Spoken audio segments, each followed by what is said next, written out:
characters Brock Landers and Chest Rockwell.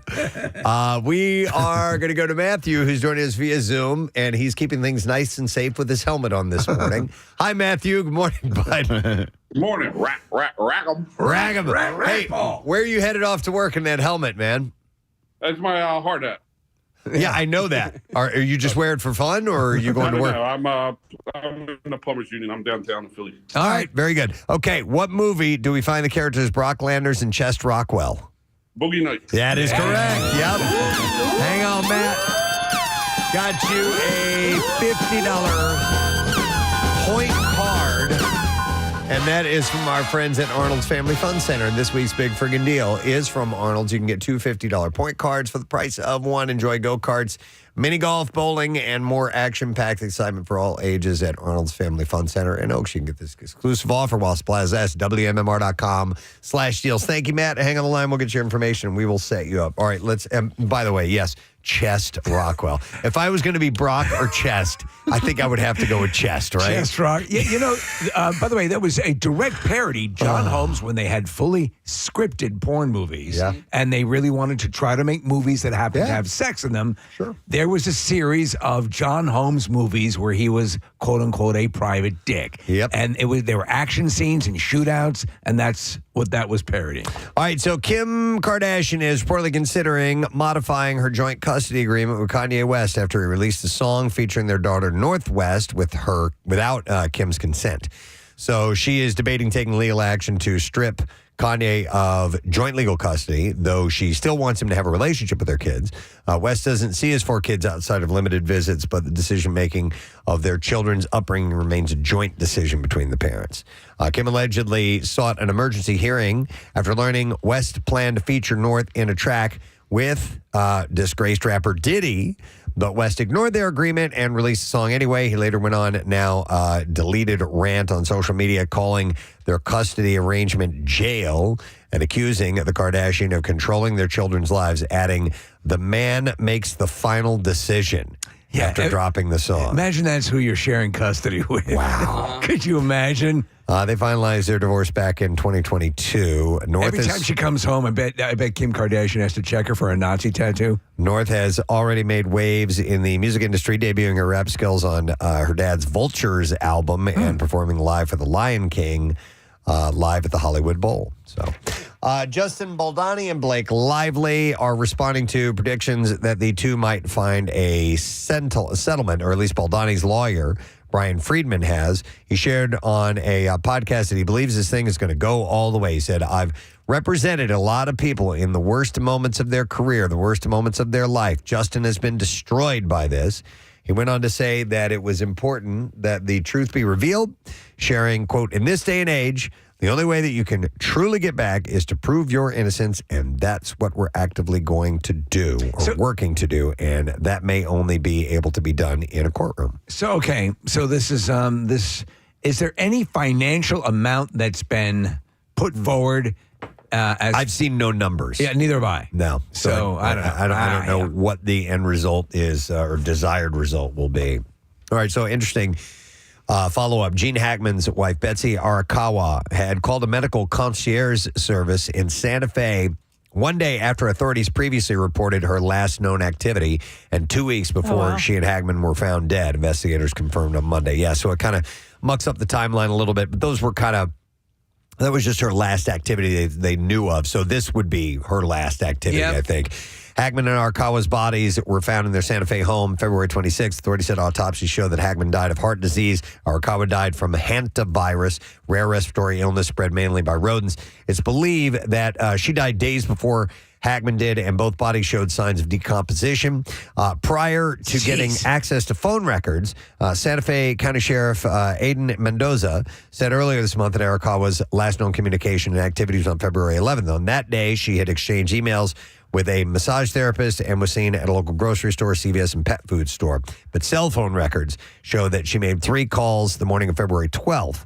The sheriff's office said in a statement, and all 3 calls were to Cloudberry Health, which provides medical concierge services in Santa Fe. So she was reaching out to, a doctor of sorts. So maybe she was starting to feel bad. And something's going on. A new doctor. I don't know. As you pointed out about this hantavirus, that when it overtakes you, it can be very quick. So that they say that's probably what happened in her case. There also was one incoming call from Cloudberry Health in the afternoon that Arakawa appeared to miss. No other information about the calls was released on Monday, and it remains unclear how and when exactly she got the hantavirus.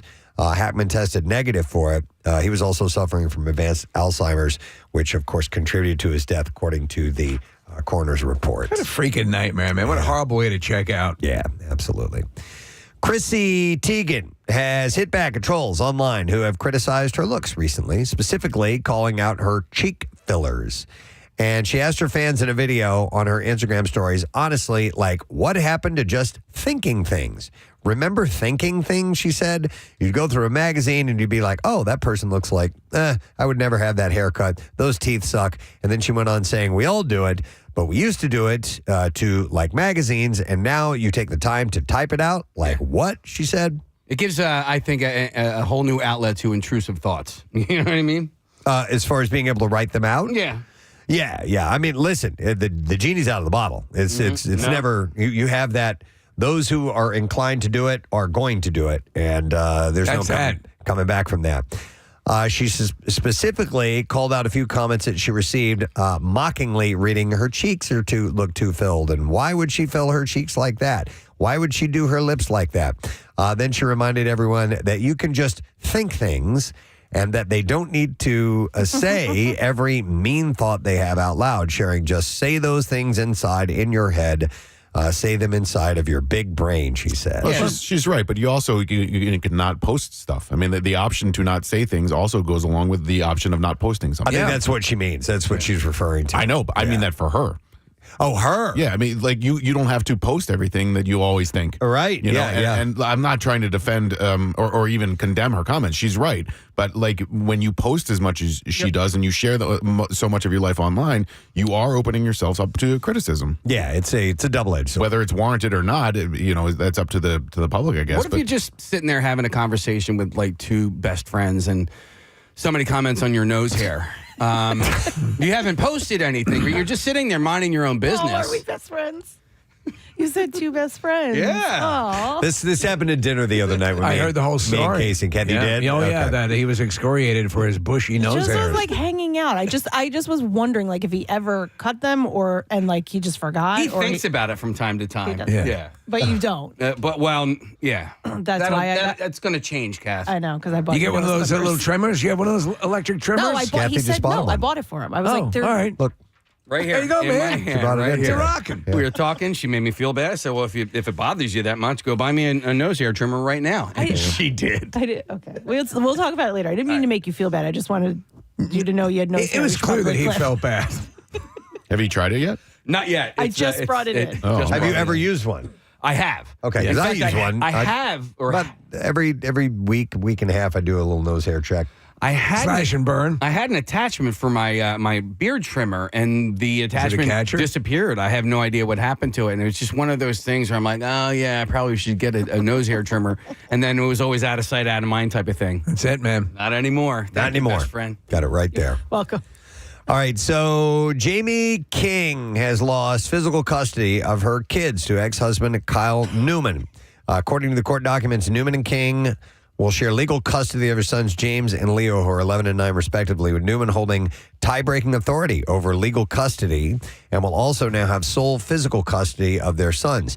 Any visitation will be supervised due to the fact that King never completed a 6-month rehab stint for alcohol and drug dependency, which the actor claims she does not suffer from. Well, when we met her in the movie Pearl Harbor, she was one of the actresses. We had that press junket that we went to Hawaii for, and she'd gotten out of rehab just before she started doing that movie.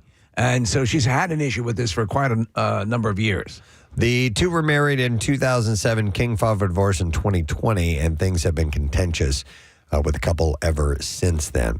This is pretty wild. Rolling Stone has acquired and published previously unreleased audio of Jonathan Majors in a conversation with his ex-girlfriend, Grace Jabari, in which he admits to strangling her. Oh, jeez. Yeah, so it goes as follows. He said, I've never been aggressive with a woman before. I've never aggressed a woman. I aggressed you, Major says, which Jabari responds, you strangled me and pushed me against the car. And then he says, yes, all those things are under aggressed. And yeah, he responded. So that's pretty... Yeah. That's pretty out there, man. I was listening to the clip and I was trying to understand what he was saying. Okay, so that's what he said. I was under aggressed is what he said? He said all those things are under aggressed. Okay. Or under the umbrella of aggressed. Yeah. So he was convicted in December 2023 of assault and harassment following a fight with Jabari in New York City. Majors avoided jail time and was sentenced to probation and ordered to complete a domestic violence intervention program. In March of last year, she filed a lawsuit against Majors, accusing him of defamation, assault, and battery. And in November, the lawsuit was settled. So that's pretty damning audio. So where does everything's been resolved legally? So this is just not good for him to have the audio get out, right? I would think so. That's basically it. Everything's tied it up. was settled. Yeah. So do we know who's going to take his parts in the? Is Kang? I think they're doing away with Kang. Oh yeah. Yeah. Oh. Okay. So this is a pretty wild story, too. Former Bachelor star Sean Lowe recently had a fierce encounter with his own dog, one that left him seriously injured. Lowe and his wife, Catherine Giudice, explained on Instagram what happened. So according to Lowe, a Thursday cookout went south when the couple's new dog, Moose, attacked him twice. Oh. Like really attacked him. Lowe said that he was bleeding. Why don't you forget the moose for a moment? Lowe said that he was bleeding so badly, quote, my first thought is I think that my dog might have nicked an artery. And he told his friends, this is serious. You got to get me to the hospital. Call Catherine. And he said, and I thank God that my friends were there because they were able to rush me to the ER. Lowe ended up getting stitches in 5 or 6 different places on his arm. When he got home, Moose attacked him again. What? Yeah. Oh, my God. He finally took Why off. don't you forget the moose for a moment? And he went to the ER for stitches that time. No word what happened with Moose other than he was living with Lowe, or he's not living with Lowe and the family anymore. I don't know what kind of dog it is. I don't know if it was a big dog or a smaller dog or what, but yeah. It's a mid-sized dog. They had just gotten it, as you said. And the thing is that they're not pushing to get the dog euthanized, but you can't have that dog around. They have kids. Can't have that dog around kids. Yep. So he was cut up pretty damn bad. So that's terrible. Wow. Conan O'Brien coming back to host the Oscars next year. Conan hosted the big show this year for the very first time and got rave reviews online. Doesn't hurt, this year's Oscars also had their highest viewership numbers in 5 years, drawing in almost 20 million viewers. And it got a ton of interactions on social media as well. He said in a statement, the only reason I'm hosting the Oscars next year is that I want to hear Adrian Brody finish his speech. Next year's Oscars are set for March 15th. That's a good line. So we're ways away. He's the best host in a long time. Yeah. For Wednesday fans, hanging on every tidbit of information, this should get them excited. In an interview with Collider, Jenna Ortega hinted that there may be more than just the second season of the hit Netflix series, saying the writers are batting around ideas for season 3. She said, we haven't gotten an official thumbs up for a third season or anything like that, but I know that the writers are. And she said, with a show like that, you kind of want to get ahead of the game. Ortega said that she also knows that production of season 2 is in the home stretch. She said, we're still in the edit. I was doing the automated dialogue replacement for it 2 weeks ago. And she said, that's the funny thing about these jobs is you're done, you wrap, but you're not really done. So I'll probably be working on it till the end. Doesn't it seem like it's taken forever on this? Yes, it does. I mean, come on, man. No official date for the season 2 premiere has been announced as of yet. But you're not wrong, Steve. I mean, the first season was 2022. So by the time this season comes out, it will have been 3 seasons or 3 years or so. It's too long. It is. And I watched Severance, and I love the show, but and that's 3 years in between season 1 and season 2 of Severance. I'd forgotten so much that, like, I had to go back and rewatch season 1. And, I I know it takes a while to put out a quality product and to produce all of these shows, but 3 years is just way too damn long. Dude, Handmaid's Tale. It's been like 4 years or something ridiculous like that. Yeah. I get that you're working and you're making basically, as has been pointed out to us, you're making movies. Right. Got it. I don't care. But I mean, it's hard to remember all of it, and therefore you got to go back and watch the previous season, the whole thing. You watch recaps. Well, you but keep that's doing not that quite anyway. enough. You're always rewatching stuff. We do. That's rewatch never a stuff. problem for you guys. Yep. Colin Farrell is in talks to star in DC's upcoming Sergeant Rock movie. The movie is said to be helmed by Challengers director Luca Guadagnino and is being written by Justin Kuritsky's, who wrote the scripts for Challengers and Queer for Guadagnino. Farrell is no stranger to working with DC. Of course, he starred in the hit series The Penguin for Max. So it's not out of the question that he could play a second character for DC. Yeah, you wouldn't even know. Daniel Craig was previously rumored to play Sergeant Rock, but he never got the offer, it seems. So DC plans to shoot the movie later on this summer. And they're going ahead there with that Lobo movie. Yeah. Jason Momoa. Jason Momoa, he's the guy that's been pushing him to do that. Forever. So, Max, the streaming network, is ditching the original Looney Tunes. The OG cartoons first aired between 1930 and 1969, and Warner Brothers said earlier this year that they would remain on the streamer, and now Max is moving away from animation and focusing on adult programming, so the classic cartoons have been wiped from the site. Oh, that sucks. No plans to bring the OG Bugs Bunny and company back. Looney Tunes are currently available on DVD and Blu-ray, so that would suck if there's nowhere to stream that stuff. Yeah, you can see them, though, on Saturday and Sunday morning on MeTV. Okay. They have a Looney Tunes hour and a half. Good, and they're running the classics. I would have liked to have a little bit of a warning, so I could have maybe binged some, because that was something that I would tune into, like, so I was like going off the bed and stuff like that. They were my comedy instruction growing up. Looney Tunes, you can't get better than for the written word and for visual comedy. Yeah. The Looney Tunes were masterful. All right, and then one last story. Millie Bobby Brown is a hardcore animal lover. The Stranger Things star lives on a farm in Georgia, and she has 62 animals. Yes. Including 25 farm animals and 23 foster dogs, 10 dogs that are hers, and 4 cats. She built a separate enclosure for them. As for where her and her house pups sleep, or her in-house pups sleep, she said, I've gotten them real single beds. As for the farm animals, the number is set to expand as her donkey, Betsy, is pregnant. Yes, a donkey. Yep. I want a donkey. Millie detailed her farm life in an interview with the BBC, so she's talking about that. We actually have adopted 2 donkeys on the island of Bonaire. Yeah. So, I get visitations. They write us. It's really nice. All right, we're ready for clips here. Jesse L. Martin plays Alec Mercer in The Irrational, solving the mystery of human behavior. And in this clip, he talks about his character's passion to help the police and balance his day job. Working through these cases, being the consultant, the behavioral psychologist, how that plays out in his personal life is a big deal to me, and how it plays out in the classroom is a big deal to me. Like how I can turn my work and my personal experiences into lessons. Sometimes I poop my pants, so I have to wear a diaper to school. I figured I pulled out an old one. Thank you. I have not heard that in ages. One more time, if you wouldn't mind, please. Sometimes I poop my pants, so I have to wear a diaper to school.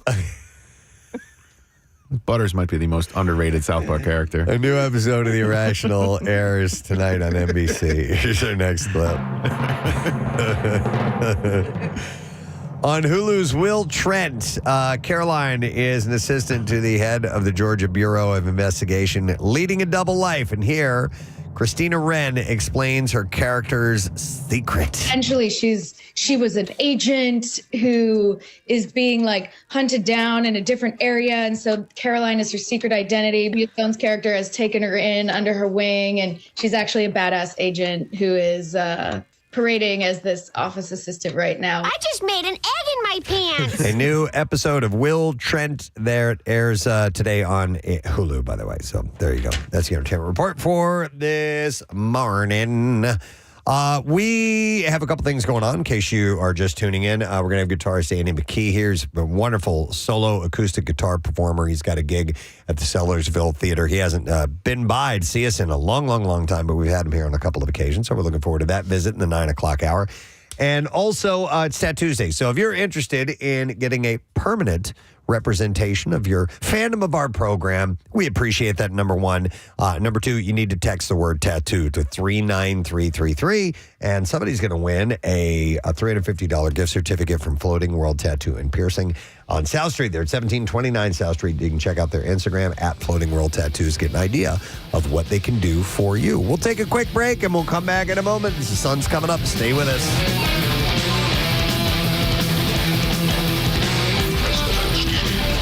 Temple University right now. I've been there for 3 years now. Okay. All right. So what I was just saying, I know you guys are busy in the other room there. When someone is taking an exam, they can take that exam and give it to someone else who has that same test later on in the day. Is that how it works? So it totally depends, but like a lot of the times it'll just be on your laptop in class, and it's impossible to govern everyone's laptop, as you can imagine. Okay. Yeah, okay. You all right? Had to run in. He's a little nervous. I was wondering why you talk like that. And actually, is it the thing? Is it the Google documents? I've talked to Ben many times. I've never heard his voice quite like that before. It's as we matriculate through the process of the Temple University. Of course, enriched by the learning that we have. So I guess. Poor kid, you poor kid. I guess no. Ben doesn't talk like that. Excited to come on air with us. We just pulled him in by. It's not his fault. It's not his fault. Off guard. That's all. Okay. So Ben, I guess what Preston's asking is how does start over. How does the document get disseminated to everyone who's looking to cheat off that original document? So you can have a Google Doc open on your laptop in like a separate tab, and then you can send it to anybody that has like a Google email. And of course, our school uses Google for everything. So you can have the Google Doc, I guess, open on a different browser. Right. And just sort of toggle between the two, the test and the Google Doc test, Google Doc. I don't know. Gabby's here as well. She's also a student. You know. What's your take on it? Yes. Stop it. I'm just kidding. Poor Ben. We pull him in while he's trying to do other work. So What's your take on it, Gabby?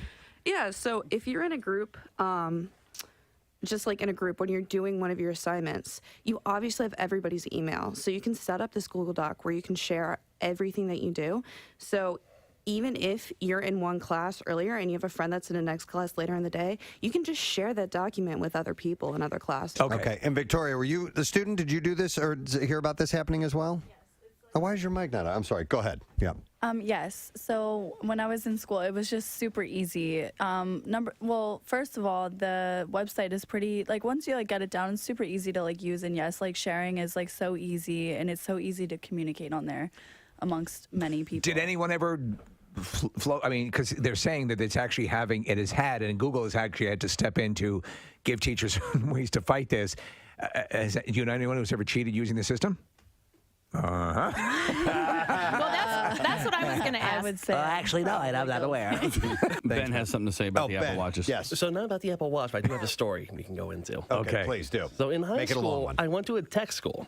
So I was in computer programming, obviously. Right, yeah. Obviously. So, but we figured out a way to cheat on the learning guides, which is our little exercises to learn how to program, but the teacher caught wind of this. Yeah. So for a month, every student had to handwrite all their code. Oh, God. Because we were cheating, which is Writing Java and HTML, that's awful. That's crazy. That's all little symbols. We had to handwrite all of it, then we had to type it up, and that was his way to prevent us from cheating. And I was pissed because I wasn't cheating. I was the one actually doing it right. Because This is all the other outlandish. students This is absolutely outlandish. I'm going to take you outside and kick your ass. Did you rat everybody out because you weren't What am cheating? I, a monk? This is ridiculous. No, Casey, I was trying to be cool. No. But so how long did it take to take a test like that?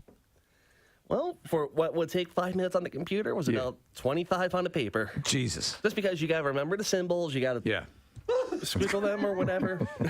Just you have to talk through them. Just keep This talking. is the goddamn dumbest thing I've ever heard. It's goddamn ridiculous. 25 on the paper.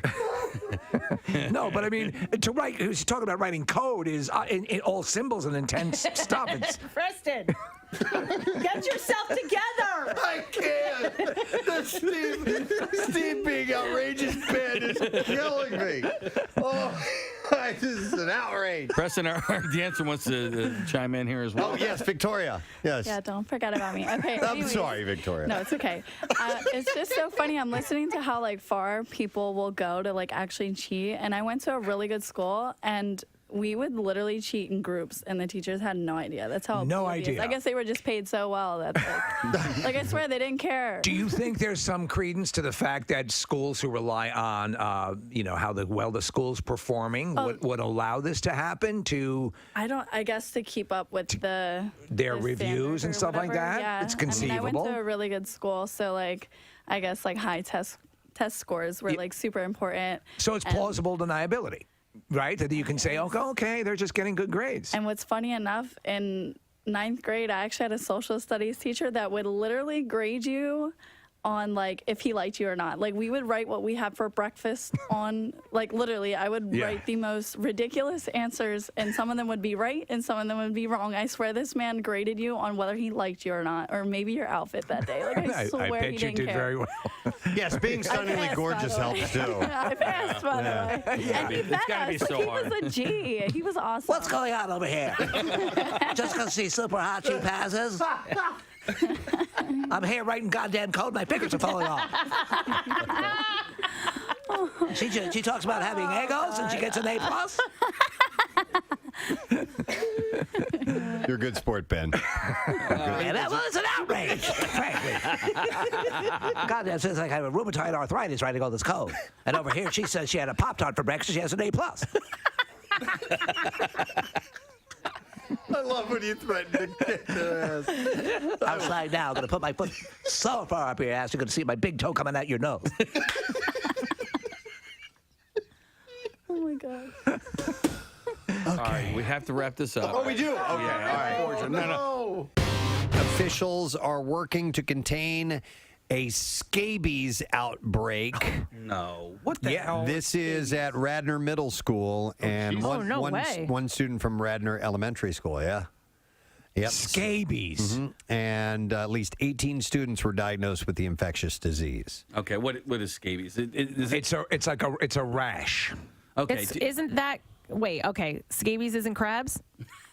Well, it is caused by a mite.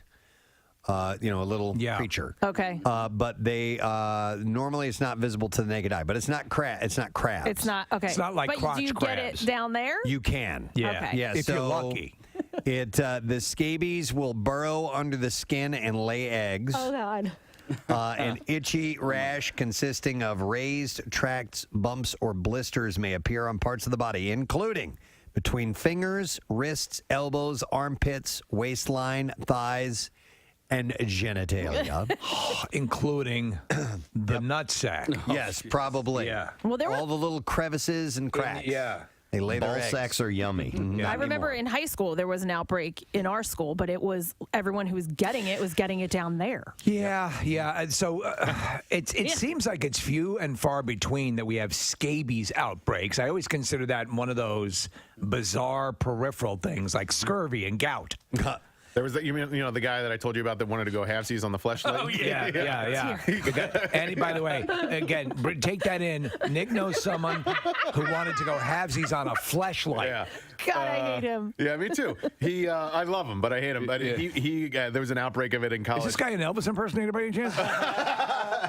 No. But he was at the Nationals game last night. But he was in college. He got scabies, and he got it through sexual contact. And so we would make fun of him incessantly afterwards. And the way that we'd make fun of him was just by saying scabies every time we would walk by. But yeah, he got it through sexual contact with a very dirty girl. Okay, all right. By the way, Steve, you mentioned scurvy. Scurvy, I read the other day, is making a comeback. Of course. It's all the rage. Because of like fasting diets and things like that. Oh, that's awesome. They're not getting the vitamin C that they need, what I is guess. that? We thought we'd missed out on it, Preston, because we weren't able to take the trip to the New World. Yeah, it's a vitamin C deficiency, and it can make you really, really sick. It's like fruit and stuff like that was how you fought it, right? Yep, And leprosy, we learned, is making a comeback. That's where the term limeys came from, is when the English would travel, they would load up all these limes to try and keep scurvy away.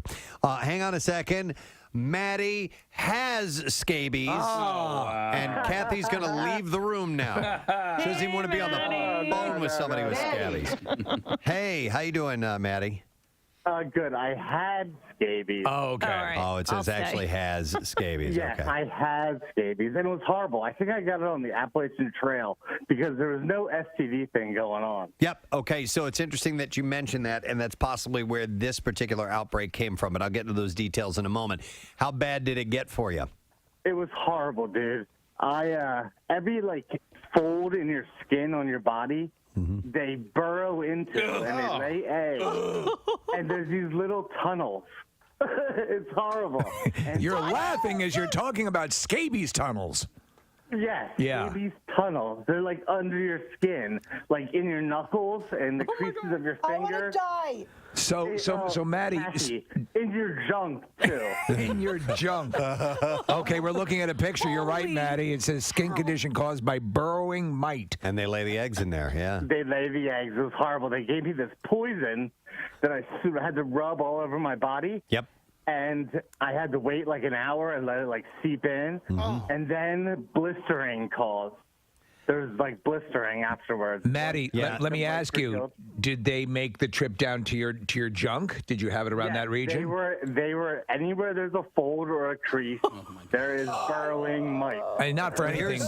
Go ahead. Here's the reason why it spreads like that. The incubation period is 2 to 6 weeks. Oh my God! Before the itching even occurs, so it gets all over your body. These and you things, don't know yet. And like you said, Maddie, listen. It says the doctor in this story said you apply this cream. It's a topical prescription from scalp to toes. Every part of the body. Everywhere, and it burns. And then you have to sleep overnight with it on. They said it needs to be on for 8 to 10 hours for it to work properly. Yeah. Do you have to put it in the butthole? Oh, my God. You put it everywhere, Preston. Okay. Thank you for clearing your throat. Do you have to put it butthole? No, I'm a 40-year-old man, and I had it when I was 30, and I had to have my mother rub the cream on my back. Well, you didn't have to. Yeah, I would have. Mommy, can you who else am I going to ask? I don't know. Thanks, Maddie. I appreciate it. Maybe like a girlfriend or wife. Somebody who could put it in your mother.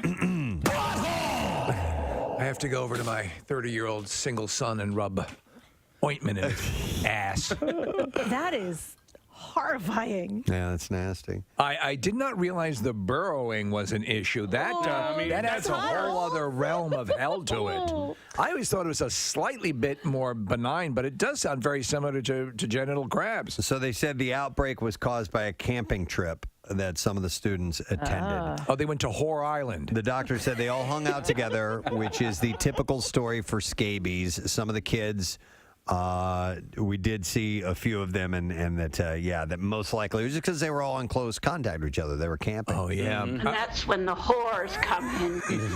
It's true.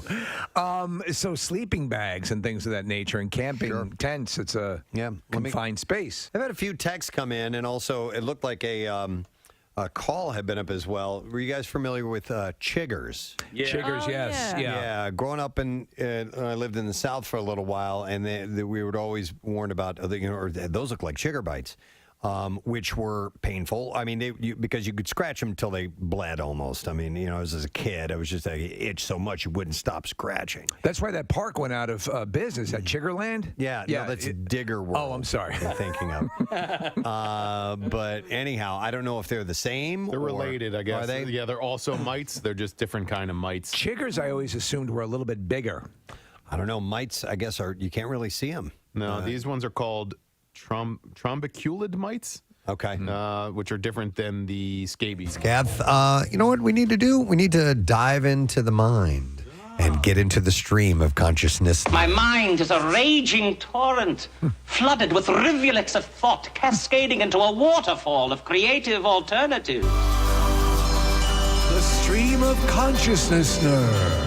a variety of things that I've been thinking about and wanted to share with you this morning. And I'm going to start with this one. This is always sad news to see. But, Kath, I'm curious if you saw that Forever 21 filed for bankruptcy for the second time. And essentially, it says they're liquidating at more than 350 locations. So, they're shutting down all U.S. operations. Wow. Looks like they're over, Preston. Of Forever 21. Yeah, looking at the articles and looking at what they're doing with the inventory, they're liquidating everything. Yeah. For me, that was one of my favorite stores to go to. Because Your wife used to shop there. yes, but she's tiny enough to shop there, A, and B, loads of seating. Like they had a big area by the front window where you could just sit. Okay. And for Christ's sake, when you're carrying stuff around the holidays, obviously shopping has morphed over the years because of people going now more to the internet. But in fact, I think that's what's killing Forever 21. Is it? I was wondering, is it internet? What are the popular fashion sites? They're listed there, Preston. Yeah, I think Temu and what was the other one? And Shein. Oh, okay. So that's I see. That's appealing to that Forever 21 audience. Yeah, the Forever 21 audience. The price point, it's like super duper cheap. I mean, that was what was good about Forever 21 was the clothing was so cheap. So like even if you wore it one time, it was like worth the $12 you paid for it. I bought just like a blazer there one time, just like I wanted like a sport coat type of thing, just to wear with jeans or whatever. And I've had it for years. I've been happy with that. When you go there, though, if you go and my wife would try on stuff, if you were to hang anywhere near back the try-on area, because it was all high school and girls coming in and out. Forever 21. You had to get as far away from that as possible, or else you were going to look like the biggest perv in the world. Yeah, I think I stopped shopping there years ago. It was it got a little young for me as far as the clothing goes. But I'm still a little.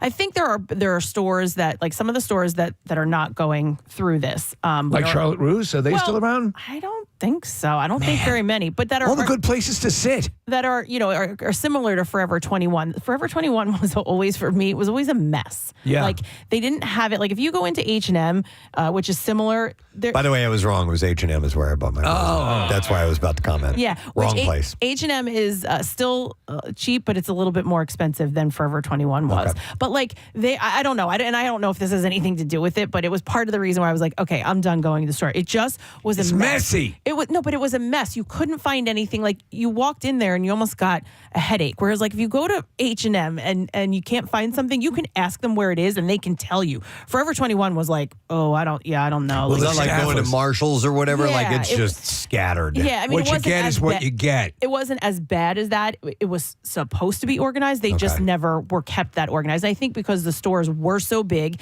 they had so much merchandise and they would just shove it all out there. Like I don't What think if there they was would much. come back as Forever Disorganized? Yeah. Efforts to secure a buyer over the past several months have been unsuccessful. Forever 21 reached out to over 200 potential investors with 30 signing confidentiality agreements, but no viable deal. I find this sad. Yeah, absolutely. I do, because I do have a lot of fun memories going with Claire. And, believe it or not, I am a pretty good shopper companion.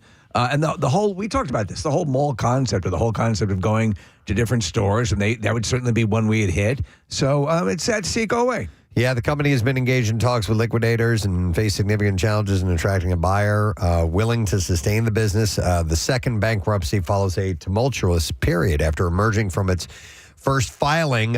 They faced economic turbulence due to the pandemic, and then inflationary pressures and increased competition from newcomers Shein and Temu. The company attributed some of the financial troubles to Shein and Temu's ability to leverage the de minimis exemption, which is a trade law loophole that allows imports valued over $800 to enter the U.S. duty-free. So that was part of the contribution. Despite the liquidation of the U.S. operations, Forever 21's brand is expected to live on, though. Its international stores and online presence will continue, and the intellectual property owned by Authentic Brand Group is not part of the bankruptcy proceeding. So the name might continue on in some way, shape, or form. I've seen some pushback on both Shein and Temu because they are so cheap, and and they're Chinese companies, and so I think there's this notion that you'd like to buy American or buy something that's locally produced or whatever. But when they're that cheap, and Kathy, like you alluded to earlier, it's kind of disposable. There's just a market for that. Dude, I used to go to like Old Navy they'd have you could get 200 shirts for $1. I mean, like, they'd have these crazy, now mind you, the shirts were like crepe paper. They were horrible. But I mean, if I just need, I'm going to the beach or whatever. That kind of stuff and that kind of price point appeals to people. I know. It's hard to fight that. I would just rather buy something that lasts than that. So, yeah. I'm a 49-year-old white dude, but like, it just seems to me that when you're buying something you're just buying it for one season or whatever, and then you're ready to throw it away, it just seems so wasteful. I think it's like the people, they want to buy it, they like it, they put out a great picture of it, you know, and maybe 40% of the time you get it, it looks like that, and then the other 60 you get it. But I think the thought process on some, Nick, is like, if I really want that looks really nice, and you get it and it's not that, it was only $11. I get it. Yeah. Sometimes the quality, you pay for what you get, and then other times you happen upon something that's decent, but yeah, like you said, like 40% of the time maybe. And I've never ordered from either of those sites, Nick. I know tons of people who have. I've never ordered anything from them. My wife orders off of Shein from time to time, and just like it's hit or miss. When it's miss, it's just kind of garbage. And what's the return process like, Nick, if you're buying the return process is find the local dumpster and toss it right in there. That's the thing. It's that difficult, huh? It's almost non-existent. There actually was a comedian out in LA who helped them rise to what they are. Shein, yeah. She was basically their influencer or their ambassador for a couple of years, and once they got bigger, I don't know exactly what happened, but I think they kind of like dumped her. But she was great. She would come out in all these clothes. She was a dancer, so she would dance in the clothing that they would send. It was pretty good. They were pretty good videos, but I don't know whatever happened with her. What about the other companies like Free People and the ones that were big for a while? American. Well, Free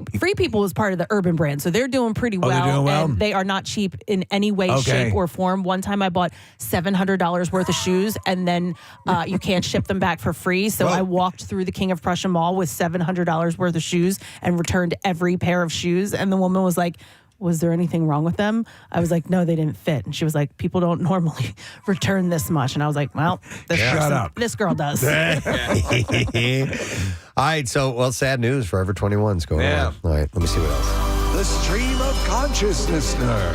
All right, I want you guys' take on this. A surprising debate has washed up on social media about how to handle getting the laundry detergent into the washing machine.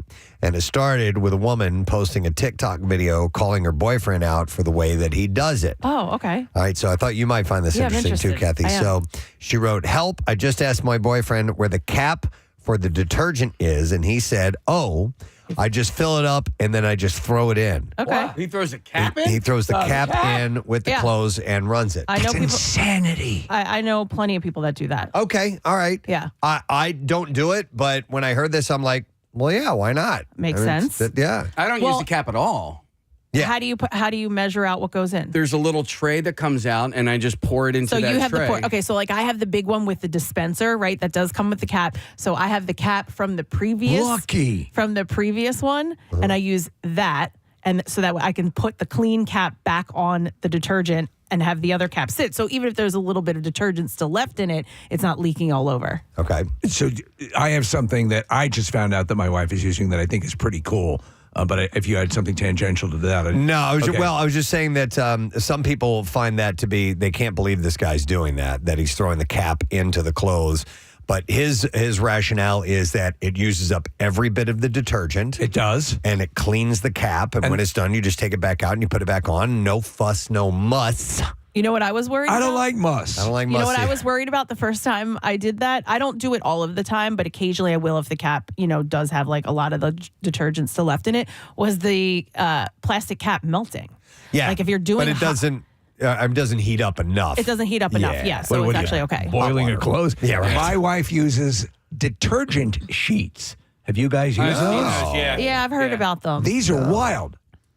You pull one out, you just put it intact into the washing machine, and it turns into detergent and gone. Interesting. How about that? I don't know who in my family is the one responsible. It's not that hard to keep all the detergent in the bottle, but like sometimes, everything's clean, and then next thing I know, I go to grab the detergent bottle, and there's detergent like all over the sides and gooey stuff, and it's the same thing with the toothpaste. I'm like, it's not that hard to just put the cap, it's a flip. Oh, the toothpaste is a flip thing.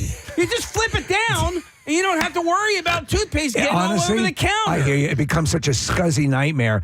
Even I when I think of, you know what, we were talking about this when we were our flight delay. Yeah.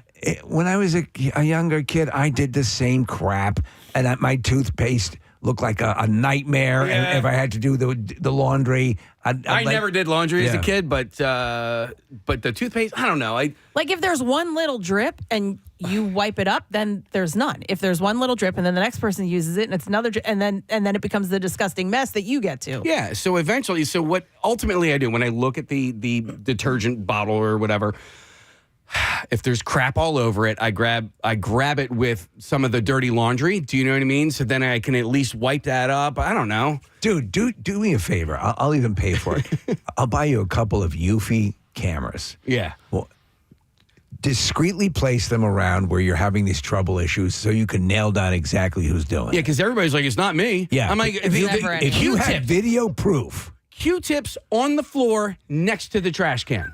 The trash can is right there, bro. Yeah, a couple cameras will take care of that. You can bring that ass into court. Preston, you ready for this? You'll love this. Yeah. So I was doing laundry not that long ago, and I was putting it into the dryer, and I took a dryer sheet and threw it into the dryer. My mom was there, and she just looked and she went, "Oh, no!" And she went, "Oh, you use those." Oh, that's going to give you anal cancer. Yeah, and I was like, what? Anal cancer again? But this is the way, like, she doesn't say, like, hey, did you know there was a study that was done that says blah, blah, blah, blah, blah, blah, blah. She does, and then she'll go, yeah, I don't use those cancer-causing things. I don't use those cancer-causing things. And I was like, well, I do. All right. But, like, give me the explanation. If there's some sort of study that was done or whatever article you read or whatever it is, tell me so I know. And then maybe I'll stop using those. them. Well, Dennis will still be alive. So am I the only one in the room that uses pods? I use Tide Pods for laundry. Yeah, no, we don't use those. Okay, I like them because of Casey, all your issues with no fuss, no muss. Like to me, there's zero muss. Sometimes you use two. Most of the time, you use one. You Same get to with go. for a dishwasher, we use a similar, the gel pack. And is that the Cascade brand that you go with there? I'm not sure. Okay, yeah, I don't know. They're pretty good. But with the clothes, and we're getting a number of texts that are coming in of people who do this very thing, who just throw the cap in there, and some even said that it says right on the directions that you can throw the cap in with the laundry. I never saw that. So I guess it depends maybe on what brand. And also people are texting in about the sheets, Steve, that those are great to travel with. Oh, okay. If you do want to do some laundry, that they're thin, they're easy to pack. Yeah, it's eliminated that big jug of detergent, and my wife is having great success with them. Casey, we're the same way. We have a little tray that you pull out that you fill with the detergent, and you don't have to worry about using a cap at all for that. But so the clip in this video shows him reading the back. This boyfriend who throws the cap in with the laundry, reading the back of a Gain detergent jug because he was so convinced that this is correct that he was looking for the instructions explaining how to do it this way. His girlfriend captioned the clip saying, "Mental behavior in the house right now," because she's certain that his way of doing the laundry isn't normal. But a lot of people have strong opinions about this either way, apparently, from this post that she made. And as you pointed out, the water will never get hot enough to melt the plastic cap. No. Well, even if you run it on hot? No. No. Okay. No. Yeah, that plastic's not going to melt. Okay. Yeah. So anyhow, I have not been familiar with that particular method, but if you want to do it, I think you can do it. Yeah. All right, we'll go elsewhere. The stream of consciousness. Wallet Hub's list of the most overweight and obese U.S. cities has just come out. Oh, here you go. How did we do? They ranked 100 of the most populated metro areas in the country on 19 key metrics of weight-related problems, and these include everything from the share of overweight and obese adults and teens to the share of adults with health issues related to weight to the city's access to healthy food. I feel like no matter what, we're going to champion, like if we're the skinniest or the fast, we're going to be like, yes, all right. Yeah. So I only have the top 10, and there is nothing near us on this list. It's all down south, gang. How about that? Yep. So number 1 is McAllen, Texas. The hell is that? Never heard of it. It's like close to the border. Then we have Little Rock, Arkansas. It's a fine town. Jackson, Mississippi. Mobile, Alabama. Knoxville, Tennessee is 5th, followed by Shreveport, Louisiana. Augusta, Georgia. Lafayette, Louisiana. I mean, this is all in the heart of Dixie. So number 9 is Fayetteville, Arkansas. And number 10 is Birmingham, Alabama. So do you wonder if it's skewing that way because of diet? Probably. Southern diet? Since it says the city's access to healthy food as well, and you're talking about a lot of fried food down south, a lot of barbecue. It is really good. We just pulled up the full list. Philadelphia is number 68. That ain't too bad. That's not bad at all. Well, you watch some of those reels come across on Instagram as people cooking meals. If the lady or guy has a southern accent, I'm like, "Ooh, this is going to be good." You can almost be guaranteed. Yeah. So McAllen, Texas has the 2nd highest share of obese teens and the 5th highest share of obese kids. And it also has the highest percentage of adults who are obese at 45%, and an additional 31% are overweight but not obese. On the flip side, on the other side of things, Honolulu, Hawaii is the city with the fewest overweight people, followed by Seattle and Denver. You can get outside in all 3 of those cities. And I'm just thinking about, like, on this list, Preston, like, not only is there good cooking, southern cooking, and great food in those cities, but if it's, the heat of summer, you're not going outside at all. You're not doing a damn thing. You're sitting out on the porch with a mint julep. Yeah. It's a good Drinking point. that down and probably a milkshake. It is hot today. But there was a time, like 27, 28 years ago, that Philadelphia was the most overweight, the fattest city in the country. Whatever Remember was that? bad, we were the number 1. Yep. So those days is gone, which is beautiful. All right, let's see. All right. I'm going to stream on this.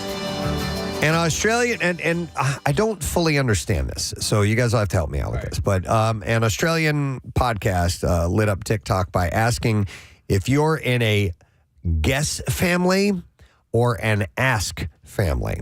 And I'll try to explain here. I guess I do understand this.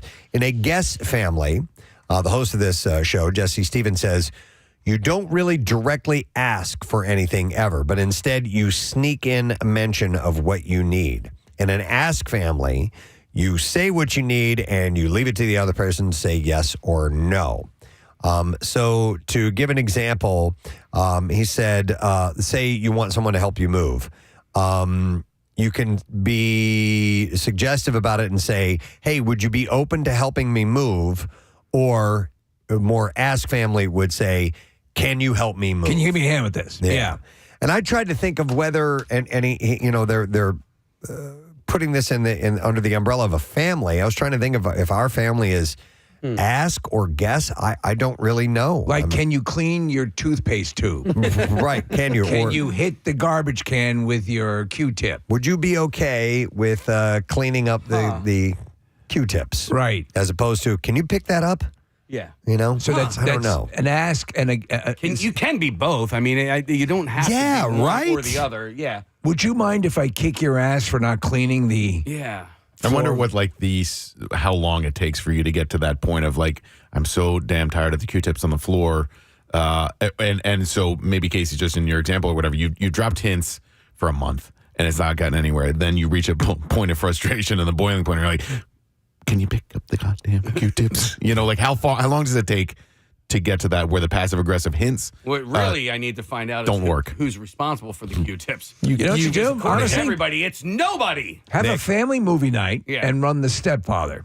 And say, a lot of good ideas here. Yep. Nick, by the way, you sounded a little bit like Jimmy Dugan. You're still missing the cutoff. Yeah. Well, he changes his approach. He does. He goes from anger to, I'm going to be nicer to these ladies. And so he becomes a little more passive aggressive. And at the end, she hits the cutoff, That's man. right. If you remember, Right, they still lose, but, Yes. yeah. So experts say that there's no right or wrong answer. Luis Cornejo, a licensed marriage and family therapist, says that the two types of families are well known by other names. Guess families are often the same as people pleasers, with those people not wanting to impose and running the risk of becoming a doormat. That can be avoided by shifting the way we ask for things, with the example given, as he said, would you be open to helping me move instead of can you help me move? So, I don't know, food for thought. I think so. I would say I'm a dichotomy when it comes to that, because I like to, I am a people pleaser, and it comes directly from my mother, but I'm not a doormat, and that comes directly from my father. Right. So it's sometimes, I guess it's depending on how much I like the person, Right. you know? Yeah. No, it makes total sense. All right, another thing. We had mentioned this briefly in one of the traffic reports, but the Market Street Bridge is supposedly going to close for 14 months amid massive rehab project. I thought it was longer than that. I heard 4 years. Yeah, so No, He said 4 years earlier. I heard just over a year. So that would be 14 months. Keep talking, it gets shorter. So plan on traffic detours and delays on or around the Market Street Bridge. It says here over the next 4 years, because that's not the only thing they're doing in that area. But it'll be closed for 14 months. Yeah, it'll be closed. Okay. Yeah. Okay. Excuse me.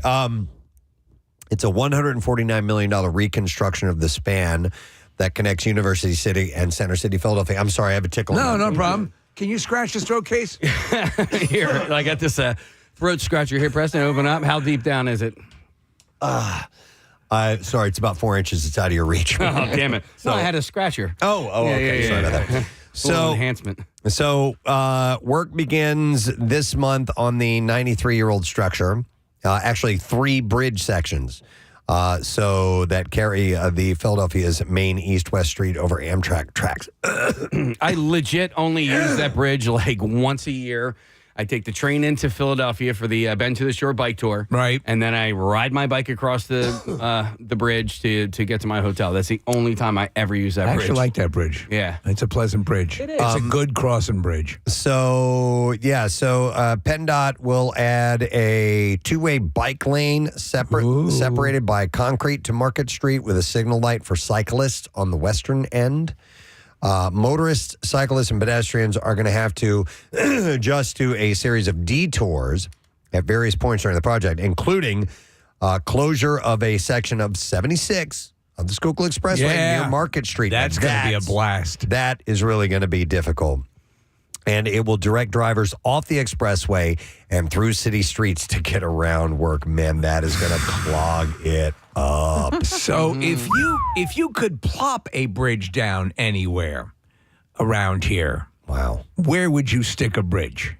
Where would you stick that bridge? Huh. Like on the Schuylkill, Steve, or Delaware? That's what I was thinking. Like along, there are points where you could tap off, I think, and I've talked about this for years. I don't ever see it happening, but a conduit that allowed you to tap off the Schuylkill backup. Yeah. But the issue is you're dumping into an area, whether it be Manayunk or really, there's no crossing the bridge from Manayunk all the way to Conshohocken, right? That's it. Or, the river. Or crossing the river. Yeah.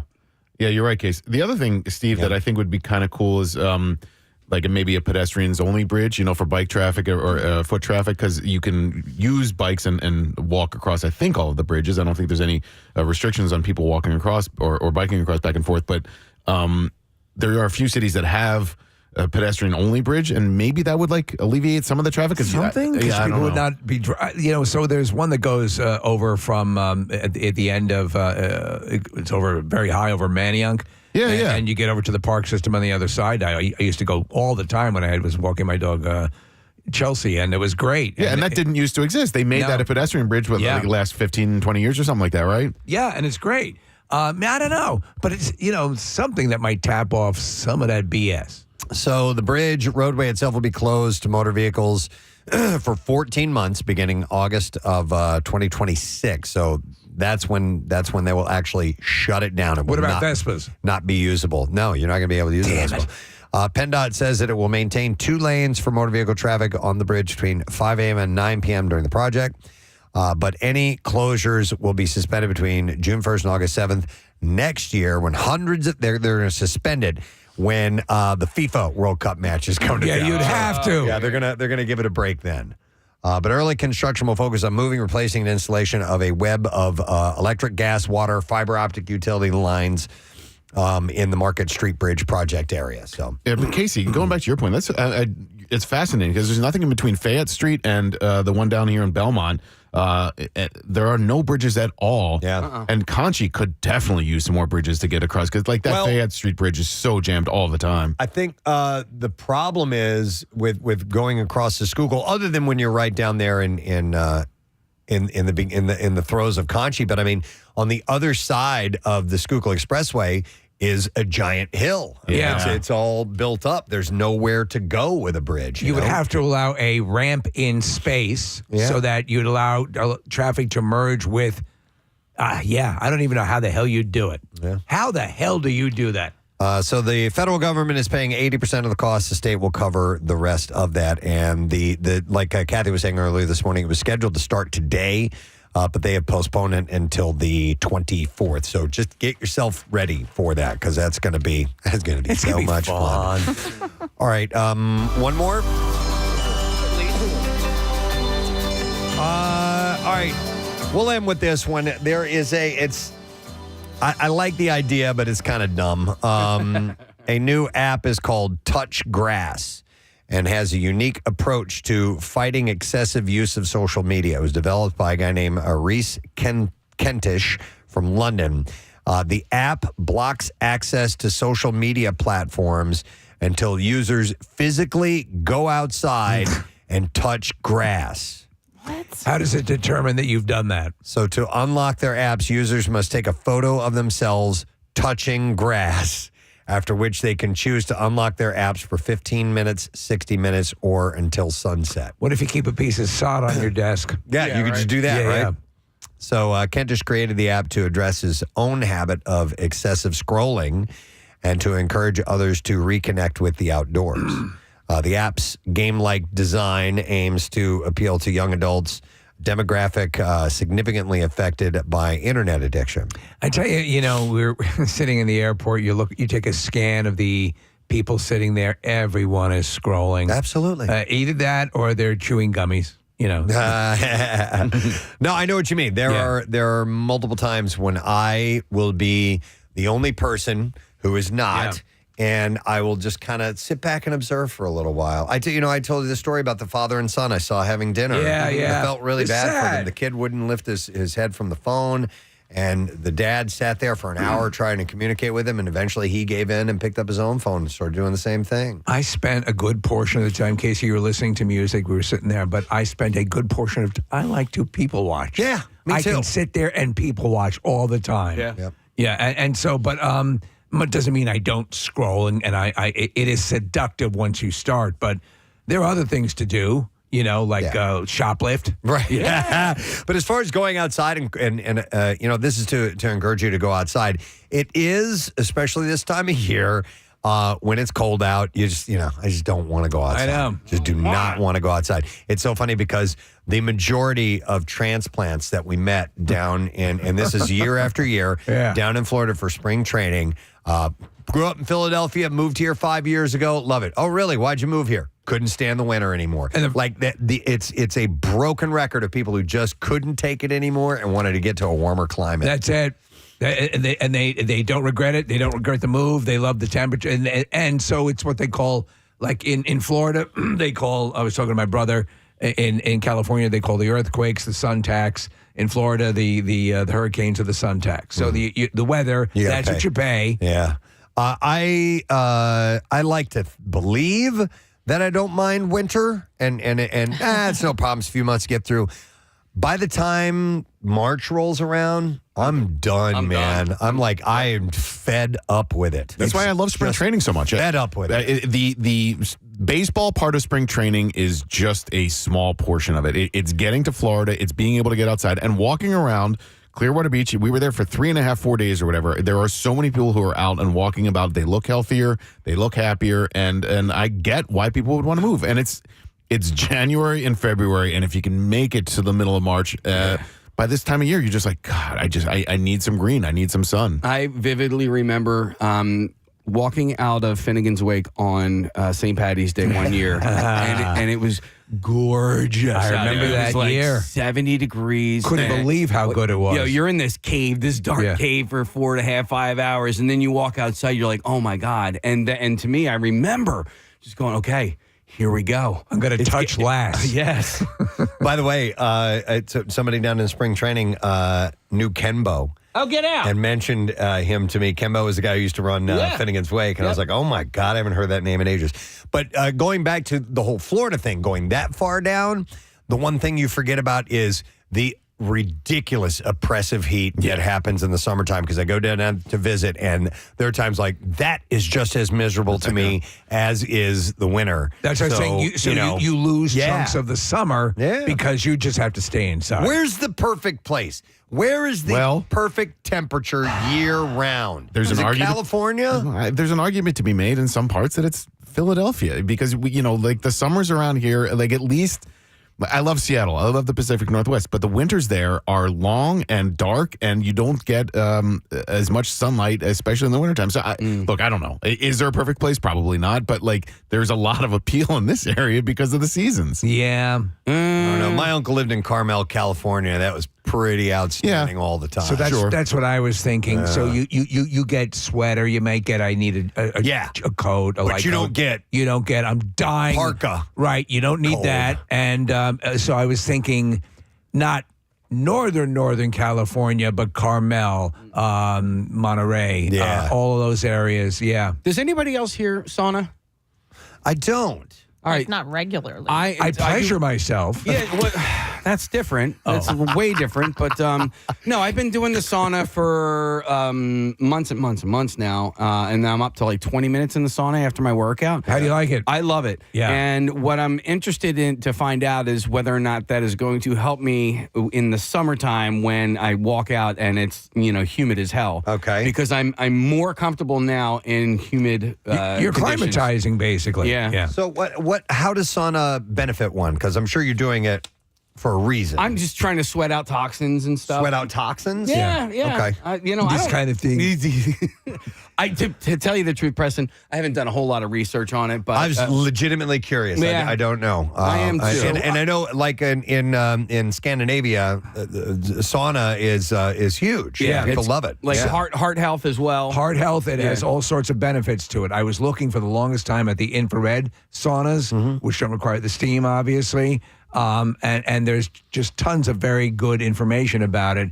It's just a pain in the ass to find a space to put it. I saw somebody consulting with a doctor, and they listed, like, let's say 10 things, on a scale of 1 to 10, like how important is, this to your health. And they mentioned infrared. I don't remember if it was sauna or not, but he gave that like a 0, but he gave a sauna a 10 out of 10. Yeah. Interesting.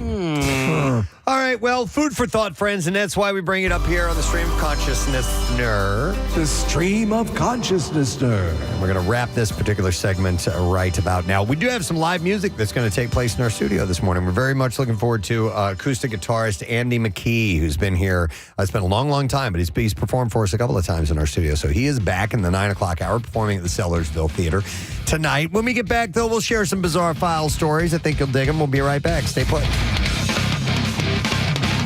Preston and Steve. You know there are little creatures all over your body all the time, Kathy, I right? plan on it. Oh, stop it. Like in your hair follicles? Constantly, crawling in and out of all sorts of orifices. No, not mine. And then they, of course, they have to defecate. Right. I mean, they are alive. I mean, and so all over your body, there's little recesses where they're crapping. All right. And then having sex. Interesting. In your own body. Growing up, my dogs would get fleas all the time. Yeah. And it's never been an issue. From sleeping with dirty dogs. No, but I mean, it's kind of an invasive species. It's incredibly invasive. And once you get it in the house, we had to have our house bombed a couple of times. And because, my one dog, he would just kind of like hop the fence and run the neighborhood. So I don't know where you pick up fleas. Where do you? Anywhere. Any street corner. Yeah, You should dress like slutty.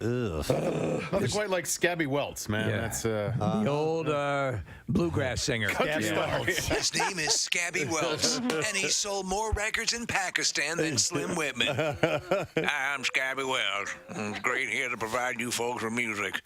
music that'll make you want to scratch. He and Boxcar Willie went out on tour together. So, But he died of scratching himself to death. Yeah. Scabby Welds. You remember Scabby? Yeah. The good old Order days. now and get a second collection from Pussy Fistula. Oh, my God. Let's see if we can get an answer to our stupid question. Wow. I don't know who's on the phone. I don't know what they have to say. So I think our phone screener's messed up here. So This is Guess the Caller Wednesdays, Preston. It's a new thing. Okay. Hang on now. My phone lines aren't even lit up. I gotta. Okay. Casey has to do what's called retake the board. You need a gun? No, it's a little step process where he has to hit a few buttons and can I try it? Go All for right, it. let me see here. Go for it. No, that doesn't work. It doesn't work. So now he's got to do Is this. this because of cleaning? Of course it is. Oh, it is. You touched something. I didn't do the board. Try now, bro. All right. Hi. No. It shows that somebody has them on the line right now. Did Bill Weston do the board? No, Hey, Casey, Robin did the board. Can you talk to them through that? Yeah, I can. Okay, Casey's going to interpret. Ask the person who's on the phone. Hey, WMMR, who's this? John, how you doing, bro? What's your All right. answer, man? What's the question? Ask John. So the angles in a triangle add up to how many degrees? Yeah, how many degrees, bro? Bro. He says 180. Is that right? John's right. Wait, hold the earpiece up to the microphone. Yeah, let's see if we can hear this. All right. Hey, wait. I got to wait for the bells and No, whistles. you'd have to put the other one so we could hear him. Yeah, this one. Yeah, there you go. Hey, John, can you hear me? No, Casey, there. Jesus. Let me try this again. John, can you hear me? John, say something. Can you hear me? No, we can't hear him. Casey's actually holding the handset up to the microphone. He was talking, John. Can you hear I know, him? but we can't. The mic. Yeah, just barely. By the way, I think he said his name is Ken. Now, is this John or Ken? He did say Ken. That's why I wasn't answering. All right, listen, Ken. Sammy's got to go. We gotta go. You won. Oh dear God! Wow. All right. Give him this goddamn prize. So the answer is 180 degrees. All right. I think we have it. I think it's I have fixed no now. empathy. Hold I on. have no Wait. No, it's not. I just hit the button and nothing happened. It's not. That sucks. It's not working, Case. Great. We were going to play the whoosh. Oh, jeez. Nothing is working. How did they clean the board with a hammer? No, we use Q-tips. Q-tips attached We to hammers? specifically didn't hit any buttons or unplug anything. Or you did. Or it push did. buttons Totally did. and had lesbian love on the board. Casey's trying to fix this so that we can hear that wonderful sound effect, but it's going to take a little while, so I'll move on. I bet you other shows can play woot woot. Okay, now the board just disappeared on me. Everything's shut down. I wonder if we're even on the air. Are we on the air right now? Oh, no. Marissa, can you go into the other room and just kind of give us a thumbs up? Let us know if you can hear us on the. I think things would sound different On the radio in our waves? headphones if we were This is on the air. longest emergency broadcast signal of all time. Right. It's literally the board, which is normally lit up with all kinds of crazy blinking lights, is now dead. All right, now it came back on. All right. Yeah. Yep, we're good to go. Marissa says yes. We're still on the air. Congratulations, guys. We were talking earlier about the three women behind home plate at the World Series, flashing their bibbies. By the way, did that make it on national television? Oh, yeah. It did, yes. Clearly, I don't care about the World Series right now. So. There was no mistaking it, and I find myself watching behind home plate a lot. I don't know why, but I get distracted by it, and then you saw this coming on, and it was one of those things where the instant reaction was, "Wait, did I just see what I think I just saw?" Yeah, right. Are the mooning and the pressed ham as big anymore? I mooned somebody last week. You did last week? Yeah. I didn't. I was going to press Tam, but I didn't want to. It was down the hall at the other studio. I didn't see. Wait, our own coworkers? Yeah. I didn't see bare ass yesterday, but I did see a man spread his butt cheeks on the streets of Philadelphia. What? Why? So we were at Steven Singer Jewelers, and we were walking over there, and somebody had pulled over to it was at right at 8th and Walnut, insanely busy there. Okay, so this person had parked his car in a non-parking spot too close to the corner. A city bus is making the turn. The car's parked where it shouldn't be, so the bus can't make the turn. The car is in the way. So the bus driver starts leaning on the horn. Well, the guy who had parked the car happened to be standing right there, and he didn't like that. and he starts flipping off the bus driver. Meanwhile, everybody else is honking their horn going, dude, move your car, move your car. And the guy bends over, spreads his butt cheeks. I took video after it. Did he drop trow? No, he didn't, but he wanted to. He was pointing to his ass and spreading his butt cheeks. Was he like, excuse me, may I ask you a few questions? No, but he was spreading his butt cheeks and pointing to it. So it wasn't a full-on moon, and it wasn't pressed ham, but it was still very entertaining. Yeah. So this chick is winning. Yeah. Oh, yeah. Everybody's talking about her. Are you kidding me? Yeah, done deal. Yeah, of course. But she was winning when God gave her a DNA structure that ended up working out nicely. But this strategy has worked. Yeah. So the thing is what do you do next? What's how do you top that? I think you try to become a Supreme Court judge. Maybe you do that. Yeah. All right, guys. When's the next game? Is it tonight? Yep. All right. You going to do it, Case? Preston and Steve butt plug. Behind home plate, what do you think? Do you think that'll get us some? What do you mean? If I put a butt plug in and I moon the camera and it says Preston and Steve on it. I didn't know. I thought this was a charity thing. I thought it was a charity event. I thought he was talking about promoting a charity. All right, I'll put a can of something up there instead. But we use It'll be the Camp Out for Hunger. We say butt plug all the time. How about inserting a mag light? Yeah. I didn't know you were going actual butt plug. No, is it Preston Steve butt? Yeah, I guess you're. No. There's a fan there putting a full police mag light into his butt. You know, the game sure has changed, Ralph. It's for breast cancer. Yeah. You got to get to Houston tonight, Case. It's not in D.C. Sorry. Yeah. Houston, maybe. Well, you see, D.C. would have been doable. Right. All right. How much for a D.C. was viable, but Houston seems extraordinarily difficult. Wait, what did you say? How much for a mag light? No. How much? I may have said that. How much? No. For behind the home plate. Oh, seat. I'm sorry. Yeah. Yes, do you carry full-size mag lights like the police use? It's for my butt. You check that, or you buy it when you get to Houston? Like you can buy that when you get to Houston. What's that? Yeah. Oh, it's for breast cancer month. Yeah. Wow. No, I would do it for Camp Out for Hunger. I mean, there you go. That is the Appreciate obvious. Still abundance. Yeah. Wow. So that way, the next time we're up at the award show in Washington. Right. They remember, they play little clips. I'm Kelly Ripa. And everyone was moved to tears when Casey put a mag light in his butt. Wow. And said, F hunger in the butt. Those inspiring words are now etched on marble.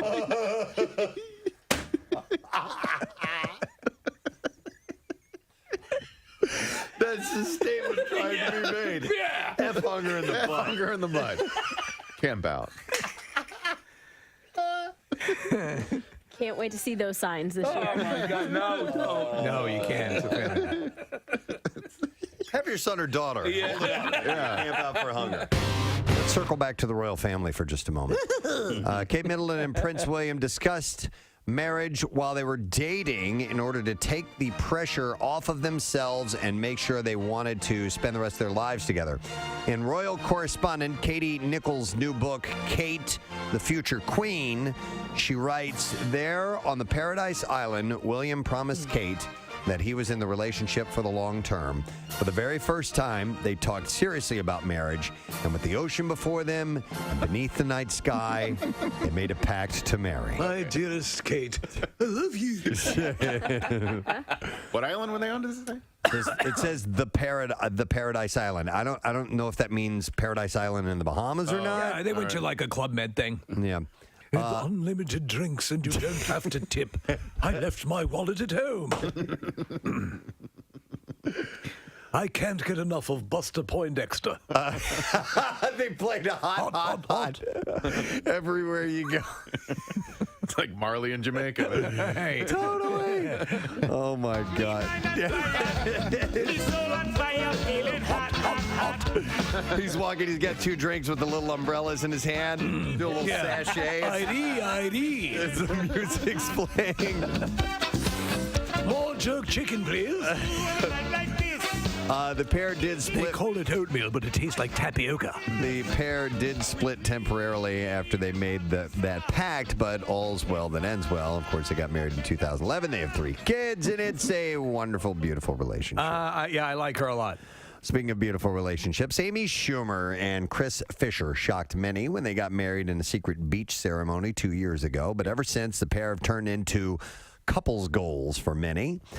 She posted a tribute to him, acknowledging what has changed and what hasn't since welcoming a baby together. She wrote, but before we had our little babe, it was just us. I love Chris so much. I hope whoever you are with is so kind to you and also drives you. Oh, I hope whoever you are with. Is there some of the shut up? Just improv that you have been known to, become to known as? I haven't heard that in a while. It's been a while. No, I hope whoever you are with. Yes, is there some of the improv that you have been come to known as?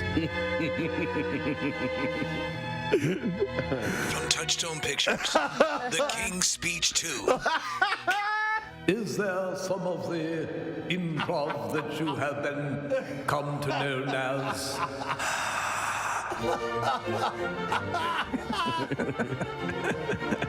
Oh my God. Oh. I love that idea. I absolutely love that idea. Pregnant Meghan Markle's sartorial choices. Yes. These are clothes? Clothing, yes. Okay, sartorial. It's what she likes to eat at the food court. Oh, okay. No. Frequently give fans a double take, generally for their stunning elegance. But some are wagging their fingers at the Duchess of Sussex for the skirt that she chose to wear on the final day of her royal tour of New Zealand, Fiji, and so on. It was a full cooter shot. Well, it was up above her waist. No, it wasn't. She paired a stunning royal blue Givenchy sweater with a sheer blue pleated skirt. So there was some see-through to it. Well, you know what? She has. Oh wow, yeah. Yeah, I see it. But she has had a higher than they usually like the skirts worn with members of the royal family, but nothing outlandish. Whenever she's out, but she still looks elegant. You can see the shape of her panties. Yeah, I mean that's a little. Does sheer. it matter that there are sexy photos of her on the internet to the royal family? Do you think? Because when she did Suits and she did some modeling there's a whole stuff, bunch of it. Yeah, and Nick, she had actually just done one prior to this whole meeting Prince Harry. Yes, and it's excellent. And the whole family received a portfolio of all of this stuff and said, "Here's what we're dealing with." She's a beautiful woman. If you need me, I'm going to be reviewing these photographs in my chamber. How long is that going to take? Wappa. Fwap. That's it. The fappening. Wappa. By the way, that's the royal family version of fap. Why does this all have to rest on her shoulders? Like, why doesn't she have people looking at her going, "Yo, dude, I can see your panties"? But she makes the final choice. Yo, dude, I can see your panties. So the Kardashians won big as well last night, and they had a weird speech. They were trying to thank firefighters and stuff, and they actually made their win a tribute to the firefighters. And listen, see if you can hash this out. Yeah. Okay, here we go. It's been a really rough week in our home in Calabasas, Hidden Hills, and our neighbors in Thousand Oaks and Malibu. Our hearts are broken from the horrific shootings and those who have lost their lives and homes, as well as the hundreds of thousands of us that have been evacuated from the devastating fires that are currently burning. WMMR. All right, before sharing the Bizarre File stories, a couple of shout-outs if you guys don't mind. And this first one is actually from our intern Colin's dad. And apparently his parents are big fans of the Preston and Steve show. And he writes in, "Hey, I want to give a shout-out to my wife, Kathy Lawville, intern Colin's mom, who is having breast cancer surgery today at Penn. Did not know that. Kathy just turned 50, he says, in October, and thankfully her tumor was caught early.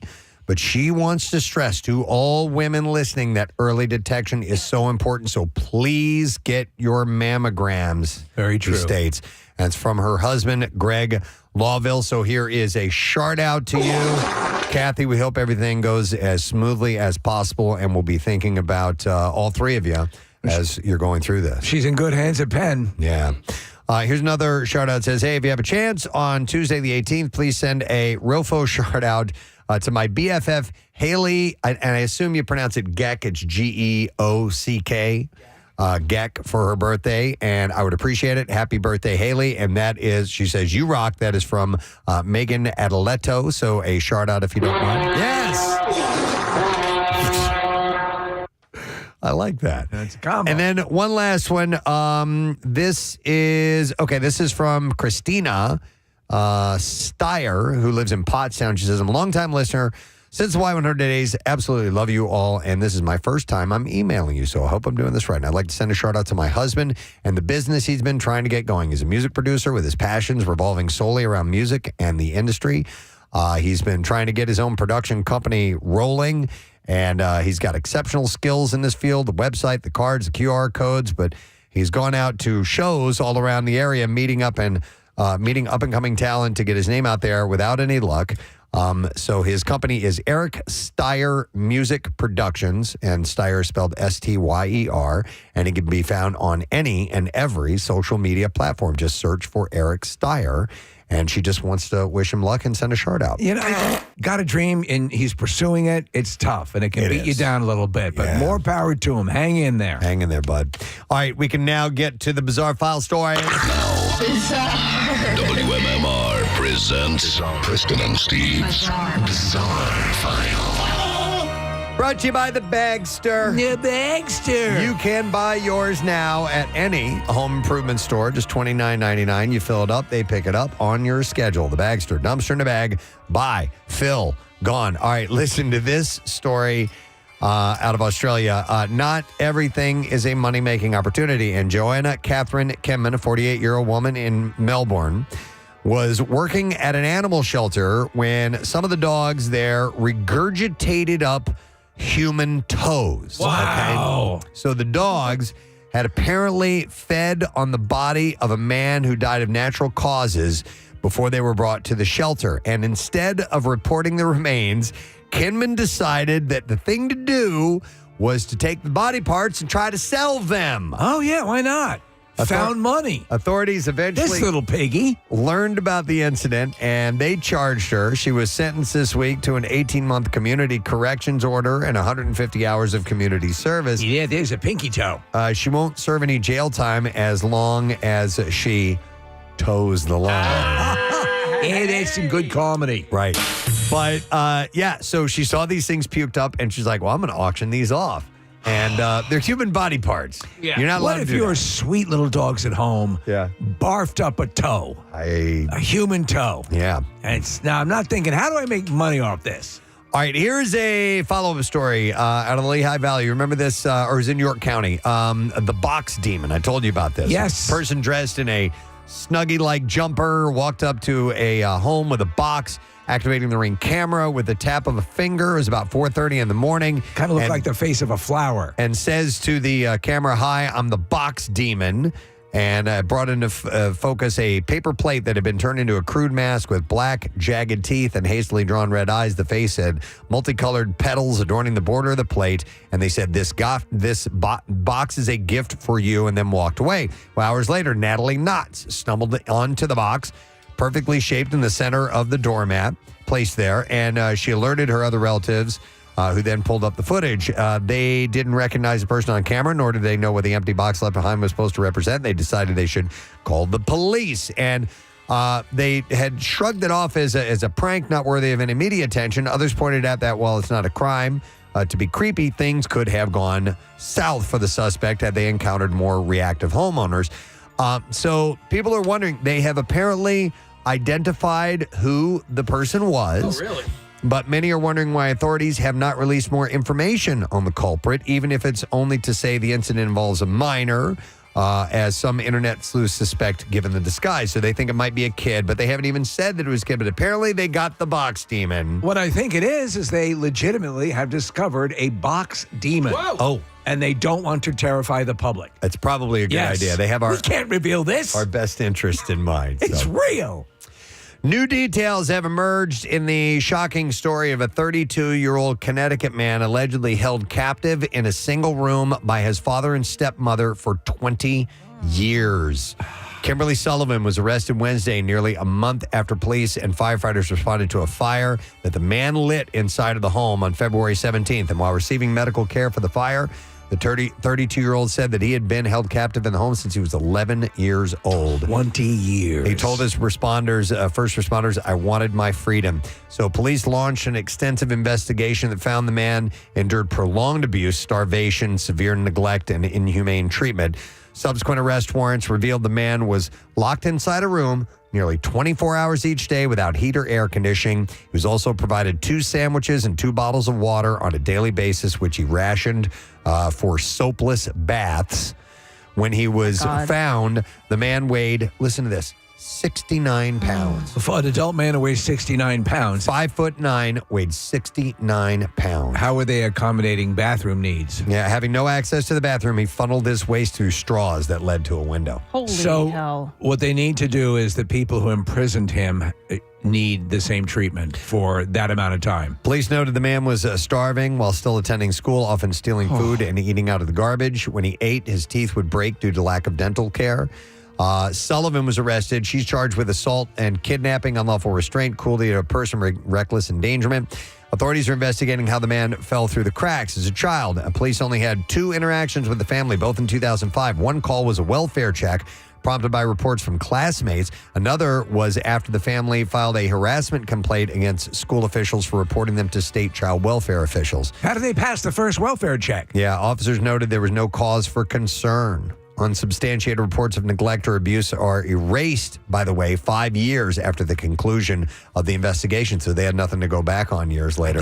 I'd keep those on permanently, just for the hell of it. Former principal of the school had said that administrators reported the alleged abuse to police and, quote, not a damn thing was done. Wow, that's a terrible story. And how do you make good on that? How do you give somebody back 2 decades that are gone? Yeah, there's no way. Although a large squirrel-sized snail found in a New York park may have looked harmless, it posed enough of a danger to people and the environment that its discovery prompted a police response. The invasive giant African land snail. Come out of the house, snail. Was discovered within Brooklyn's Prospect Park following a report from the New York City Department of Parks and Recreation. This thing is horrifying looking. After it was seen in the park, it was surrendered to the City Parks Department in a box, prompting a response from the Environmental Conservation Police. People of New York, I'm merely a snail. I mean no harm to you. Can we live with each other in harmony? According to officials, that's an eloquent snail. Possessing giant African land snails is not allowed in New York because of their status as an invasive species. The Look at it, snail, Kathy. which measures around 8 inches long on average, can consume over 500 different types of plants. Yeah, the thing's gigantic.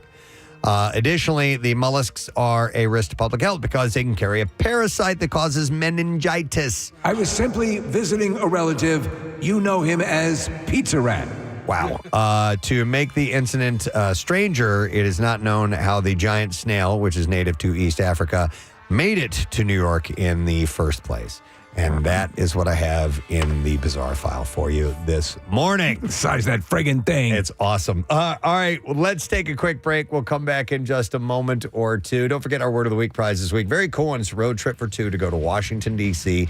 with PhillySportsTrips.com. And that's to watch the Phils play the Nationals on opening day, Thursday, March 27th. So don't miss out. Even if you missed yesterday's letter, maybe you can put it together. All right, because we have 5 all told. And we'll get that at the end of the program. We'll be back in just a moment. Stay with us. So thank you so much to all of the people that have voted for us. This is such an honor. Did you make that leap there? Did you make that leap? Okay. There's a lot of fire out there, but thank you for voting for us. Are they dedicating the award? It gets to that at the end, yeah. All right. I'd like to dedicate this win to all of the firefighters, the law enforcement, and the first responders. Okay, that makes more sense. Okay. I'd like to thank the people what put out the fires. Like, it just doesn't seem very genuine ever when it comes from them. You can see the guys who are really, eating smoke and battling flames up. I got great news, guys! Kardashian was dedicated to us! Like, I can just see them sitting around like, when we win, we should, dedicate to somebody so it makes us look good. Listen, I want to tell everyone up there on the mountain, you guys are doing a great job. The Kardashians just donated their win to you, and I feel sorry for her. I just want to carry that into the fire with you. That's the chief going on the radio to tell all the guys. Attention everyone, Kardashians just donated their win on the People's Choice Awards to you. So I hope that inspires you to go marching into those flames and that super heat and that whipped up win. No word on Little Women LA yet. Yeah. No. So the only reason that I might consider something like that is after grooming in my intimate areas, is that the stubble sucks. Prespo, I'm waiting. One second, honey. You get a little itchiness for a day or two. So what do you use? When it freshly grows use back an in. electric shaver? Yeah, That's what I use for electric safety. razor. Yeah. And I like to be shorn tightly for that porn look. You know, I just don't find it hygienic. I don't want to have a knotted. I don't want to look like the Legend of Boggy Creek down there. I only do it like every couple months. Just like, oh yeah, it's getting a little long. So I mean, I do 100 brushes every night. Oh, gross. One second, I'm like Marsha Brady with her hair pressed. and the stubble's a bitch, but in the mirror. That's the only thing I might consider. So why I would consider something. Press, you get your dogs groomed? Yeah, we do. All right. So do you have boy dogs? Do you let them do your crotch? Well, because I have 2 male dogs, and they have to like shave their peens and their heinies. Yeah. Which I've like. Did you ask if I avoid the dogs? No. I'm sorry. Okay. No, I was gonna say. You get thrown off by the peens and heinies. Do you have a boy or a girl? We or did both? the nails, the teeth, and the peens and heinies. That's the name of the place, Peens and Heinies. Peens and Heinies. If you guys been us on 202, it's called Peens and Heinies. Come on in. By the way, I heard Casey on the phone with his groomer the other day, and he was like, so I've been told when I bring my dog back that he's not too calm and that we need some extra help. I had to get a big dog. I had to go and get sedatives for him. I had to go to the vet. Poor thing. Dude. And what's crazy about this, and Steve, you can probably attest to this, is that dog is the dog that I want to introduce to strangers because he's so lovely and nice and all this stuff. And the other one, check out that peen. But the other dog, who will like literally tear a stranger to shreds, is fine at the groomer, right? Like. It's like they change personalities when they get. And my cats were the same way at the vet. I use the service that comes to the house. Yeah, I should probably have that. The same lady? It's Avery. Yeah, I used her. She was good. Avery's is great, and they show up, and so the whole deal is they get used to going out of the house, right up, step up into the van, which is parked right by your house, right there, and they get it done because otherwise I don't want to have them have a full-blown seizure.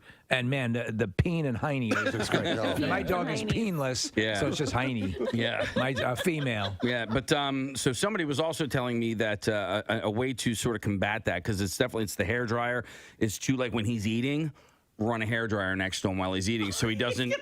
I know. He's going to never eat again. Is this the big dog? This is the big dog. Yeah. What's the big dog's name? Reggie. Reggie. That's it, yeah. Yeah.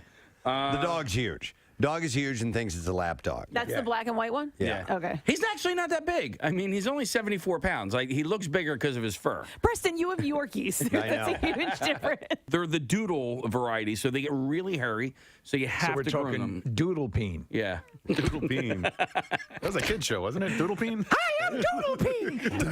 On today's adventure, we teach you how to shave your ass. Shave it real good.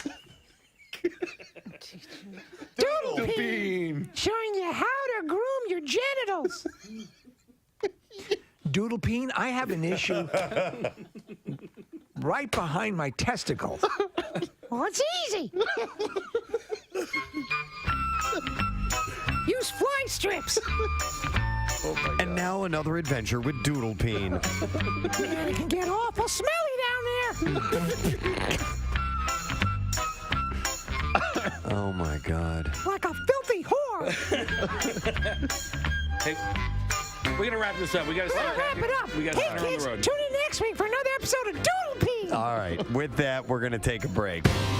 Kylie Jenner has been hanging out with Drake. Oh, great. A month after her split from Travis This Scott. story keeps coming back. Do you think there's something going on between them, or do you care? I'll give you both questions. Well, I don't care, but most of these stories or most of the comments from quote-unquote sources say that they're just friends. They've known each other for a long time. I'll tell you what, we talk about the surgical enhancements, and we talk about, the people who overdo it. whoever. I mean, if you look at Kylie, she's an attractive woman. Yeah. And besides the lips, there's no. She's had a ton of other work done, but nothing that where you see all the lines and zippers and all that stuff. Yeah. I mean, listen, it's almost like I get mad because you're a billionaire because of what you look like. And that's not what you look like. It's, like A-Rod, is he going to get into the Hall of Fame for baseball because you were juiced up half of your career? So it's almost like your numbers are tainted. Well, the most clear aspect of the whole hypocrisy of this thing is that what got her over the threshold, what started the Kylie Jenner empire, was the Kylie lip kit, and her lips were surgically enhanced. Yep. I say to you, Greg. But is it an indictment of the country? I'm wearing Kylie lip today. Oh, I hate you. I know. Why? That actually looks good. I told you I bought it. Yeah. I know. I got it at Ulta. I tried one color, and I like it. It's pretty good. You're giving her money. I want my lips to look good, all right? Yeah. Get off my back! Doesn't look like you're wearing anything. That's like Kylie genius. That's what it is. That's what I got. I got kind of like a neutral color. She is... It's like the Emperor's New Clothes. Yeah. It's like, doesn't even... All right, anyway, got it. Without all of the surgical enhancements, she's still an attract. She's East Delco hot, She's right? cute. Yeah. East Delco hot? Yeah. I think she's just Delco hot. Yeah. No, I mean, like, she's not Radnor hot. I see your point. All right. Emmy-winning SNL actress Kate McKinnon is set to headline a new series on UCP. The hell is that? I don't know. Is it the Paramount Network? I don't know. Is that Uck? The series, it's Uck. You guys watch Uck? The series... Tonight on Uck. That's is it? What the hell? Where's that sound coming from? Where's that sound coming from? You know what it is? It's What? we said series and it lit up Siri on my phone. Where's that sound coming from? I can't yell that loud right now. My throat hurts too much. What the? Well, we have everything you need. Just tell me what you need and I'll hit it. All right. Well, how about there's nothing on here. There's nothing on here. Thank you. So Universal Content Productions. It's a it's a division. We here at Couple. There we go. This is a sister station. Couple. Yeah, Cup is the sister station of Uck. Couple. And it's sister station. Couple. Cup. Yeah, a couple. Couple. We done? No. Okay, Just give it a minute. Give it a minute. Couple. Have fun. And instead of the CNN, Yeah. Couple. This is CNN. Couple. This Couple. is Do that, Fred. By the way, Shake Shack, Yep. love their burgers, but I might as well eat them while I'm sitting on the toilet because that's how quickly they go through me. just for some particular reason. Yeah. There is Do you get the special sauce? Dude, so He makes the special sauce. I literally ate it one time, and I was driving home. I ate it by Helium. There's one right there. Oh, no. And I ate it, Oh, no. and I had to race. Oh my God! I'm trying to get home. I was trying to get home. Yeah. And it was late. It was probably like 10, 11 o'clock at night. I can make it. And by the time I got to about Route 1 on 76, I was like, there's no way I'm going to make it. So let me get to the radio station. Quick. Oh. Stat, right? Yeah. Got to the radio station. Couldn't make it to the fourth floor. I had to dump by it outside next to the... Dude, wait a minute. Yeah. Did you take a dump? You crapped outside of the building? I had to. How long ago was this? This morning. God. Kathy, I it was either that or in my pants. What do I do? Sometimes I don't know. Right? So I had to do it next to the... Couldn't you at least pick a competing station? Yeah. Well, no, I mean, because and also just so open to tell the story. It's amazing. Oh, not right away. I had to wait a couple of years before the security footage was deleted. You know? Hey, more FM's right over there. Right. Q102 is right down the street. Q102 is down the street. You crapped there. Oh my God. The story does get a little bit better. Funny. How? How could it? How? But could you have imagined had he been stopped at another radio station simply because it was an emergency? Yes. Right. Local broadcaster in a clear attempt. Like a superintendent of a school. Right, exactly. Right? He would have been raised to heroic levels here. Now, how does the story get better? Oh, man. I think I'm just going to end it there. No. You started down the path. Just say it quietly so we can't hear. All right, I'll just whisper it. They're not listening. So I had to smeared it on someone's car. I had to leave it there in the grass. Yeah. I couldn't take it with me. Right. Oh, you didn't want to take it with you? No. I couldn't. So what ended up. Take your dog for a walk. So, I left it there. all right. So a little bit did end up in my underpants. So I had. That was just like a bingo. So I had to put. Luckily I had. Nobody can hear this, right? Right, no, we're good. So luckily I had all these T-shirts in the back of my car. Did you fashion a makeshift underwear? I literally wore a pink T-shirt as underwear on the drive home. Oh no! It gets better. Okay, so then I'm on my way home and I'm thinking, there is like T-shirts and poop and all this stuff next. All right, thanks, Kath. So we tried out using one of our phone lines on the air yesterday. It still sounds like garbage. It's horrible. Our engineers are working on it. It's not their fault. It's just, whatever. There's some issues. So a couple of weeks ago, we took Zooms out for a spin. And we've been using it ever since for people to contribute to the program. And the first time out, we essentially just said, well, let's try this out and just see what it sounds like.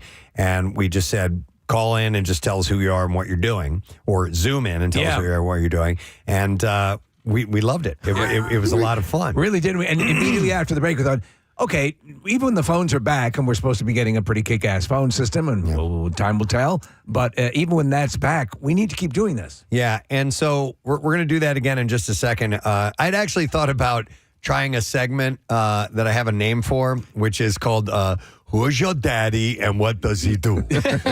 About, just calling in and telling us about your one of your parents or something like that. But we could use this Zoom interface for almost anything. What do you have going on? Yeah. Chuck to me a couple of months ago said he wanted to do something similar to this and call it Zoom with a View. Right. But show us where you are. Show us where you are. But that was more in line with if you were in like a picturesque place or something like that. I like the idea of what are you doing? So that's kind of what we want to do. And I like the name Open Zoomadelphia. So, and thank you to the listener who had emailed me. He's like, dude, you have to play Rump Shaker from Rex and Effects as your theme song. I'm like, dude, you are spot on. So, if you text the word Zoom to 39333, we will send you a link and just jump in and tell us who you are, what you're doing, anything you want to say. What the hell? Let's do it. Open Zoomadelphia, all right? If you have questions for us, whatever. Yeah.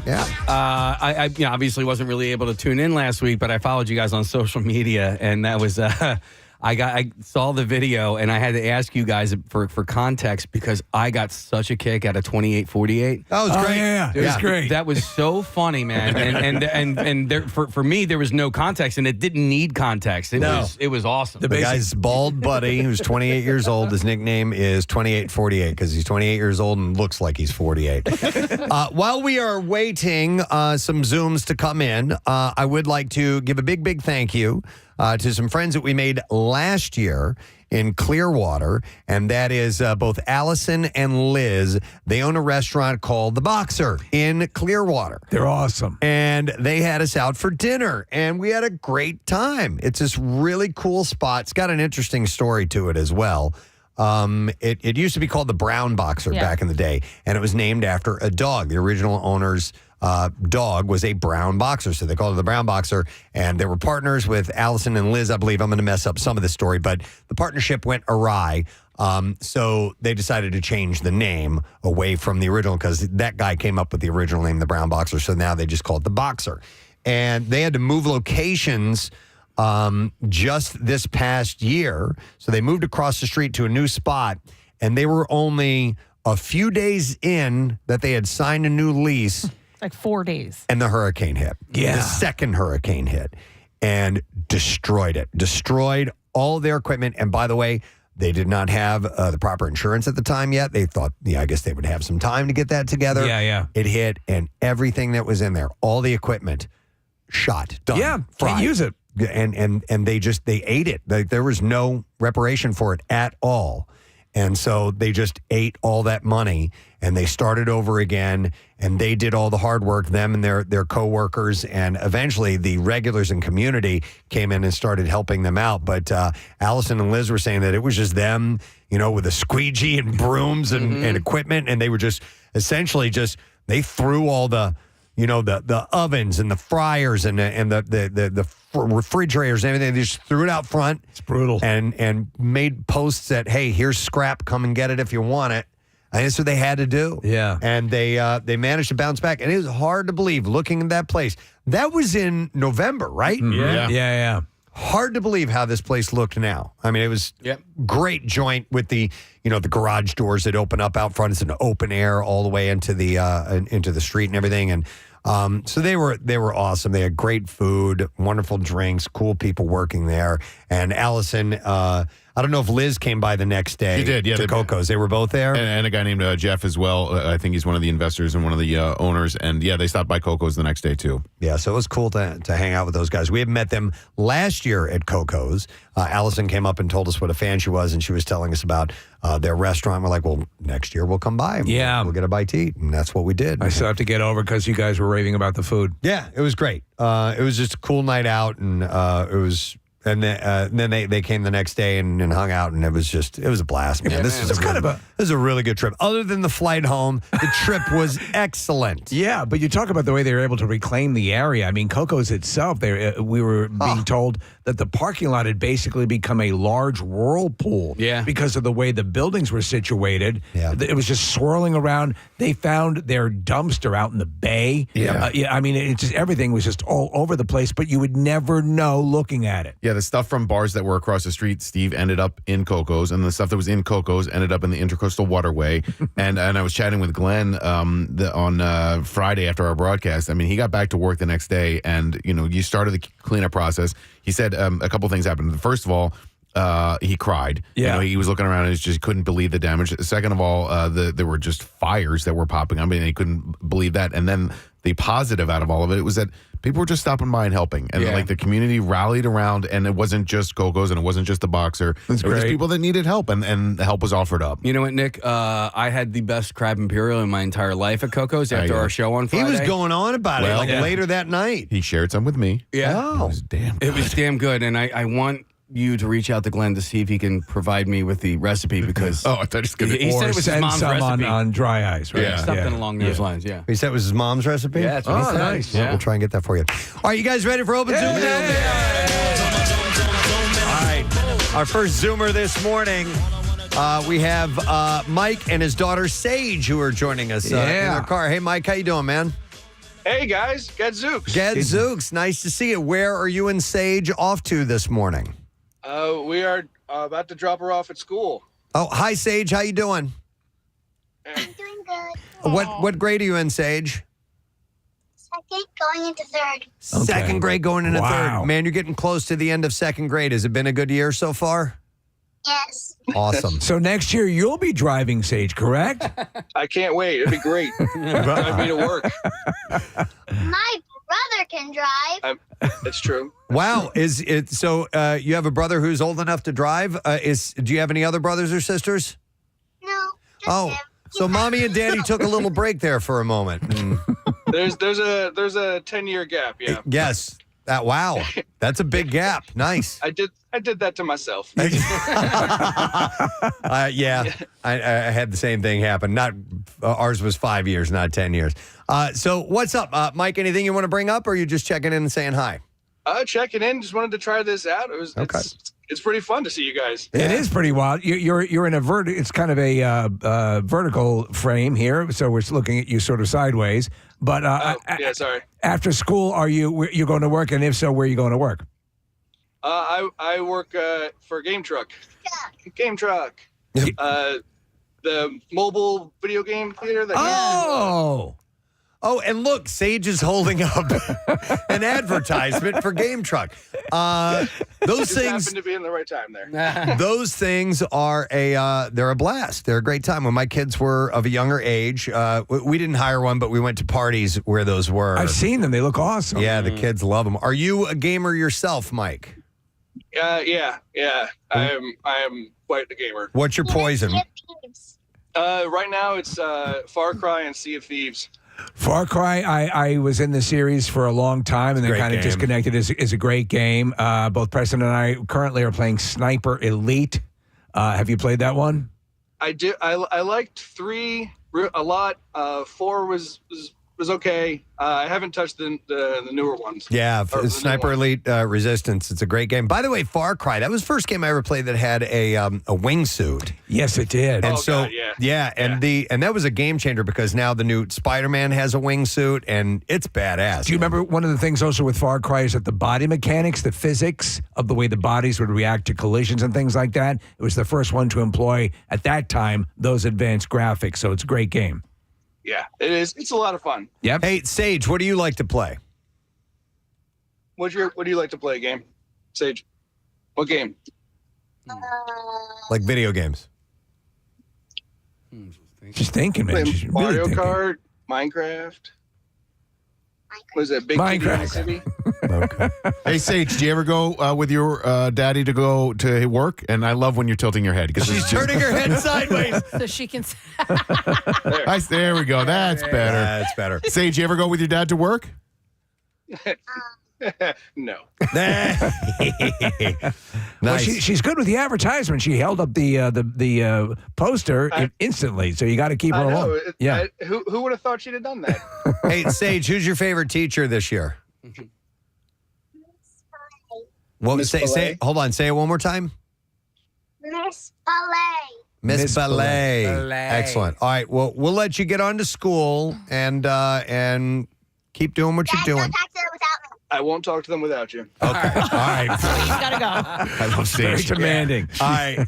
Mike, thanks for checking in. We appreciate it, bud. Pleasure, guys. Mike Talk to you and later. Sage. That's See you later. adorable. Wow. She's a very articulate young lady. She's from very second cute. grade going into third grade. Yeah. Sometimes it can be difficult for little kids to talk to adults, but she just jumped right in there. All right. Our next Zoomer that we have on Open Zoomadelphia, we have Nathan, who is here with us this morning. Hey, Nathan, how you doing, man? Hey, it's actually Richard. That's just my Google name. Oh, who are you? Who are you on the run from? The world. The world.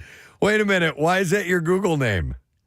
It's my favorite video game character, so it's just easier to have that on there than have a bunch of people find me. From Uncharted. Yeah. Yes. Nice. Great I series. love that Yes. Yeah. Great series. So, are you at work right now? I am. And what do you do? I am a body prep guy over at Car Shop out in Exton. You look like you're working right now. I am. Are you putting on a coat of wax? What are you doing? I am sanding down a hood for a customer's car. Huh? Are these all? So these are custom vehicles? No, these are some of these are just redos for customers that want to get imperfections out of their cars. Others are body work that we do for the cars so that we can sell them. Okay. Well, I had my car detailed and it was like pristine. It was so amazing. And I called the guy that detailed it. I was like, the hood, like there's these white spots all over it. Like, what happened? What did you do? He's like, no, your car's just clean now. And that's from the little rocks hitting your car when you drive on the Schuylkill every day. I was like, oh, God, that sucks. So, Richard, do you do paint work or just detailing or what exactly? Body and prep, so I get the cars ready for the painter, and then hopefully I'll be moving up into paint eventually. Okay. Okay. So what's the most expensive car you're working on right there? And can you show us that car? Anything high end? It's a BMW, actually. Oh, okay. Let's take a look at that. Yeah, take a look for you. You know, why don't you do a Ferris Bueller and take it out for a drive? Oh, wow. That's nice. Hit our GT500 we just got in. Oh, wow. Where's that? That's somewhere in sales already. All right, I have a question. This is more of a detailing question. If you can't answer it, no big deal. But if so going down to the shore, obviously salt is an issue, and we come back with splotches all over our cars. These white splotches all the time. Going through and getting through a car wash does nothing. Really? You got to work really hard to get those off. Do you know the best way to remove stuff like that? What are they like? Is it like dried on? Yeah, they're like water. It's almost like water spots that don't go away from simply soap and water. You know what I mean? Oh, that's more of a, so you know clay bars? No. All right. Well, if you go to the car shop or whatever you got, ask them for a clay bar. What they'll give you is basically this like putty thing. Okay. You knead it up, you get it warmed up, and then you use it with water to rub on the car, and it lets you take off like different water that's stained in the paint. Okay. So instead of like getting it washed, it's not going to take it off. You have to kind of sand it out per se. It's Will you very fine grit sander. will you actually have to sand it out, or will rubbing this in take care of that? Sometimes that'll work. Other times you have to go a little heavier, get it polished, like rebuffed and everything. Yes, that's what I've had to do before. Times, if you want to do it yourself, it'll take out those white spots if you just do it properly, follow the instructions. What about a gasoline stain? Sometimes I'm good now because I figured out a way when I pull out. When I pull out, I'm real good at pulling out. Yeah. But you know what I'm talking about, right? You get a little gas stain on the side of the car by the nozzle, and it discolors the paint. Is there any way to fix that? So sometimes the same thing will work. Most of the time it'll end up being a rebuff job, or if it's bad enough, you'll have to repaint that section. Oh. Hey, Richard, have you met any of us before? Like, have you ever been out to any of our events? And if so, which ones? No, I have not, but I'd love to get out there. I think I was at one of the, what was that one show? They had WMMR there. It was, Barbecue? The Struts and the Max Saturn play. I was there for that. Okay. All right. Very cool. Well, come out to Keenan's. You can buff a lot of cars. They'll be covered in puke. Yeah. Usually happens. All right, Richard, thanks for checking in, brother. Appreciate you listening. Yeah, have a great day, guys. All right, we'll see you later. All right, there you go. Working on cars. Yes, being around cars and, car showrooms, I find those interesting, comforting. Cool place. I don't know why. Yeah. All right, we're going to move on to another Zoomer. We're doing open Zoomadelphia this morning, and we have listener Lee who is checking in now. Hey, Lee, how you doing, man?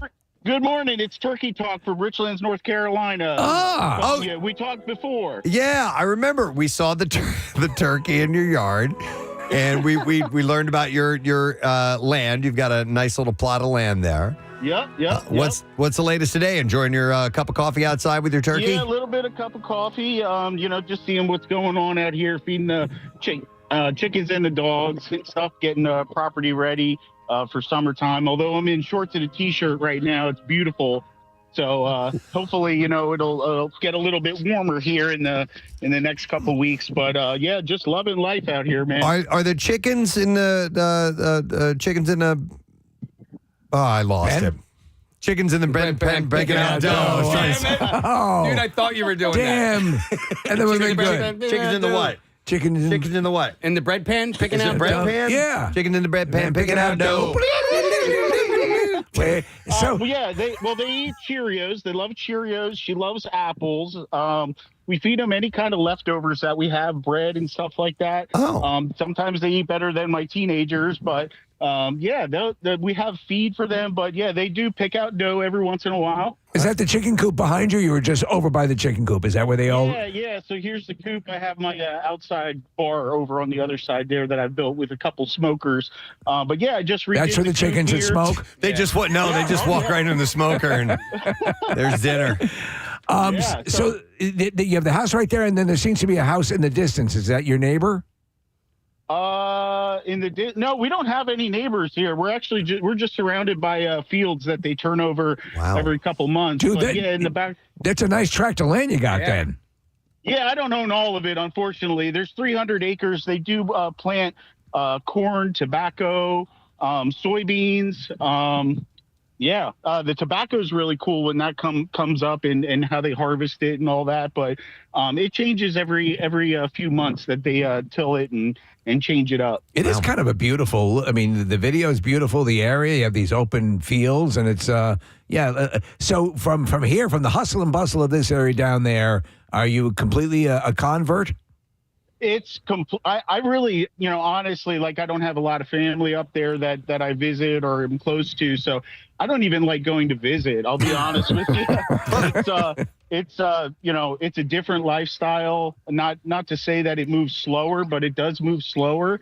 I don't miss 422 and 76. I used to drive that every day into Germantown, and you know, I own my own business now, and I do furniture refinishing on the side here. But yeah, I'm kind of, you know, stay at home dad, and you know, protect the flock, and I watch the kids get on the bus and off the bus. And yeah, I wouldn't trade it for the world. It's completely different down here. You know, just everyone's a little bit nicer and takes a little bit of deep breath before they talk to you, instead of, you know, that Philly attitude. But I'll be honest with you, I haven't lost it. I still have a little bit of that Philly in me. Tell me again, where in North Carolina you are? Yeah, we're in Richlands.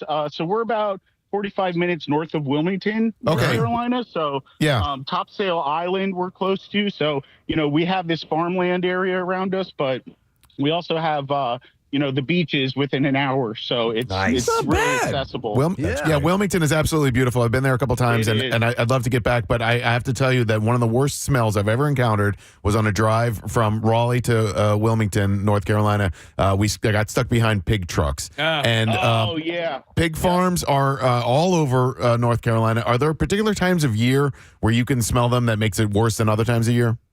Yeah, some mornings you go out and it's a little bit ripe, but I grew up in Pennsylvania in rural, like Nutropoli, like outside of Allentown. I grew up around that stuff. All right.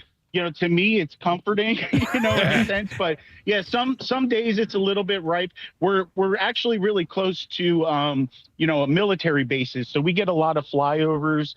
And occasionally you can hear them dropping bombs and doing testing. And stuff I thought you were going to say dropping pigs. No. Wow. So that's got to be a little unnerving when you hear bombs going off. No, not at all. Everybody here is military or some form of it, you know, so I'm, you know, obviously not that. So there's a lot of transient people moving in and out, you know, getting restationed and stuff like that. But little towns like this, I mean, it's such a community of people. Hog farming is a way of life down here. I mean, farming cows, I can hear the cows and the donkeys in the farm next to us. And, you know, it's a different lifestyle down here. People rely on that, and it's a big industry. Hey, Lee, what's your dog's name? I saw the German Shepherd in the background there. Oh, yeah, that's Ziva. That's one of 5 dogs that we have. So we moved from Collegeville, PA to Richlands, North Carolina, and you know, just went crazy. And most of it is my wife's doing. But, you know, because she's not here, she works for Hershey. So she's, you know, on the road all the time. But so they're really my animals to take care of. Yeah. That's how it works. They're beautiful. All right. Thank you. Nice. Well, Lee, it's good to catch up with you again. Thanks for joining us this morning, brother. We appreciate it. Have a good one. All right. We'll talk to you soon. Lee, it's North Carolina.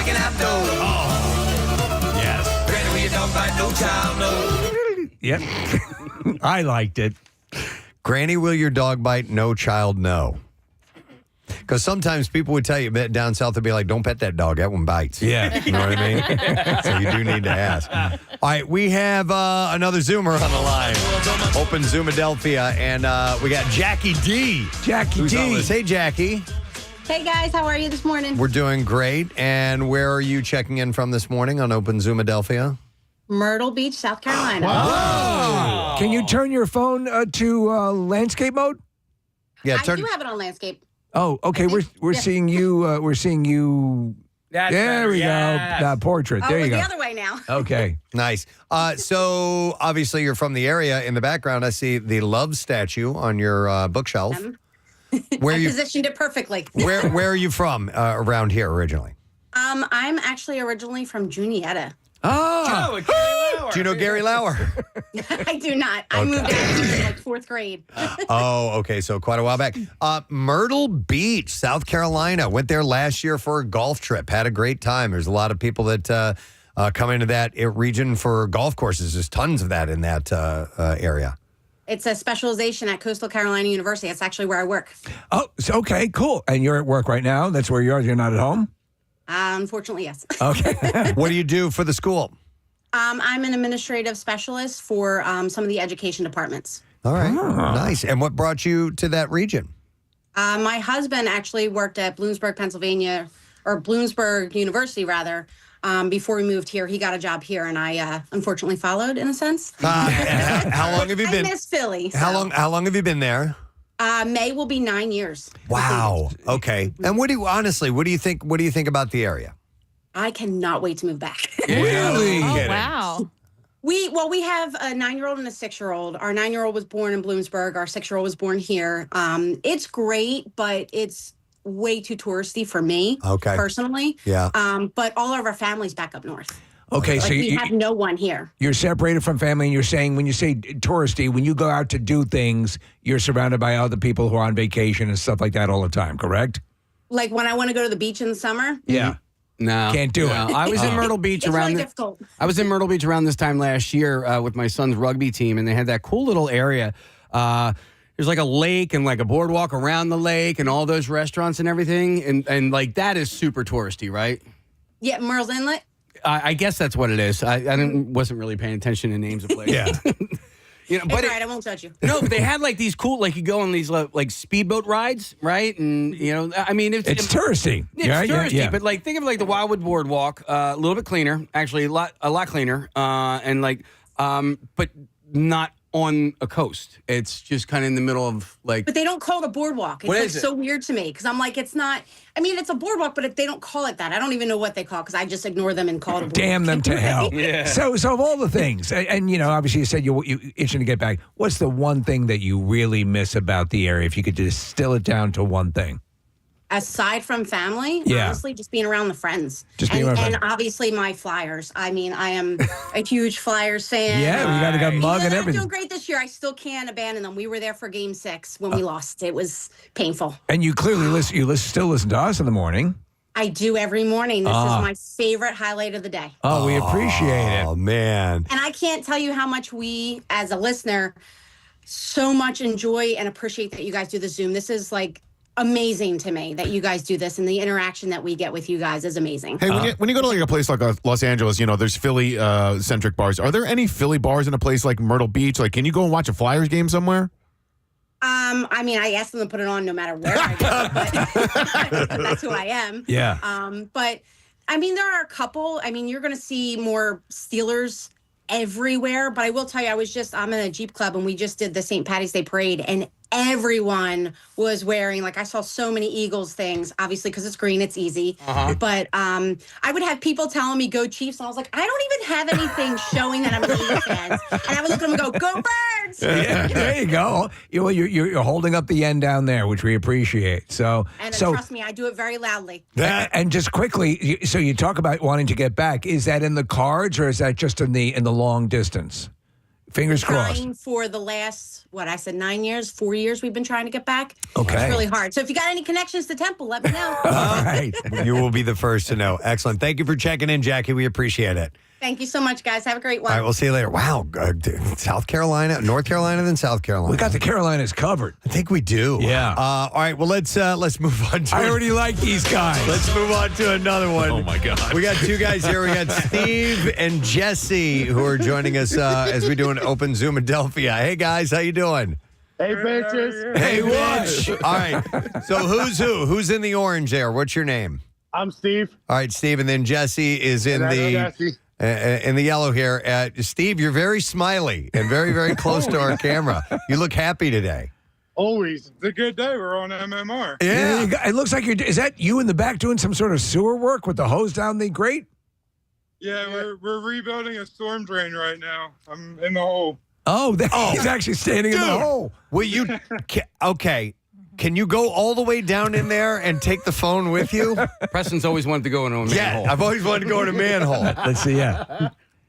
So, Jesse, how far down does that hole go?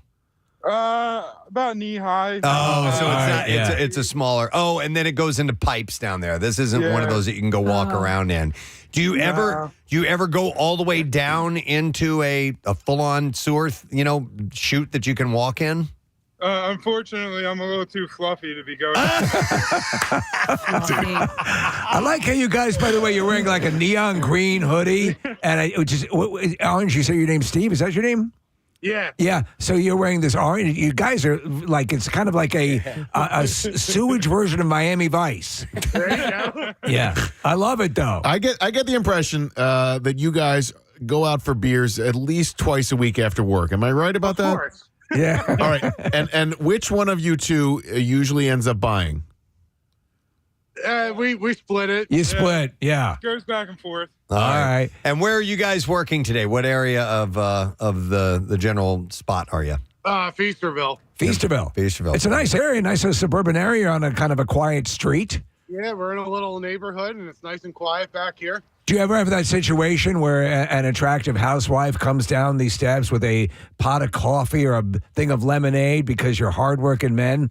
No, we don't get that around No, you don't get that around You don't here. get that around there. The current project that you guys are working on, is there a timeline on like when they want you done by?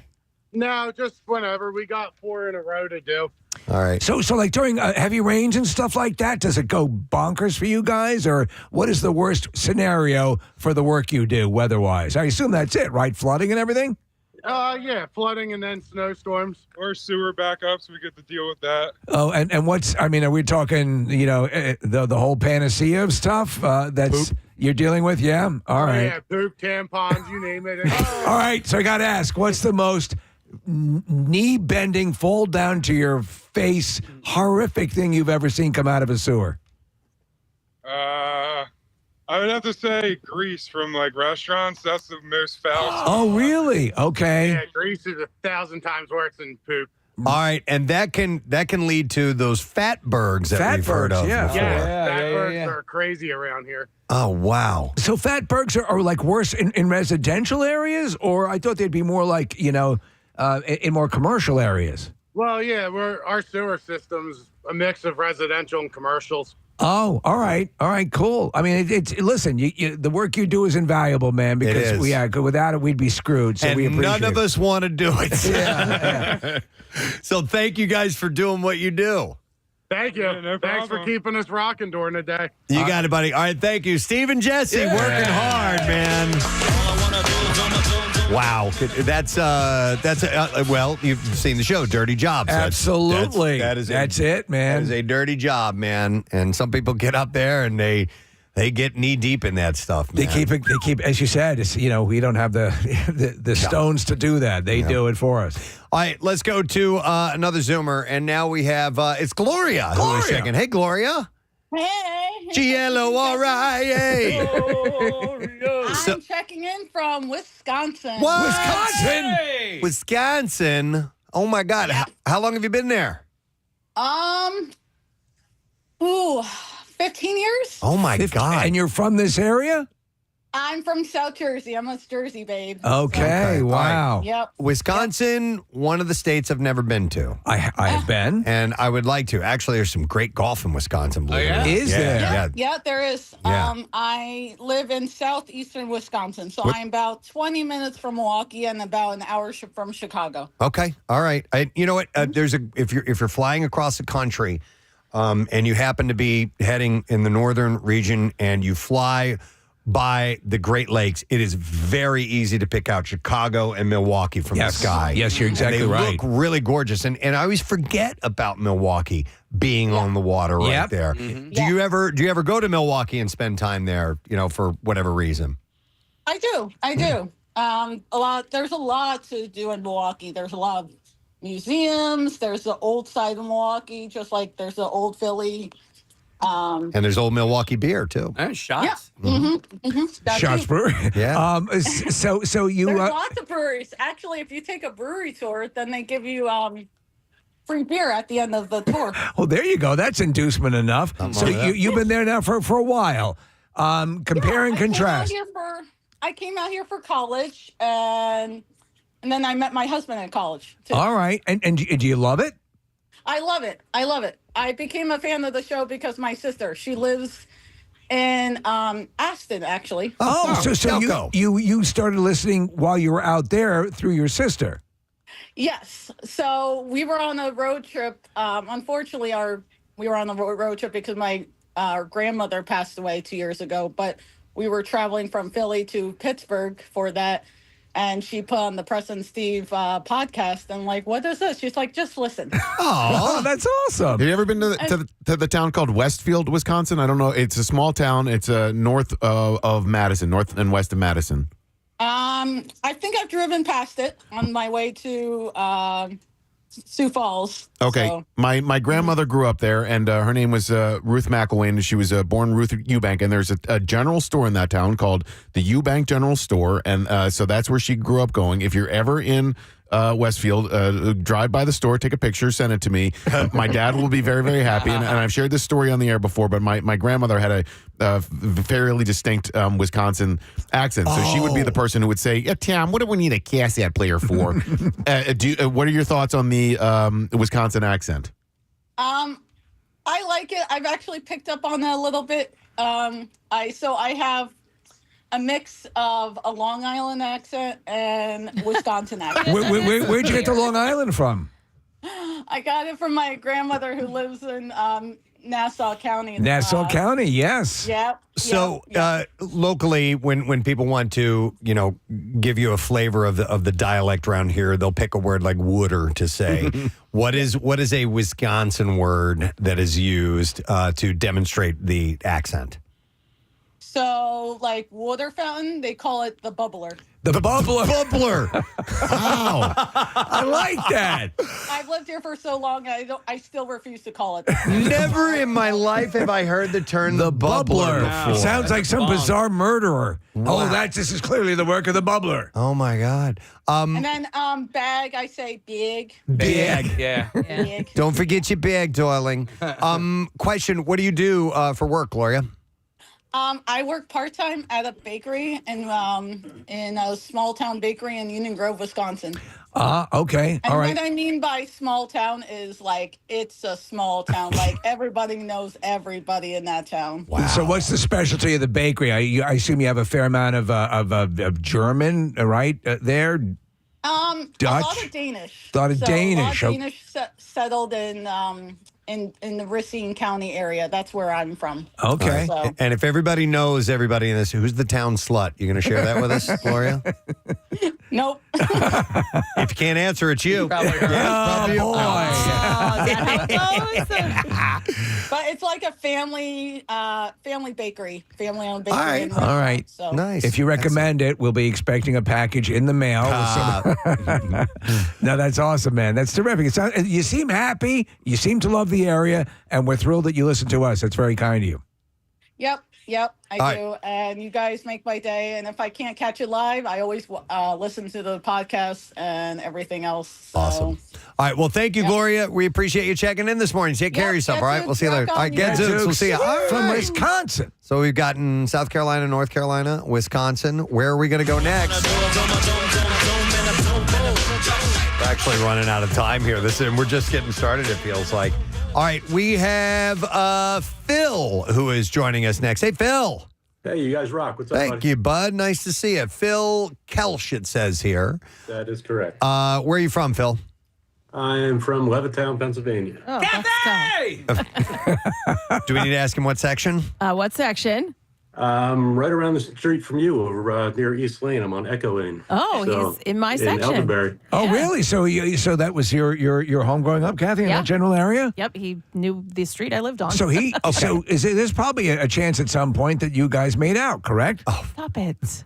Hey, about the Levittown sections, for those of us who aren't aware, can you explain why there are sections of Levittown, what it means? I moved here in 2008. I'm originally from Jersey, so it took me a while to even understand how to get around these neighborhoods. When we were looking for houses, it's just you turn into one section, you end up in another section. Yeah, because it's very confusing. They all look the same. I mean, they were built. Levittown was built, and it was separated in sections. They're all separated by trees, and it just they look exactly the same. So it's just different. There's different types of homes. There's a few different types of homes, right? And as you drive through the sections, like one section has all the same types of homes. So an older neighborhood community where when they were expanding neighborhoods, they just put them up. They just built them. Like a Levittown, all the same. all those Levitt houses. So that would be one section. So the point of delineation is the model of home, basically? For the sections? Yeah. No,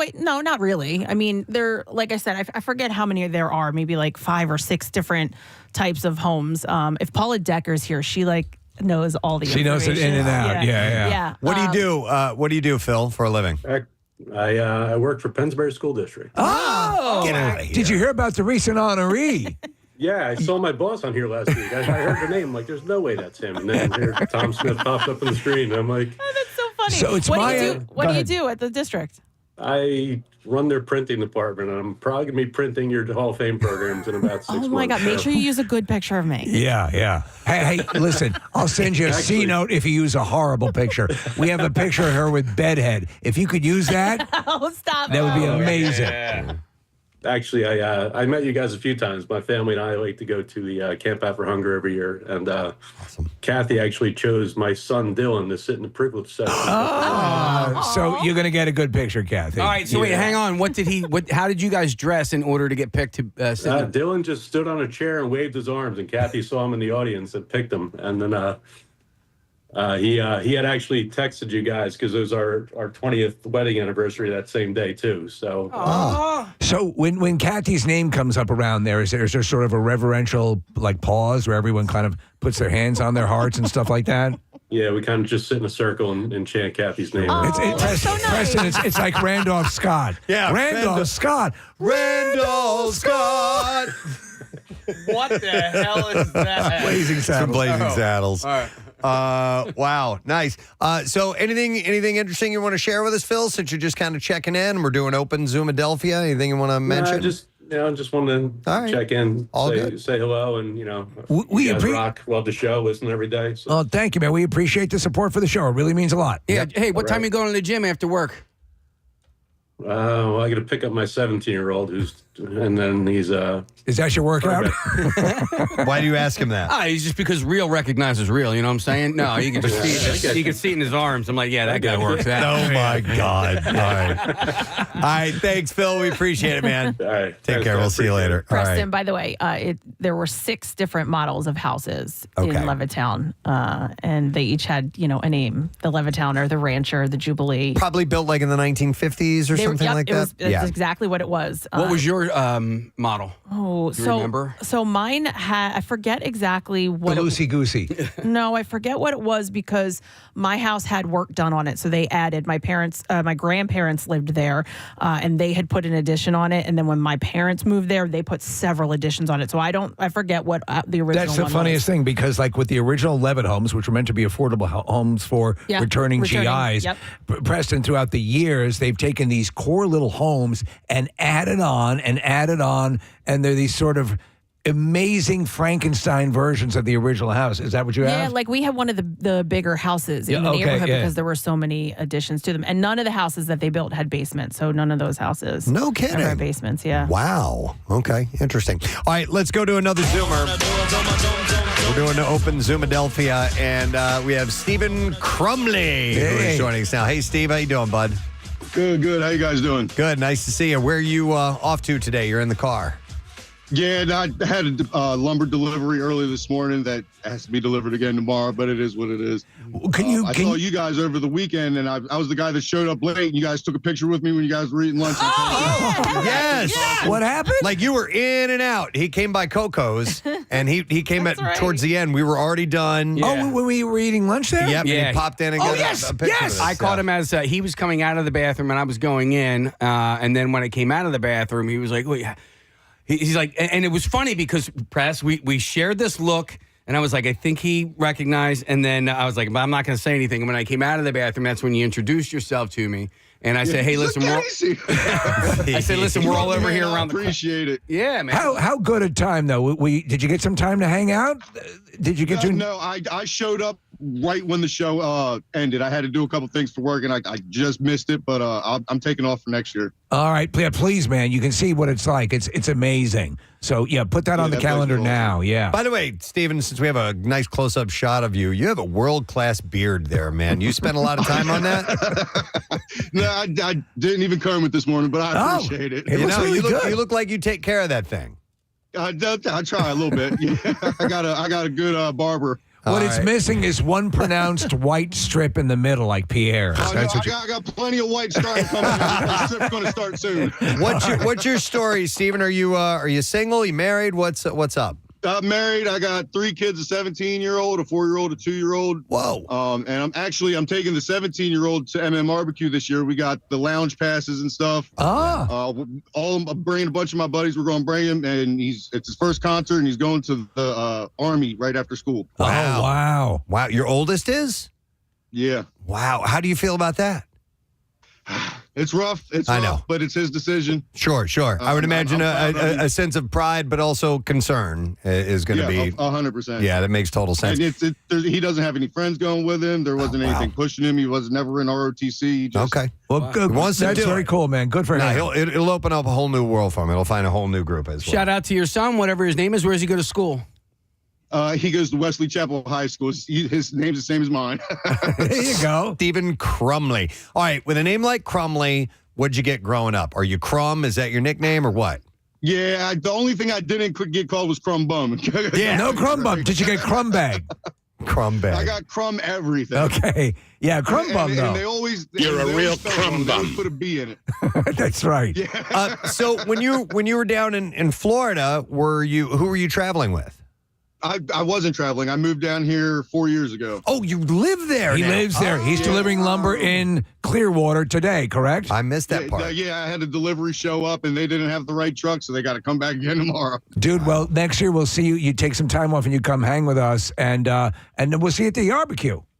Yeah, I'll be out there. I'll see if I can get anybody's attention and try and get my son a picture, too. Absolutely. Yeah, no, and wish him luck. We're accessible. You know, we're going to have the Preston Steve side stage, so we will be there. So we would love to meet you and little Steven. I appreciate it, man. You guys are awesome. Thank you. You guys are the only normal thing in my life still. And I'm sorry. That's depressing. All right. Thank you, Steven. Take care, brother. All right. Well, there you go. We're going to wrap up Open Zoomadelphia with that one. Steven was great, man. He just...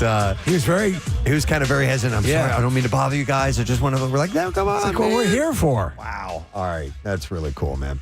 By the way, somebody texted and says, Levittown section explanation. Each section has a name. Example, Rose Arbor.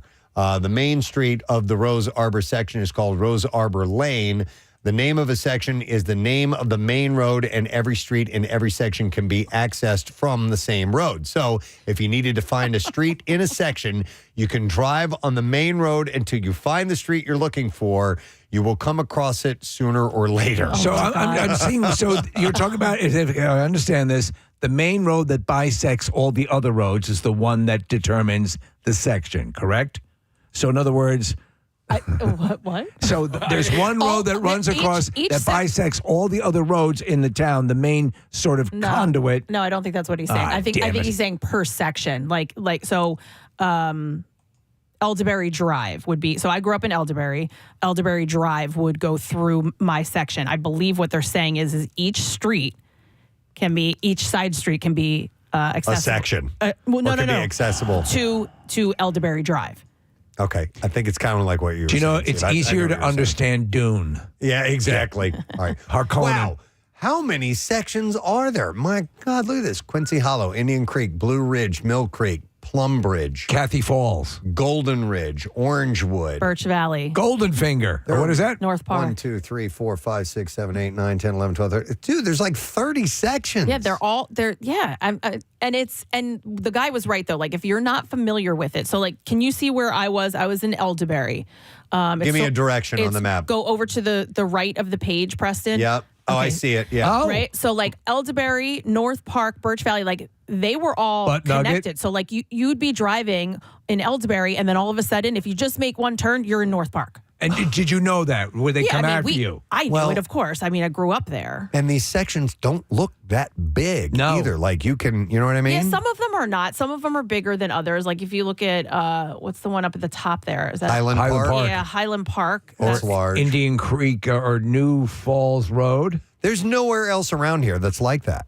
It's just Levittown. Yeah, except for the Levittown in New York. Like if you drive through there, it looks very similar to the one in Pennsylvania. But does it have sections? Like, I mean, named sections? Yeah, I believe it was organized the same way. So Middletown Township, Bristol Township, Tullytown Borough. How do you reconcile all this? Different townships and different a few different school districts. All right, just going back to Bucksco versus Delco. Bucks County was named after Buck Rogers. Yeah. You don't remember? Buckinghamshire. Buckinghamshire. Yeah. I thought you guys remember. You guys both knew the answer to that question. Oh, when we did Bucksco versus Delco. Yeah, I totally forgot. All right. Casey, chicken in the bed brand. Pick it out, though. Bed pran. I said this. Chicken in the bread pan, I'm picking out dough. All right. We got to take a break. All right. We have our next guest in the Acme Lounge. All right. So Andy McKee is here, and he's going to be performing not only at the Sellersville Theater tonight, but he's going to be performing in our studio in just a little bit. It's going to be a treat. We'll take a quick break and come back with Andy. Stay with us. Preston and Steve. All right. So I can't, like, if security goes and they see that on Monday, they're going to go, well, who pooped here? And look at security. They're going to look at security and they're going to see me, like, all ashamed, crouching next to my car. So on Monday, I came back to work with a giant trash bag and I had to, like, collect it all. Oh, my God. And then throw it in the dumpster. So he cleaned his spot. Yeah, I cleaned my spot. hate you. I hate me too, Kathy. When I got home, And this was all because of what? freaking Five Shake Guys. Shack. Oh, Shake Shack. No, not Five Guys. Don't you? They're talk bad about- fine. Yeah, they're fine. Where in the building was it? On the over By at the loading docks. Well, you unloaded. Yeah, Yeah. I had to go. What's that? Why didn't you come inside? He couldn't get in. I couldn't make it. I couldn't make it. Yeah. I do. Believe me. I'm don't. not. This is not a proud moment here, Kathy. Yeah. Though you would assume it could have been a proud moment. Yeah. I mean, I'm glad you came back. And that's noble. Yeah. Well, I mean, it wasn't necessarily noble. It was self-preservation. The last thing you wanted is that footage to end up. But what's worse, the footage of you doing it or the footage of you collecting it back up in the bag? They watched both and they were like, okay, well, he came back and cleaned. You know, we'll erase this. All right, so you should eat your hamburger upside down. On the toilet. That's what we got. That's all. That's all I noticed. I didn't. There's notice. That's it. I can't top that. No, it ends there. I will not be able like to. a derailing train. Right. So nobody heard that, right? Nobody heard that. So let me go to here and more broken ribs. I have. It says Walper. Is your name Walper? Walter. Honestly, wouldn't you at least say Walper? Is this Judge Wapner calling in? You got a nickname now, Walter. Oh my God! Yeah, you hear what happened to old Walper. That's not even a mistype. I'm looking at the T and the P are like nowhere near each other on the keyboard. Walper. Name's Walper. Let me get that straight. Your actual name is Walter. And what happened to you? So what happened to you, Walter? All right. Well, All right. I've broken my hand. Yeah. I've fractured all my ribs. Were these fights over your weird name, Walper? It's not my name. His guy's name's Walper. I'm gonna punch you. But at least you got a great nickname today, Walper. Well, hang in there, brother. Okay. From Touchstone Pictures, the inspiring story of a man named Walper. I've seen him. He's got some medical issues, but the worst thing is his name is Walper. And then a young therapist came into his life. Hi, I'm Kathy Romano. We're going to change that P to a T. Simple as that. And then his life turned around. I'm the head of a Fortune 500 company. And I can do the saber dance. That morning show's not making fun of me anymore. Oh, man. A little while back, I had this idea. If we were to cast WMMR, the movie, Yes. who would play who? And we That's went right. down a list of people, and we had people suggest, and we eventually narrowed down the cast of the WMMR movie. What celebrities would play? Exactly. And playing our program director, Bill Weston, John O'Hurley was the overwhelming You were the overwhelming choice. Yes. Well, that's interesting. I was hoping he'd have higher standards. So to understand Bill Weston, he has a bit of your delivery. Mm-hmm. He is somewhere between Peterman and Ted Knight. So and that would agreed. be right, and that would be the deal. So we figured we'd come up. Actually, Steve did come up with some lines that might be indicative of Bill. These are things that he has said in various forms. And we're calling this the Bill Weston story. Soup. There it is. He hates soup. It's a long story. So a lot of this is very inside. Do we have any soap opera music which would Yes. Okay. Perfect. Okay. If you wouldn't mind, give us a couple of Bill Weston lines. That'd be wonderful. Here we go. Okay. Preston, try to refrain from mentioning on air that you occasionally use Band-Aids. It makes you sound privileged. I just saw the most amazing thing while driving in today. Firefighters were collecting donations at various intersections. Is that a Jewish thing?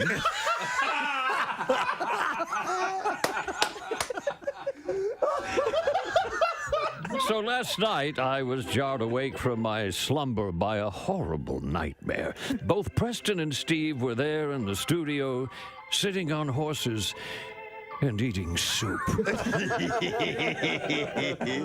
What say we file that one under who gives a crap? Oh, that recently widowed quadruple amputee was a terrible guest. She didn't bring the ha-ha. Perfect. And last one. On today's show, you had the Pope driving in a go-kart, you solved the John Benet Ramsey case, and you raised Kurt Cobain from the dead. I'd give it a C+. I couldn't have asked for better. My God, that was absolutely perfect. Yep. I am nothing like that. All of that stuff is taken out of context. My God, it's like looking at It's like, by the way, the interview, I'll give it a B+. B+. No, that was terrific. Thank you very much for playing along with. Absolutely. I don't know. You're reading gold. It's gold, Jerry. It's gold. All right, we're gonna have to probably pay a retainer to use that. So no drops. We're not gonna use those as drops. But thank you very much. That was a great interview. By the way, who was the singer who did that ghastly song, Pina Colada? Oh, Rupert Everett. Or wait. Rupert Murdoch. Rupert Murdoch. No, it was Rupert. Rupert Everett, wasn't it? I think Not you're the right. guy from Harry No, Rupert Potter? Everett's an actor. Yeah. Who the hell am I thinking of? I'm way off. Oh, don't play it. Oh, it makes me ill. I love the the song. rain. I detest What's his, Rupert every Holmes. second of Rupert Holmes. Rupert Everett is the actor. I rarely would beat up on a song. This song makes me want to vomit. Midnight. Oh, stop it! In the dunes of the Cape. Wait, why do you hate it so much? It's hideous. It's first of all, he says, my lady. You know, my lady. We got some problems with my lady, my old lady. You know, and then I'm going to look in the newspaper and hook up with some chick. And This would definitely be yacht rock. The same my lady, and the same chick is hooking up with me that I was trying to get away I'm from. just surprised because it's very Buffett-esque, and It's you not are such a Buffett-esque. huge it's Buffett ghastly. fan. Okay. It's ghastly. Actually, Jimmy Buffett has said this is a perfect song. He has not. He has not. Pierre, it's all rock and roll. See? Yeah, isn't it all rock and roll? Isn't it all rock and roll? All right. Oh, man. Turn myself against me. Turn. It is about having an affair. Like he's trying to set up an affair, and his wife is trying to set up an affair. Rock and roll. When you listen to the lyrics, this crap. it's pretty messed up. All right. That's the great thing about rock and roll. I'll stand. You're into, as long as it's not Rupert Holmes, because that's crap. See, the danger on this program is to reveal any vulnerability, and then it will be immediately seized on by the rest of the masses on the Preston and Steve compound complex, and then, but not just once, they'll save it in that file, and then when you least expect it, pull it out. Well, you know now this will be something for you for a while. Yes. And then you'll be able. There was a second though Rupert Holmes song. Yes, there was. Besides the Pina Colada song. Do you remember that, Preston? Dry Martini? I don't know. Nick's going to have to look it up. check, yes. Something called Him, Steve? I don't know that. Yeah. Sing it, Nick. But it came out in 1980. Pina Colada came out in 1979, so it was right afterward. But maybe he was that was a hit single. It's apparently. him. By the way, you just said pina, and I've heard that that's technically the way you say the drink, pina colada. Pina colada. Although I always used to say pina colada, but he sings pina colada. If you like pina colada, It's actually piñas. Yeah, when you have more than one. I hear pina colada. Hang on, let's listen. Let's play it. Oh, no. Here we go. What have I done? I hear pina. Do you? Yeah. All right. You're just looking for reasons to hate it. It's actually it's a letter. It's a letter in the Latino alphabet, an enya. Yeah. Is that actual? And letter. also, she was an old like rock Enya. She darling. was, yes. She. Orinoco Flow. That's right. That was Enya. I forgot about that. Oh my God. All right. On my program today. That song is bizarrely hypnotic too, isn't it? Which one? Orinoco Flow. Oh, yeah. I love that. Yeah. All right. I'm sorry, Pierre. Take two. Try that again, Enya. Sorry. That's rock and roll. That's Orinoco Flow. I like the first one better. One more time. We're going to have to go again. I love that. And they're in the booth telling her she's got. And you can say that again? In the land of peace. Oh my God. Let's do that again, Enya. You don't want to leave it in? I just coughed up a manatee. God. Someday yodeling's going to come back. It will be. It's all rock and roll. Yeah. It is. Yodeling is rock and roll. Except for Rupert Holmes, who is the biggest cancer in music. A tumor that needs to be excised. I wish him unending misery. Where did he go? He's on the floor. You killed him. I'm so Whatever you're surprised he into. hates it. I don't hate. I don't love it. I don't Any embrace kind of it. rock, country rock, except for Rupert Holmes, who stinks so badly. He taints everything he touches. Like a plague he is on music. There goes my peace and love. Yeah, what do you mean you don't hate? You just tore him apart. I take it all back. By the way, somebody texted and said I would listen to an entire show of Steve doing cough takes of famous songs.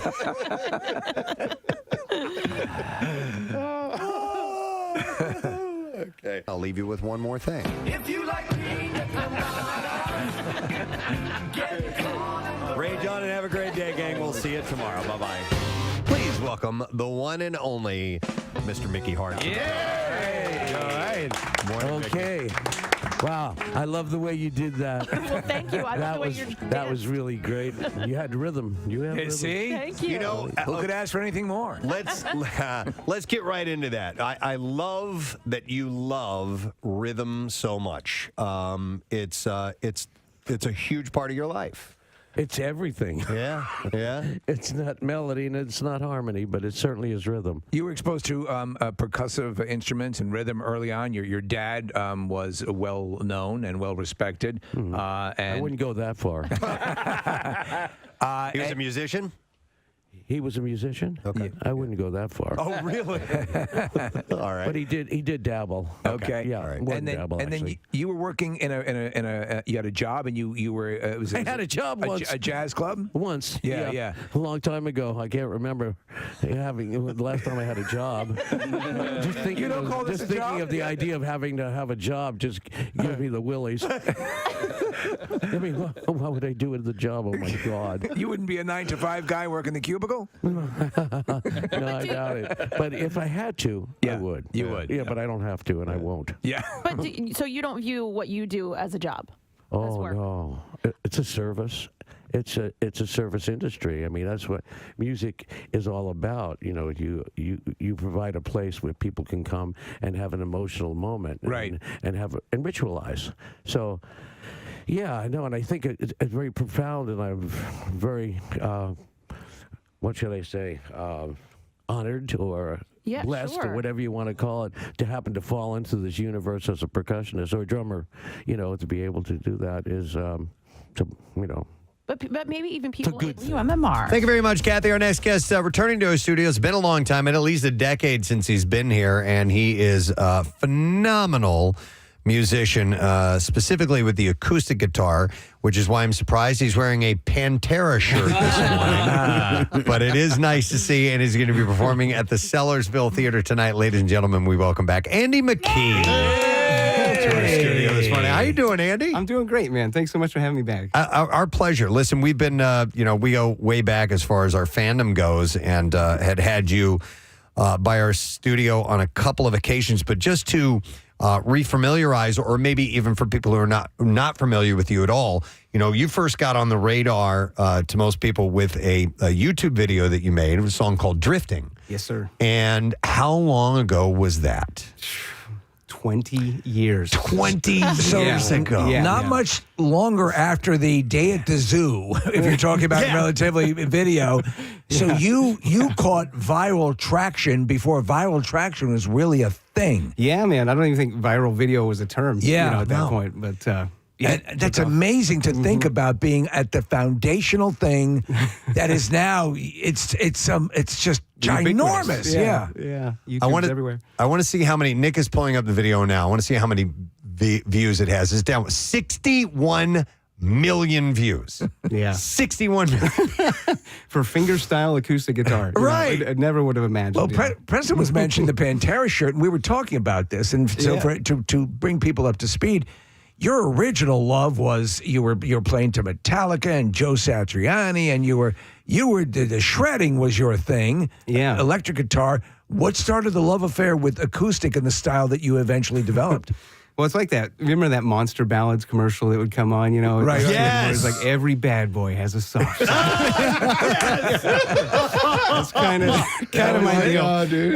Yeah, man. I got into the acoustic a bit more, in my late teens. I found players like Michael Hedges in particular, and guys like Preston Reed and Don Ross. Maybe people aren't too familiar with these guys, but it's this instrumental acoustic guitar stuff that it resonated with me so much. They were covering like melody and harmony and rhythm all at once, and some percussive things on the guitar body. Yeah. Like, oh man, I just love how it's all there. It's wonderful when you see people that are doing things with an instrument that you hadn't seen before. Like when Stanley Jordan came along, and you were like, how is that guy doing that? And Eddie Van Halen's another example, doing some unique things on the fretboard. And your percussive techniques, you didn't invent that. But you certainly have your own style of doing that, right? Yeah. Some percussive elements on the guitar go back maybe to flamenco is maybe some of the origins of that. And then there was a player named Preston Reed that really shook my world, with that, and made me want to get into it and find how can I get a kick drum sound? How can I get, sort of a toms, snare, whatever. Yeah. So. There was another. You remember Gabriela and Rodrigo? Oh yes. We used to have them in from time to time. Are they still out doing their thing, and are you friends with them? Or I've honestly never met them. No kidding. We've never crossed paths. You'd think we would somewhere, at a festival or something, but we've never met. I would think that the community is even though there's so many people play guitar, but the well-known ones might be, aware of each other or friends with each other. Yeah. Somehow we've just never crossed paths, unfortunately. Okay. Yeah. All right. Yeah, so what's going on in your world? You're playing the Sellersville Theater tonight. Is this behind a current album that you have out that you're promoting? Yeah, this summer, I've got a new album come out this summer. So it's not out yet, but I'm doing some new tunes on stage. Okay. That'll be on there. And then I've also got, since I mentioned that Drifting video being 20 years old, I'm doing a 20th anniversary of that album, which is Art of Motion. Okay. Those tunes have just kind of evolved. 20 years. Yeah, it still blows my mind. It blows my mind. Yeah. Well, I want to dive right in and give some people a little taste of what you do. Maybe we'll talk a little bit more. Maybe play another song if it's okay. We didn't discuss this ahead of time at all. That's the way we roll. Happy to. Yeah. So what would you like to play first for us? Sure. Well, I might as well get a little aggressive here with some of that percussive stuff. So I thought I'd play this tune called Hunter's Moon. Hunter's Moon. That's it. Excellent. And Andy's going to be at Sellersville Theater tonight. So this is Andy McKee on MMR. Here we go.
Wow. Yeah, man.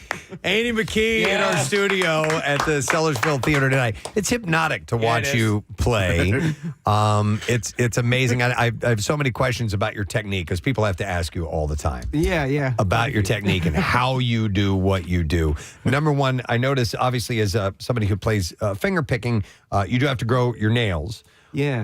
And I notice your thumbnail is pretty long. Is that the longest one? Yeah, actually, I keep the other ones kind of short for tapping on the fretboards. So okay. Do you put nail polish on it to keep it strong or something? Because you break a nail, it could F up your show. Yeah. I just tend to eat a lot of Jell-O. But then, I've also got like a nail kit, so in case it does break, I just put on a fake one. All right. Real? No kidding. Yeah. For real. I was going to ask if there's ever an occasion where it breaks, it's like, oh, cancel a show? That's no. it. You Ladies and press on gentlemen, nails. Andy has broken a nail. Yeah. The show is canceled. Yeah. And I did want to ask about the finger tapping and the harmonics that you're pulling off with just your right hand there. Yeah, man.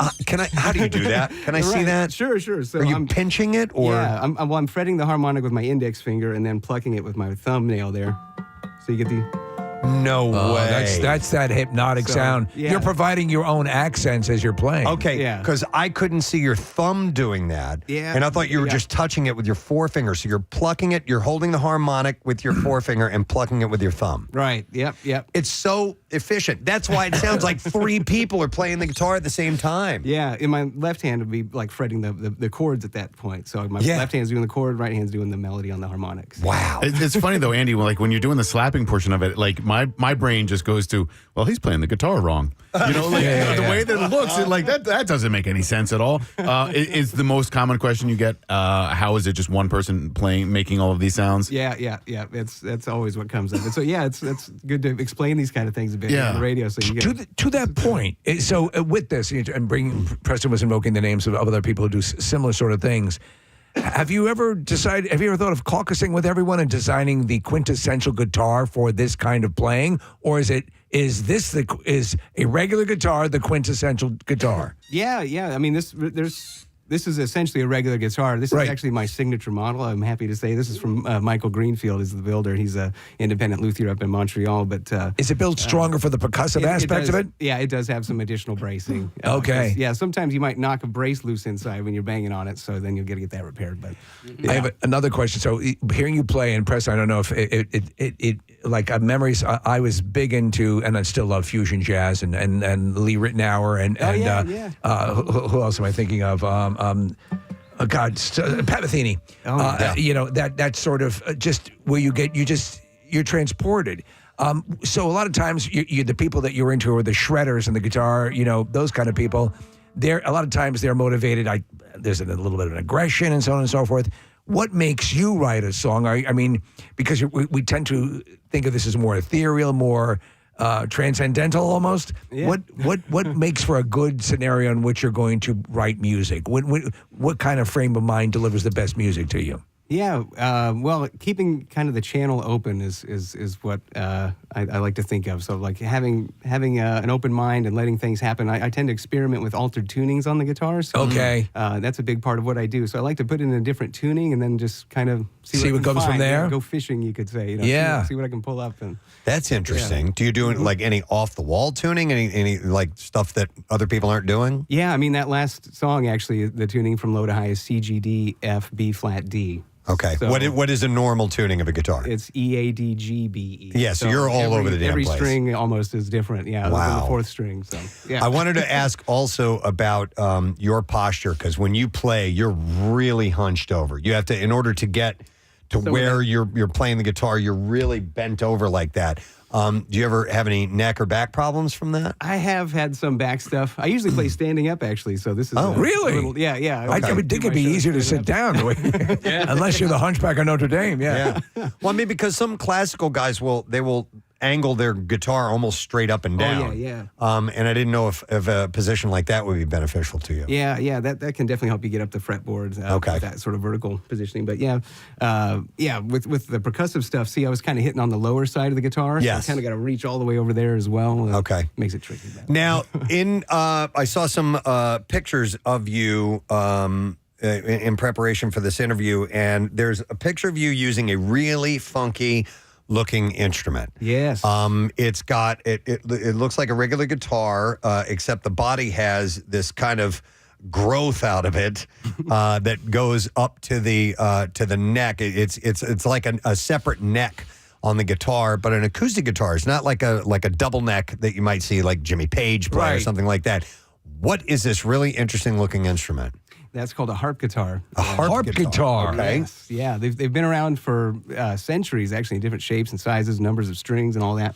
All you really need is one string that isn't over the fretboard to be qualified as a harp guitar. Mine's got 6 sub-bass harp strings. Oh. And so that's what that is. Yeah, and I've got it out on the road with me. I've got it. I'll have it tonight at Sellersville. I got to see you use that thing because you're already all over the place with 6 strings, and if you've got 12, and then those are bass strings. If you start blowing into the thing, game over. Yeah, I don't know what's left to do if you're playing a harp, guitar, and drums at the same time.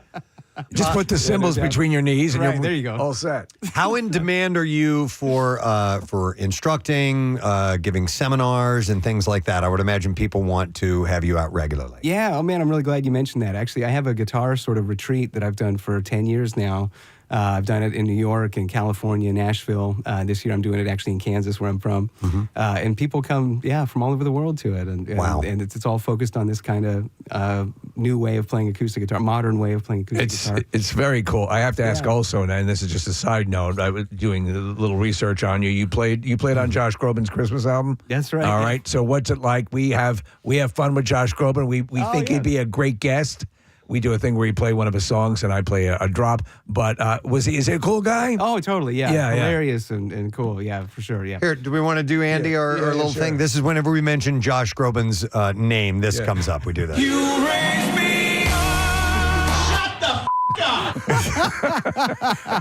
We don't let him finish. Yeah. Awesome. We always tell him to shut the F up. But we know he'd probably get a kick out of that. Totally. You would find that hilarious for sure. Awesome. Are there any rock stars that you found out that are fans of yours? Yeah, man. I've been fortunate to become friends with like all my favorite guitar players. Really, man. Eric Johnson is the reason I started playing guitar. Legendary. So we've toured together and stayed in touch. Man. And, Steve Lukather.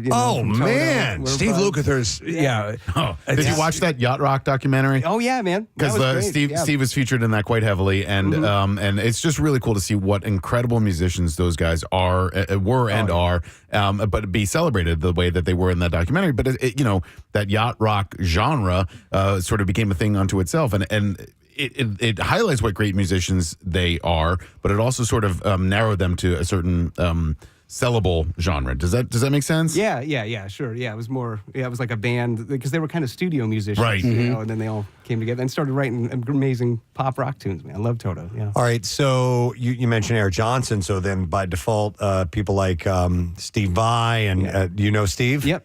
Wow, that's pretty cool. Man, yeah. Saw him. He had that tour with Satriani. We had Satriani on recently. And just again another. They're just unbelievable. You've played with Prince, have you not? This was in Australia. Yeah, it was. What was that like? Like, whoa. Yeah. I never would have imagined in a billion years something like that would happen. But he saw me on YouTube, and liked what I was doing and was like, you want to come to Paisley Park? And did he himself call you? When I got to the hotel in Manchester, which is outside Minneapolis. I got an email from his management to my management, and, we didn't even think it was real. Yeah. But, ended up going up there and rehearsing, and we did a tour. It's kind of a special guest. God almighty. Yeah. Okay, so he calls, you pick up the phone. What's that like? Mr. McKee. Yeah? This is Prince. What? Did you have who is this? Who is this? I was, it's just unbelievable, and it was like, we're going to have the limo come pick you guys up at the lobby here in half an hour, blah, blah, blah. And went and rehearsed, he was amazing, man, and just an incredible musician. I mean, if anybody doesn't know, if you think he's just some pop artist person, I mean, he was an incredible musician. He could play every instrument on that stage. What did he want you for in particular? Was there something he was looking to achieve, or something that he wanted you to I'm still to this day actually not entirely sure, man. I'm this weird acoustic guitar guy. Yeah, I brought an electric guitar and did some stuff on electric, but at the end of the tour, I was kind of like, I'm not sure this is. I'm the guy, But if you ever want to do like an acoustic album of your stuff, let me know. I would be all. So he wanted to continue with you, but you thought you weren't a right I fit? felt awkward as. Everything, man. Even in your scrubs with your jerry curled hair hanging over and your Purple Rain look. Yeah, it's I got my thing here with the solo acoustic, and I love doing it. Yeah, and I've done some '80s arrangements, in the past, and so I thought, man, if you ever want to do something like that, let me know. And I thought I'd never hear from him again, but wow. Now we know you won't. Yeah. That's an amazing story. All right, well, we have time for one more tune, if you don't mind, Andy. I'd love to, what do you want to play now? Well, let's see. Maybe I'll do something a little more mellow for the folks. Okay. And this is a tune that I wrote for my dad. He got my first guitar when I was 13. And this has an interesting tuning too, or are you okay? And we're pretty much there now. So, all right. Yeah, E, C, D, G, A, D. And you just tune by ear? Yeah. Wow. Yeah. With headphones on. Yeah. Just got to listen for that kind of frequency to go away. All right, so you wrote this for your dad? Yeah. What's this called? Simply called For My Father. For My Father. All right, This is Andy McKee performing at Sellersville Theater tonight.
So it's wow. Don't you feel, Preston, that you, without lyrics, you know the story of his father? Yeah. Said the same thing about, and by the way, it's Andy McKee, Sellersville Theater tonight. The last time Andy was here, like over 10 years ago, you wrote a song that you had for your child. And it kind of, we could pick up what the day was like in the child's life by listening to the not only the melody but the tempo and the dynamics and all that stuff, and you really paint a picture very well with your music. Thank you, man. That means everything to me. That's what this instrumental stuff's about, and it always has meant to me, is like kind of painting a picture, telling a story just with music. You know? Because and for whatever it is, it's as pure. Like I have a catch in the back of my throat because it is that as those I'm seeing snapshots of moments, and I don't even know what those moments are, but I know the feeling that's coming through in the moments, and that's everything that music does. You know. Man. So we mentioned we first, heard about you all those years ago through YouTube. Where do you like to what do you like to use for your social to get your word out about you? Is it Instagram? Is it YouTube? OnlyFans. OnlyFans. Right. Killing it on OnlyFans these days. Oh man. Nice. A lot of foot stuff because Kathy's. Me too, buddy. Me too. It's talk out there. Gotta do what you gotta do. But Facebook, Instagram, and I guess Threads, which is that kind of thing with Instagram. Those are the main ones. Okay, but not YouTube so I'm much on anymore? YouTube as well. Yeah, Okay. I guess I haven't been real hyperactive on there, but I might be picking that back up a little bit. So all right. Yeah. Just do the search on Andy McKee, and we'll post on PrestonandSteve.com on our information and socials on how you can follow Andy and find out where he's playing when he's not at the Sellersville Theater, which, by the way, the show is tonight at 8 o'clock. You can get tickets through ST94.com. Don't miss them. It's a real treat. In fact, I have a couple of pair of tickets to give away. Oh, nice. Hey, all right. We're going to take some texts, okay? So text the word Andy to 39333, and we're going to grab a couple of people at random. We'll give you tickets to go see the show tonight. Andy! And there it is. Exactly. Dude, it's great to see you. We hope it's not another decade before you come through No doubt, again. man. Hey, I'll come back through anytime, man. I'll let you guys know when I'm around, and hopefully we can make it work. Excellent. We appreciate it. Andy McKee, everybody. All right. Thanks, man. We'll take a quick break, and we'll be right back. Stay with us.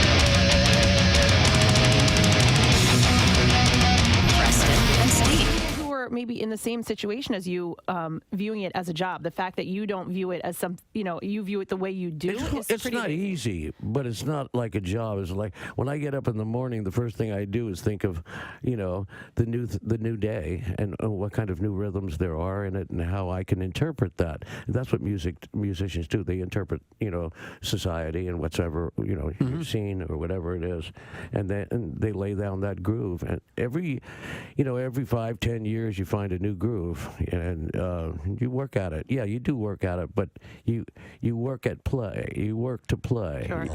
You have to keep your skill up. I play every day 2-3 hours. Do you? Absolutely. Yeah. Are you kidding?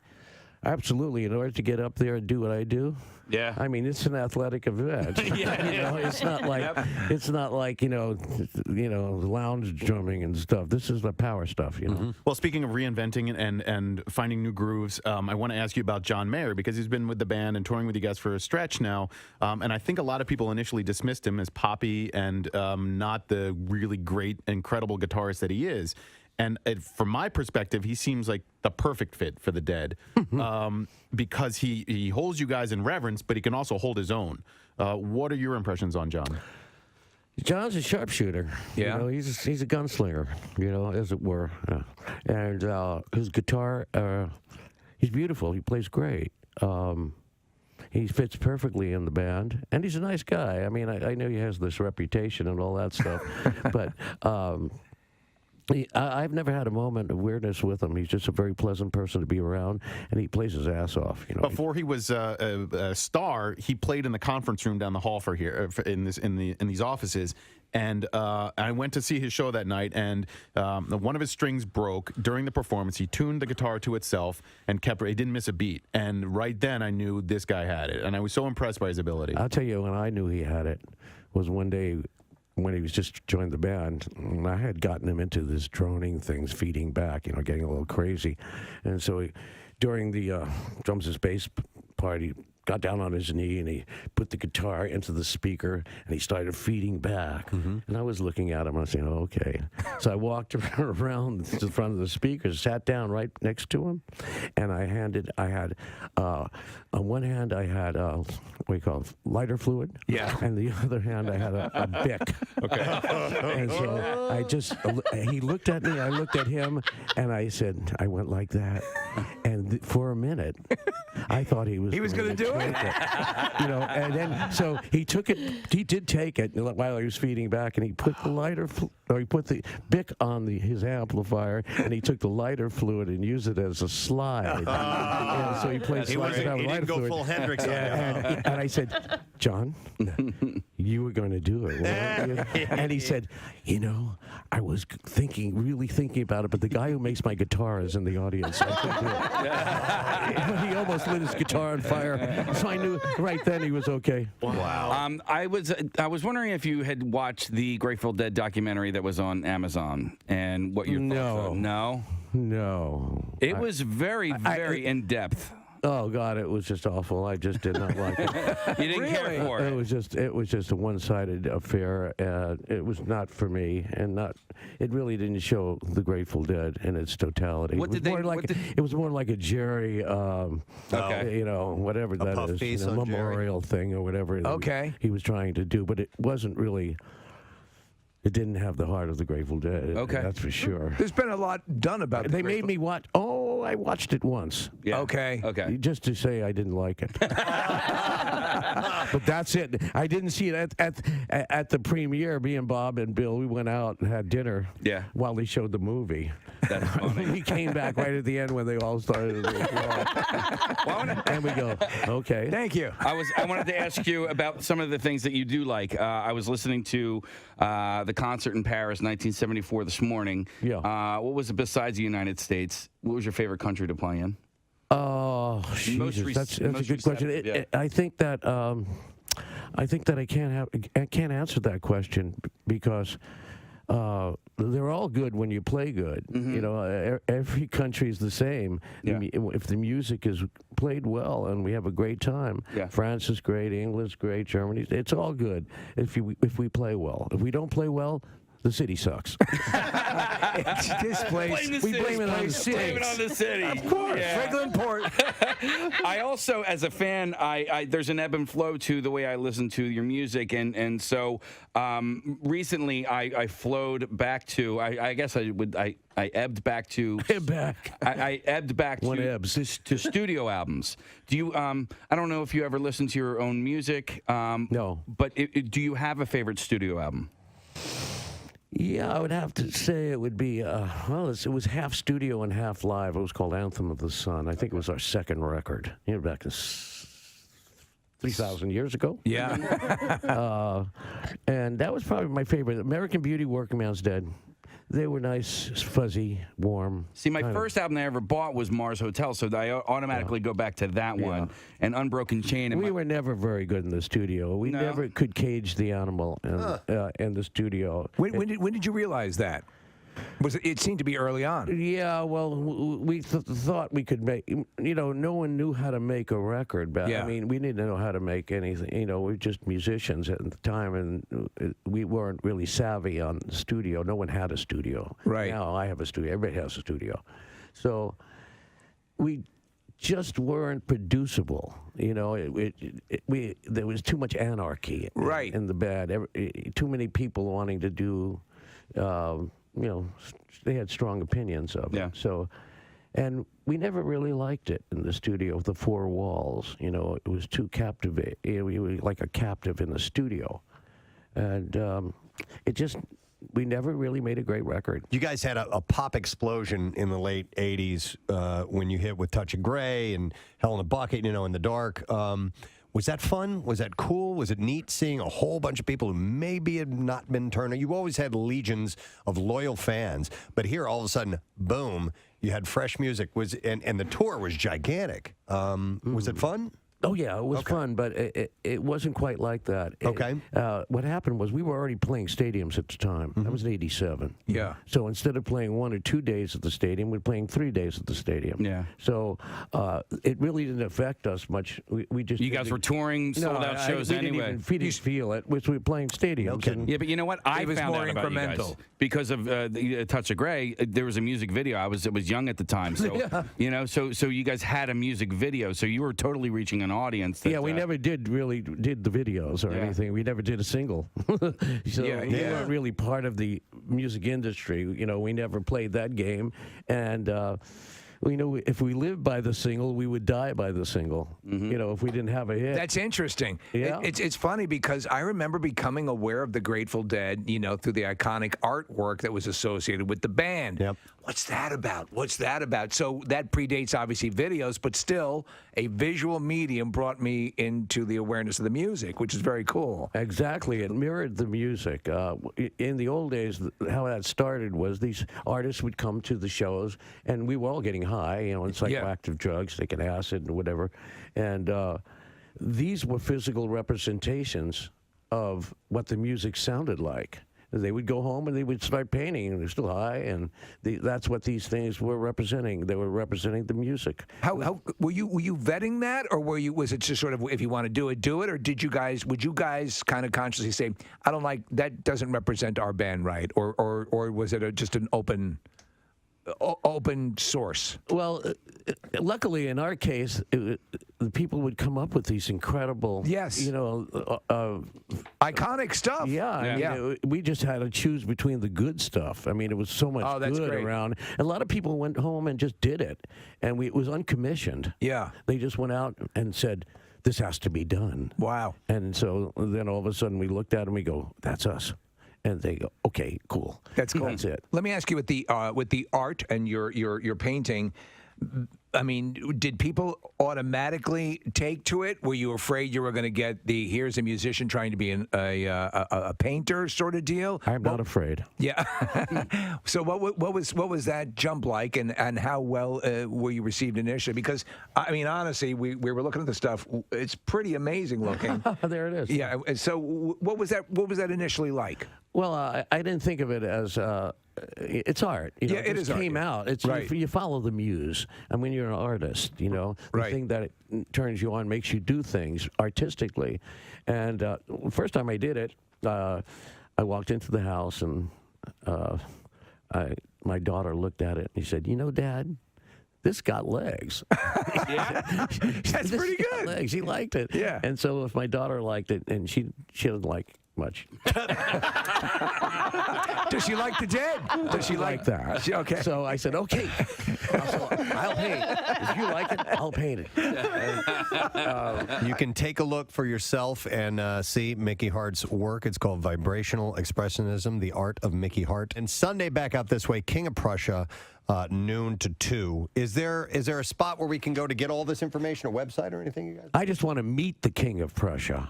Yes, we all do. And I want to see Mrs. Prussia. Sure. Mr. Prussia. And all of the little Prussias. All the Prussiets. Yeah. I'm actually Mrs. Prussia. She is. Yeah. She shops there all the time. I heard that she cooks. Oh, You heard wrong. have heard wrong, sir. Wrong, Mrs. Prussia. She makes reservations. Yeah. I can make a mean reservation. She makes a mean reservation. She makes a mean Romanoff. Ladies and gentlemen, please give some love to the one and only Mr. Mickey Hart. Yeah. Thanks for coming by. There's something you and your spouse you will never don't discuss, ever agree on, ever. And that's not a hole in the relationship. Right. That's just smart.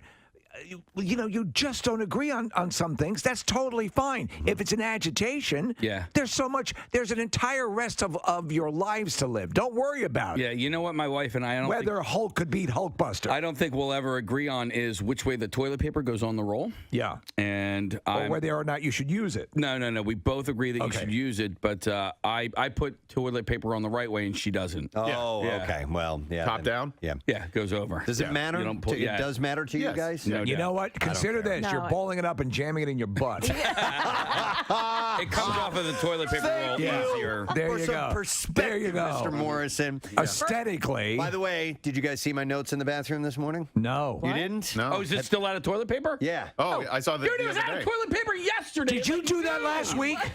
No. Because I did it this someone morning. had the courtesy Yeah. to put up on the door. Yeah.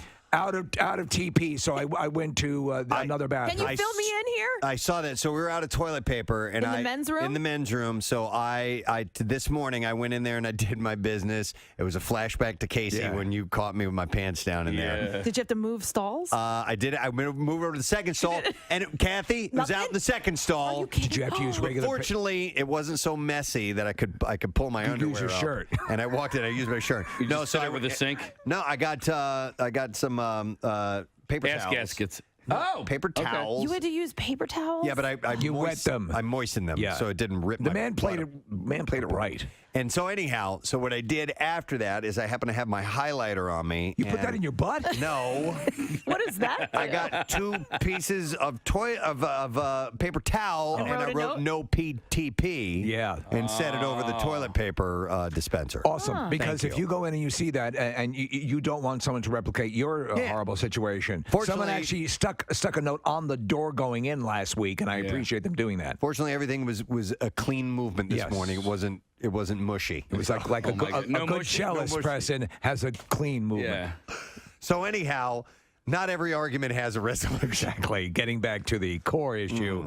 When you start to hit these sub-freezing temperatures, anything below 32 degrees, and then when you get down into teens and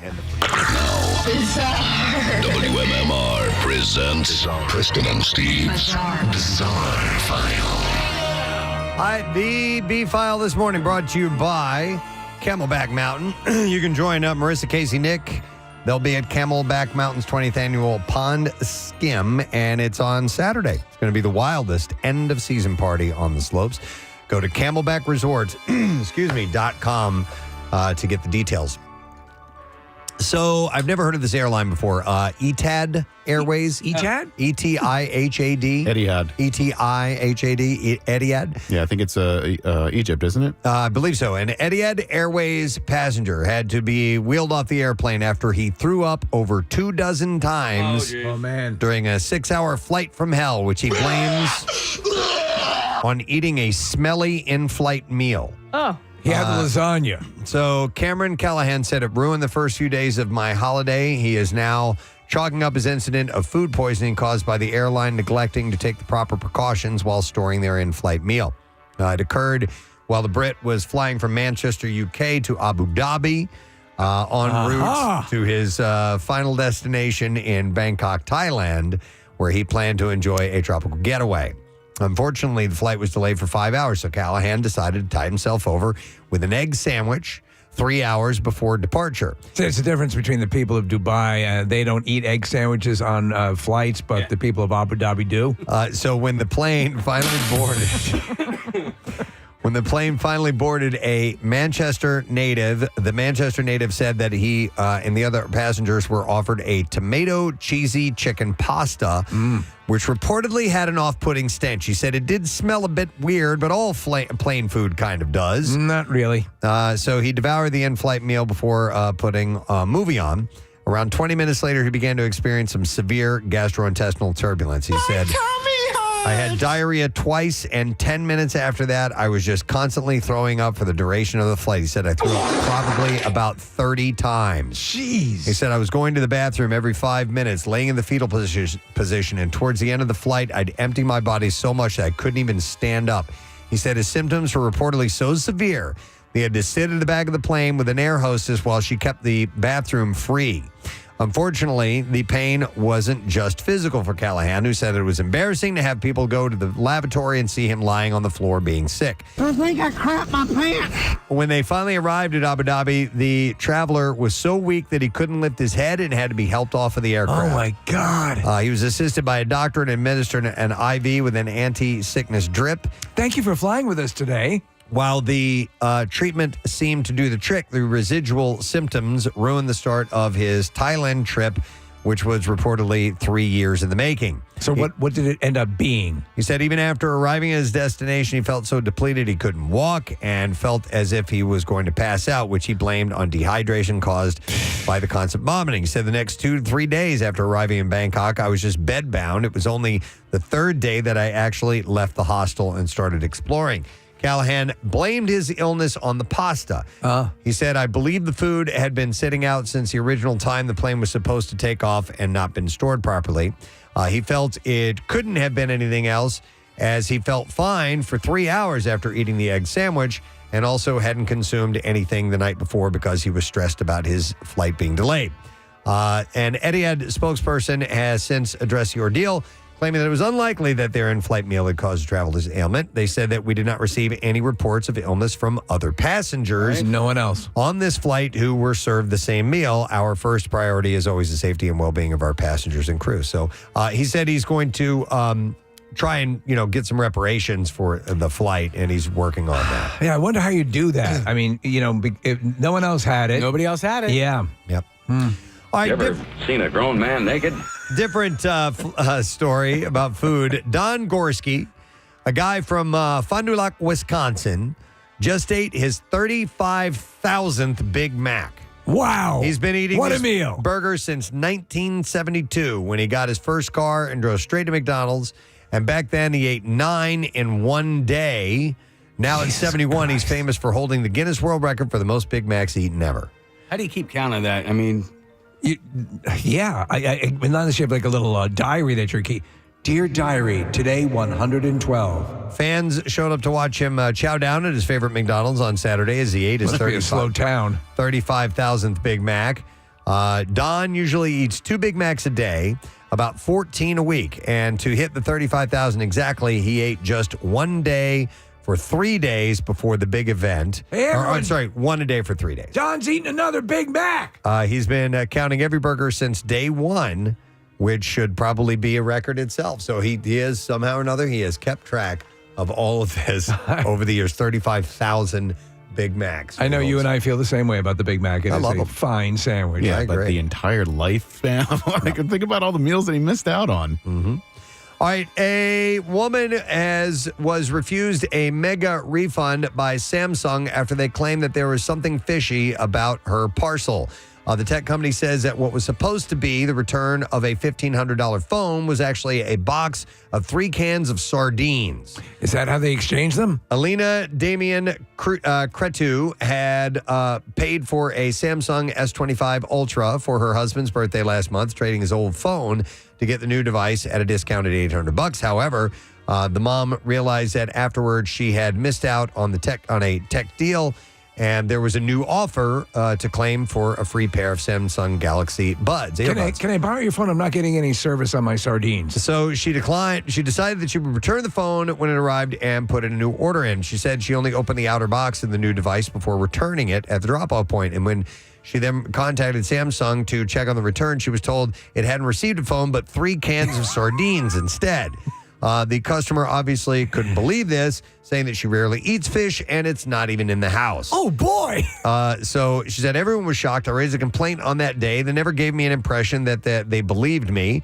I was quick to file a complaint with Samsung as well as reporting it to police. She says that Samsung asked for proof that she actually packaged the phone, but she didn't take any photos of the box device that she says she didn't even open up. So Samsung doesn't have a sardine division? I don't think so. So she said she just wants her money back and slamming it as so unprofessional. She said that she has had Samsung her whole life, but now she wants to turn to Apple. All right, one last story, and then we will wrap it up. Who knew that the trend of bed rotting was actually a side gig? The European Space Agency has an opportunity for people to stay in bed for 10 days straight for around $5,300. The offer is for healthy people age 18 to 50 who don't smoke. And they're studying how staying in bed a long time affects your body, saying it's similar to what happens to astronauts in space with no gravity. I think I'd go out of my mind. You can watch TV or read, but you can't get up, not even to eat or use the bathroom. So what are you, bedpanning it? Probably. Yeah, the study starts next month, lasts 17 total days. No. And 10 days of bed rest. I'll eat 3 cans of sardines. Check your health before and after to see how your muscles and bones change. And it's easy to make some money if you need the cash and don't mind being lazy for a few How do you poop in a bedpan? In bed. Oh. I mean, Carefully. Do you kneel like around it? I would do downward dog. They stick it under your butt. You lay there and you do it while laying down. Yeah, depending on your mobility. Like, I'm pretty sure. Yeah, you just lay there, and I know it would be difficult to pull that off. Yeah. What's the longest you stayed in bed voluntarily? You were not sick, just completely lazy. Completely lazy. Not hungover? Not hungover. The hungover is a big part. All right. So add that in. I mean, but not like sick. Like I'm just going to be lazy today and stay in bed for 10 days. I don't know. No, I can't do that. Not more than half a day or something like that. I don't think. I've never done like a full on marathon, do nothing, stay in bed thing unless I was really hungover. Yeah, I'm not a hang in bed kind of guy. No, it's always been sick. Yeah, if I've been ill, then it's like yes, I could stay in bed for 24 hours other than to get up and go to the bathroom. When you clear the sickness and you're on the mend, but you have to stay in bed, that's actually a sweet spot. It is. Yeah. I agree. All right, we will take another quick break. We will come back in a moment and we'll test your knowledge with our lesson question. We'll get the trash and music news too, so stay with us. Preston and Steve. Even faster. There's all kinds of things that you can do with the weather. You can play with the weather. You can play with the weather. So one of the downside is, of course, the needless loss of life. The plus side is you can do stupid stuff. Yeah, exactly. So we decided we'd try an experiment or two while we have these conditions. So what's the boiling water thing? It is very cool. So here's what you do, and this is a few years ago. This little thing started to happen and pop up. If you take a pot of boiling water, when the temperature gets well below freezing, if you go outside, Kathy, and you throw it up in the air, it turns into snow. Like immediately. But, why boiling water and not cold water? Yeah, because it gets out. I guess because of the heat shift. Can we get our physicists back on the line? I don't know. Right? I'm not sure. I didn't research it, to be honest, but there's a reason for it. So. Yeah, and I watched a video the other day of a guy in Minnesota, and I think it was below zero where he was, and he had peed outside, and there was steam coming out. Yes, that does happen. Like just flat out. In fact, maybe we'll have Nick take a dump and see what happens. I don't know. Nick, you got one cooking? Yeah, man. I'll do whatever you guys want.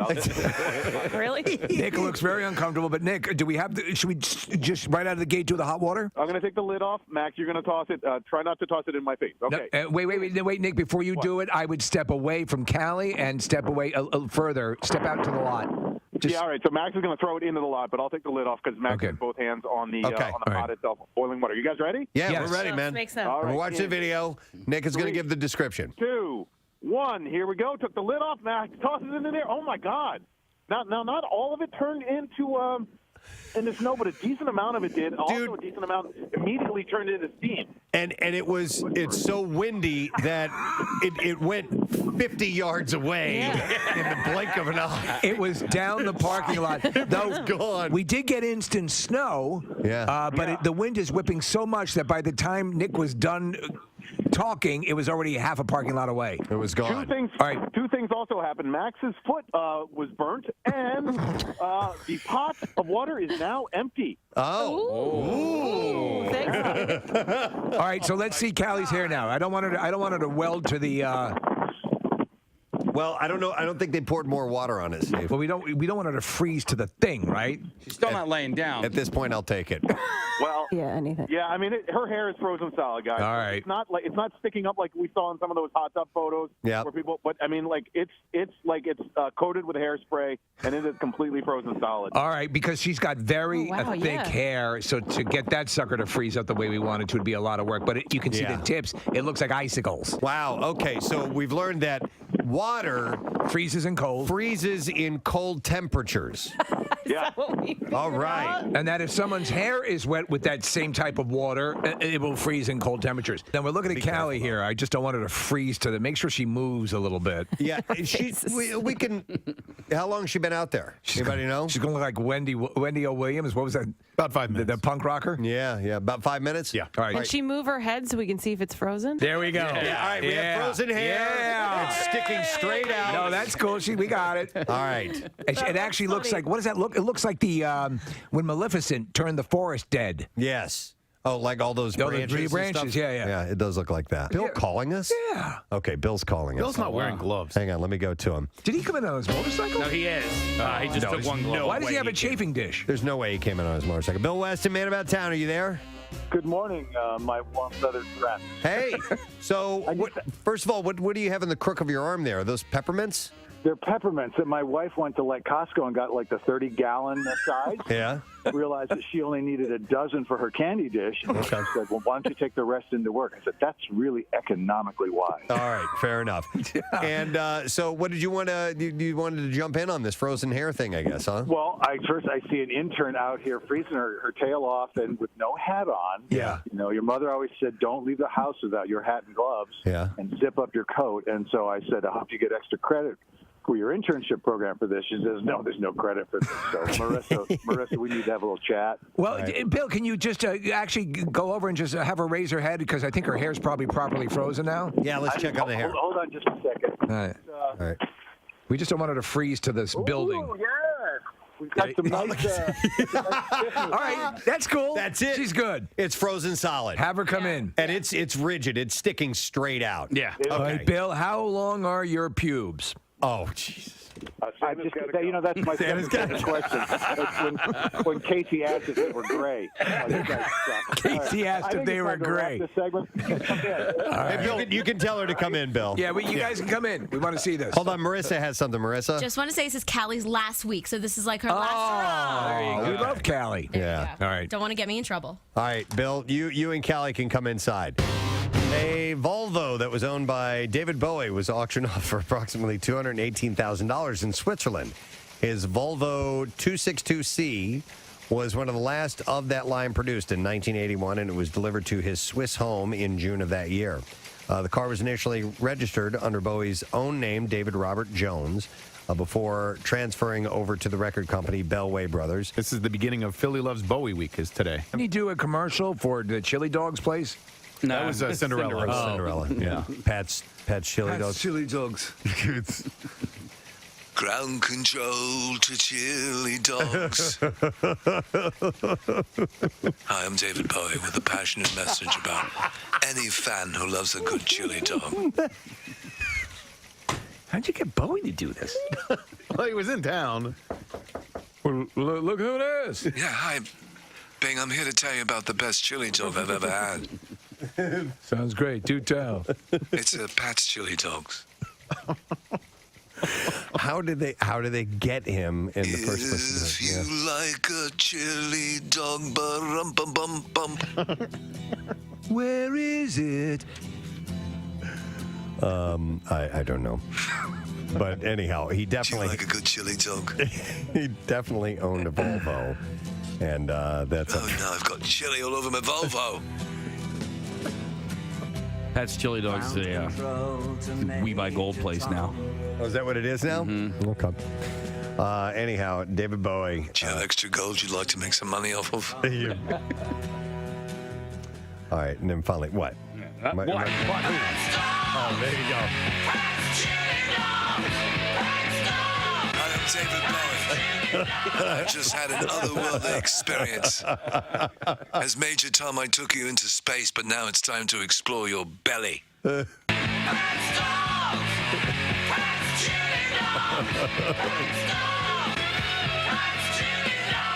introducing my new character, Ziggy Chili Dog. Did he have Diamond Dogs? Chili Dogs. Wasn't that what his album was? Diamond Dogs? Was it? The new one's called Chili Dogs.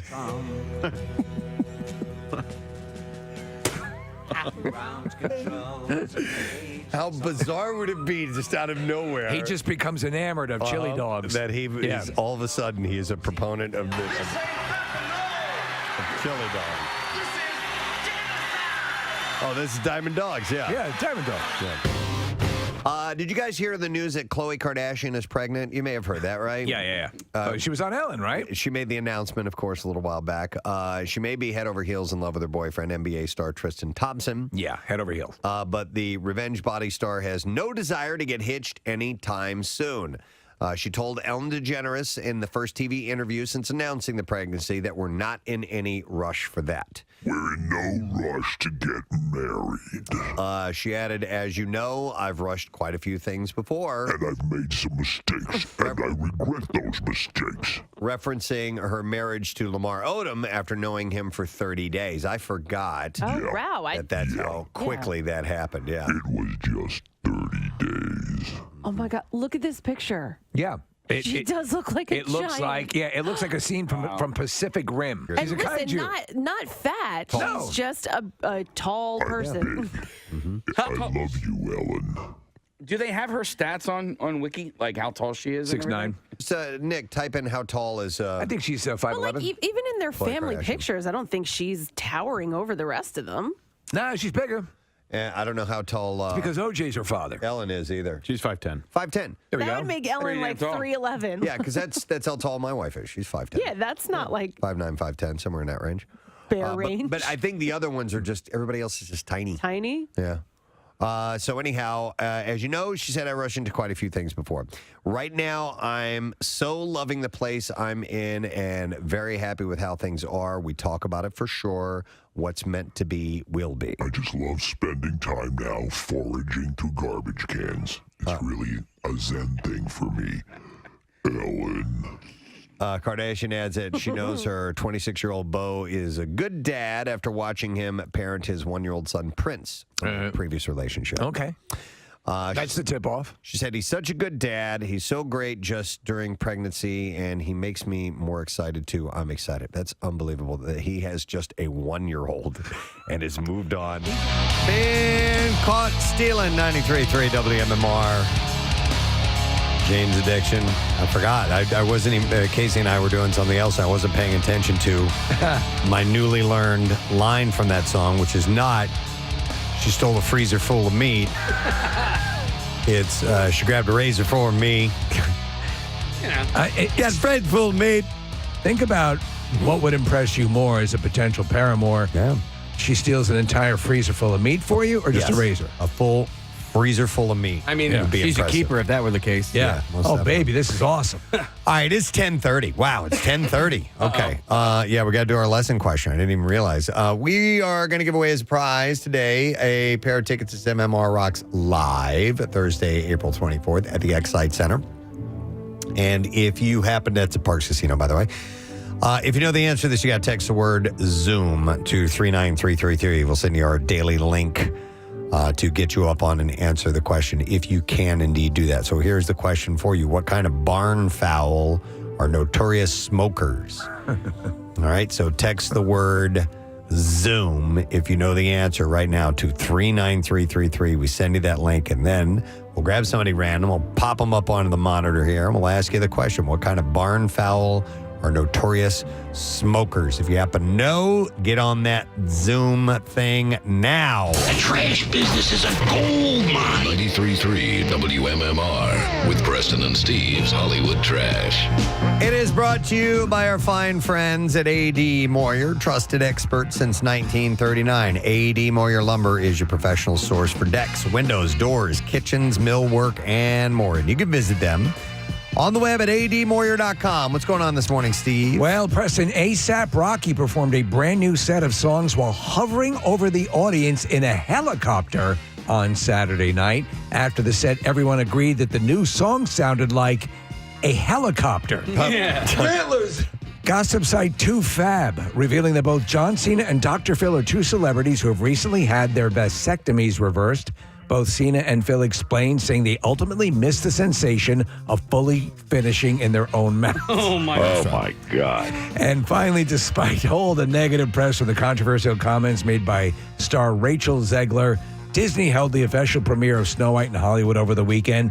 Disney executives have showed they have no hard feelings by sending Zegler a huge basket of bizarrely discolored apples. And that's your Hollywood Trash. All right. Don't know if we get one moment here, and we'll see if we can get a Zoomer up on the line, and because it does take a little extra time than the phone calls, so we're still working on making that efficient. The question we have for you is, what kind of barn fowl are notorious smokers? And we will now go to, I believe we have Justin, who is online. Hey, Justin, how you doing, man? Word up. Word up, brother. Hey, before I ask you the question, what are those blueprints behind you, or those drawings? I was hoping you'd ask. Okay, first of all, hi, YouTube. I'm watching you on YouTube as well. Oh, my God, I can see myself. These are, let me know if you notice what they are, because you should know what they are. Hang on a second here. Oh, Jay and Silent Bob. Yes. That's from Mallrats, they're right? The blueprints. Yeah, they're the blueprints from Mallrats. That's how they took down the stage. That's awesome. I love that. Well done. Looks like you have a bunch of cool stuff. The secret stash. Yeah, look, he's got a whole bunch of cool stuff there. All right, well, big time gamer. Look at all that stuff mounted on your wall, dude. Yeah, Funko Oh, Pop. my God, look at this setup. Yep, real deal. He's a real deal YouTuber and gamer. All right. Well, here's your question, Justin. What kind of barn fowl are notorious smokers, please? Chickens. Chickens. Hang on, Justin.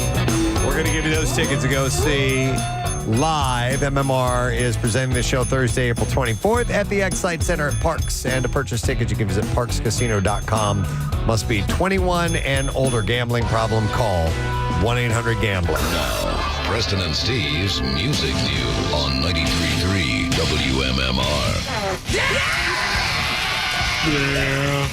Brought to you by Sequoia Outback. Stop in for their annual Spring in Sequoia sale, which is going on now, Route 309 in Hatfield, or at decksupplies.com. Experience the ultimate in outdoor living at Sequoia Outback. We'll start with this sad news that Jesse Colin Young, the songwriter and founding member of the Youngbloods, has passed away. They were the 1960s group best known for their top 10 hit, Get Together, which we'll play here. He was 83.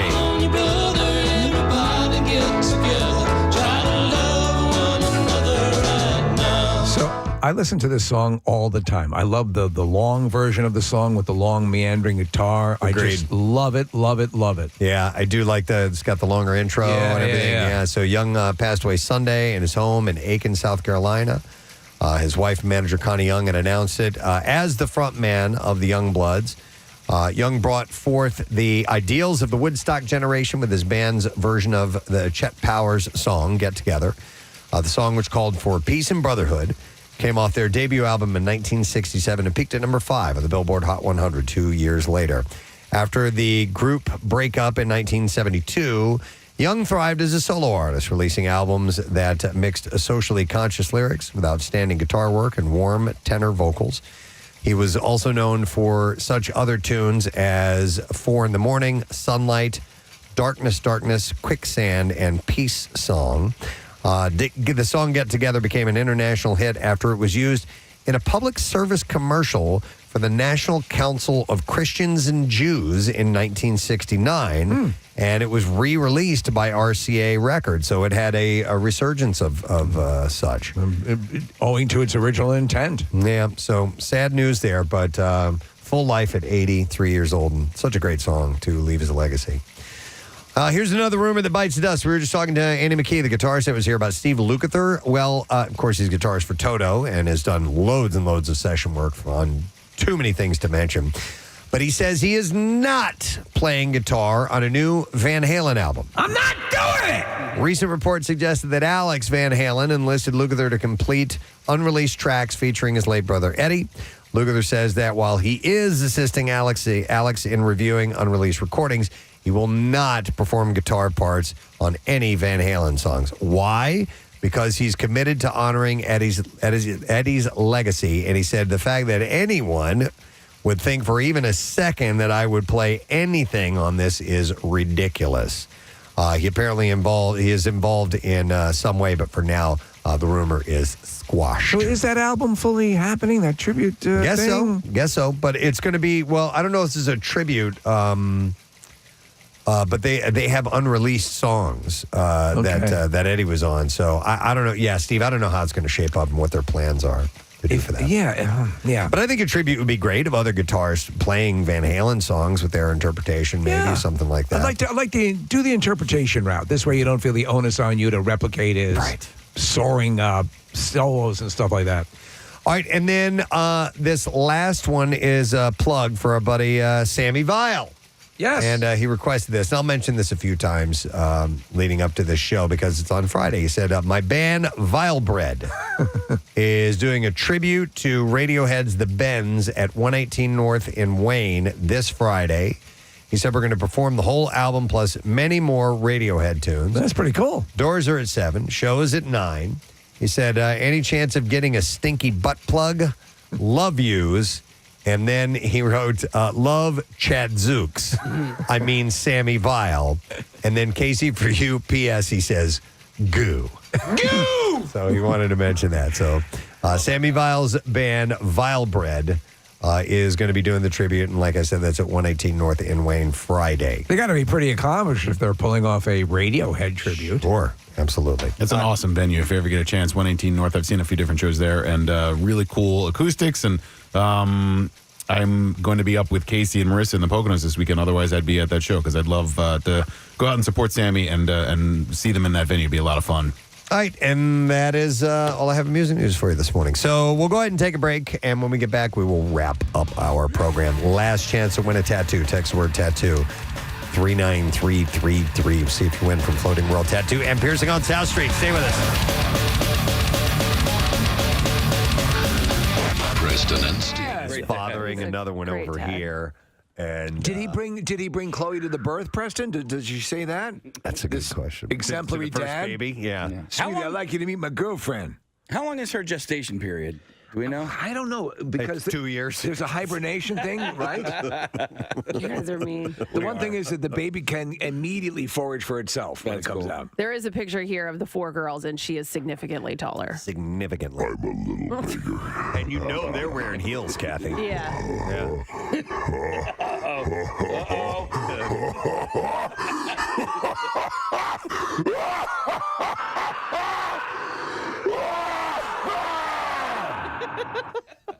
When she gets into her laughing fits, man, she's so watch Can't out. stop. It's a runaway train.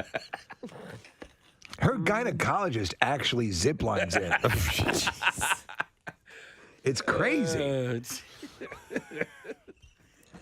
Okay, everything looks pretty good. Is that a stalagmite? What is that? Oh my God. One-eyed Willie. Chester Copperpot. There's an entire pirate ship in here. Hey, you remember when we fought that octopus? Oh, that was in the edited scene. Yeah, they took that out of the movie. By the way, The Gooeyes instead of the Goonies. she's really pretty.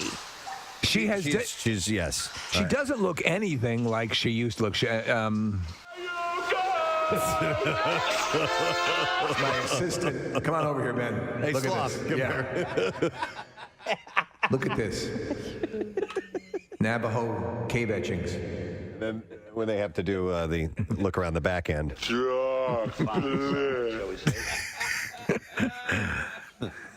Goonies taking place inside Khloe Kardashian.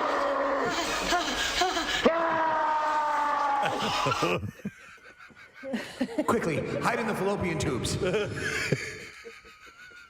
I'll use my chattering teeth to pull us up. Oh, God. All right, so anyhow. Okay. They'll name the boy, if it's a boy, Tristan Jr. Okay, cute. Just to let you know. Here's another bit of trivia for National Trivia Day.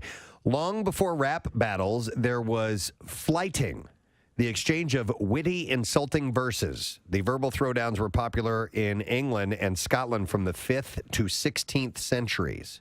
So it was kind of like, yo mama jokes, I guess, going back and forth. But back in the 5th to 16th Your mater centuries. gives handies to the house staff. Your mater. Yeah, mater. Your mater inhales snuff through her buttocks. Burn. Got you. Dude, you know what that made me think of? Is we talked about knock jokes being a big thing in the 1930s and 40s. Yeah. And you were FDR. He was trying to doing a knock. Who was that? Your mother manually stimulates migrant workers. Oh my God! Yeah, so they it was called flight hating. Yeah, flighting, and they would jab do little jabs at each other. Your mater is so corpulent when she sits around the house, the spire sticks in her rectum. Snap! Oh snap! Snap.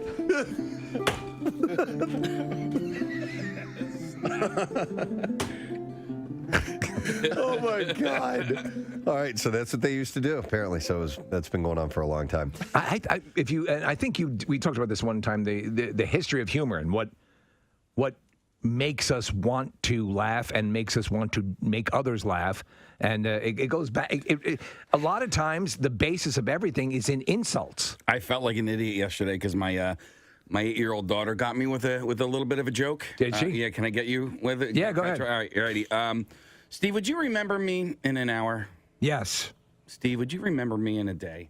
Yes. Steve, would you remember me in a month? Yes. Knock, knock. Who's there? I thought you said you would remember me. Snap! I was like, how did I fall for that? My daughter got me one yesterday too, which was what do you call a suspicious noodle? What?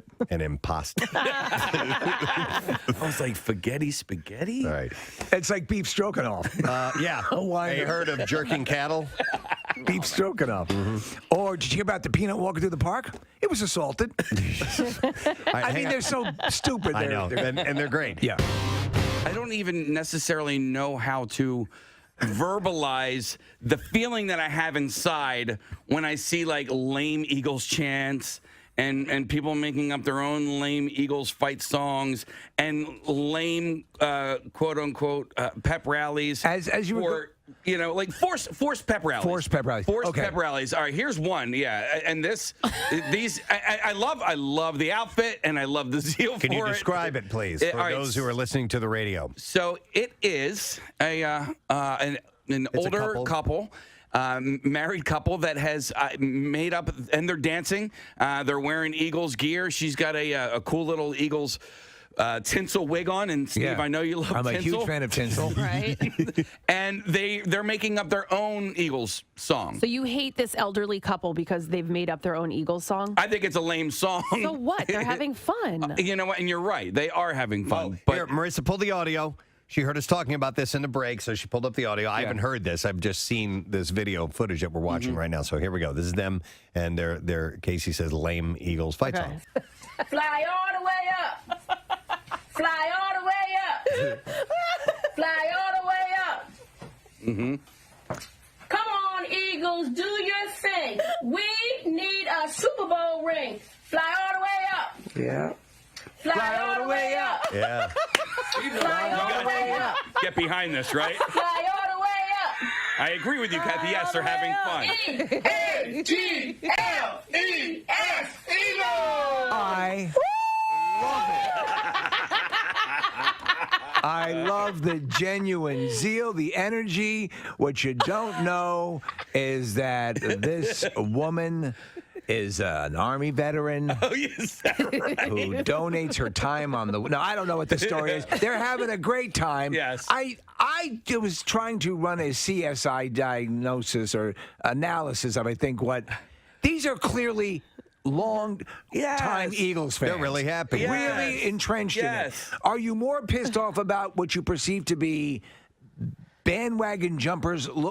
Okay, then I'm at a loss. I just don't. Why do you have to make this a lame song? We have a good song. But they're not. Because they're having fun. They're a couple. They're having you know fun. what, in their Kathy? own I'm home. with you. I am Listen, they're totally not with out you. Performing it somewhere. Fly all the way up. Well, yes, they are. They're And in now their it's house. on my Twitter feed. Let me I have ask no you control. something. Don't In watch defense, it. and Yes. Kathy, I know you're going to back me up on this. What do Eagles do? They fly all the way up. Exactly. And then they also swoop down and Wait, listen, I love his participation. Where there's like one time where it's like, Yeah, that's it. Well, listen, I don't think they're trying to rewrite the Eagles fight song. They're just having some fun. Listen, and I know because I bought the stinking dog mask.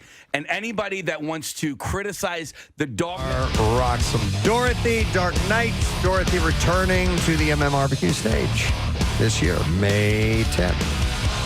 Wolfgang Mammoth Van Halen is returning. 3 Days Grace, Alice in Chains, excuse me. Dead Poets Society, Octane coming back, which is fantastic. And Return to Dust and our local shots artist, Fat Mez. And those tickets are on sale now. And we're going to be doing our live band karaoke. Yes. Again at the Preston and Steve Show side stage. And before you know it, like relatively soon, we're going to be asking for auditions for live band karaoke. That's right. Because we've got, we're getting close, man. It's closer than you think. So if you know singers that might be interested in coming out and performing at the side stage, just make them aware that in the very near future we'll be looking for auditions, and they might end up there, which would be pretty awesome. So I'd like to thank our one and only guest this morning, Mr. Andy McKee. Yeah. Phenomenal guitarist. I mean, like, fans of his are Eric Johnson and who are some of the other guys that he was talking about? Steve Lukather, yeah. And God, why am I drawing? Josh Groban. Josh Groban. No, Steve Vai. Steve Vai, thank you. That's the name I couldn't pull out of my ass for whatever reason. Henry But Mancini. he is performing tonight at the Sellersville Theater, and you can get tickets at st94.com. He was wonderful. It was great to have him by this morning. Pierre is here. How you doing? He sounded great. Yeah. He does. To watch him, his hands dance all over that instrument, it's mesmerizing. And did he play sitting right here? Yep, right there. Wow. Right where you're sitting right now. Very cool. Does it still feel warm? You feel where his butt was? Yeah, I feel like I could do Stairway to Heaven now. Wow, yes. Please, by all means. I don't have a guitar, but We got one. Oh, please. No, I'm exhausted. I understand. No. Yeah, you got a job to do. I just had a gig last night. I gigged till 3 a.m., and then I went out and played for the people in the street because there were like 500 people still out in the street that wanted me. Right. Such a busker. And I said, they're going to have to wait. I mean, I've only got so much energy. You're one man. I have nothing left to give. I have nothing left to give. Left a pint of blood on the stage. Thank you. Yeah. Yeah. I get it. I totally get it. Another time. We'll do it another time. Thank you. Can we squeeze a letter out of it? I'm exhausted. Okay. Preston and Steve on 93.3 WMMR. Now, the Daily Letter. All right, the Preston and Steve show is brought to you today by the letter U as in Utah. All right, and we are going to be giving away a road trip for two to go to Washington, D.C. with PhillySportsTrips.com to watch the Phils play the Nationals on opening day, Thursday, March 27th. For more information and more trips, go to PhillySportsTrips.com. I forgot, it's Tuesday. We got to give away our tattoos, so let's do that now. We would like to congratulate Mr. Bobby Rivera from Levittown. We had a lengthy Levittown discussion this morning. Yeah, right? And we're going to give Bobby a $350 gift certificate for Floating World Tattoo and Piercing. And they are at 1729 South Street in Philadelphia. Artwork samples can be found at floatingworldtattoos.com, or you can check them out on Instagram at Floating World Tattoos. Congratulations, Bobby. What are you doing on the show today? We got more tickets for Black Keys at the Borgata. We have another women's block for International Women's Month, which we're, I guess, about halfway through.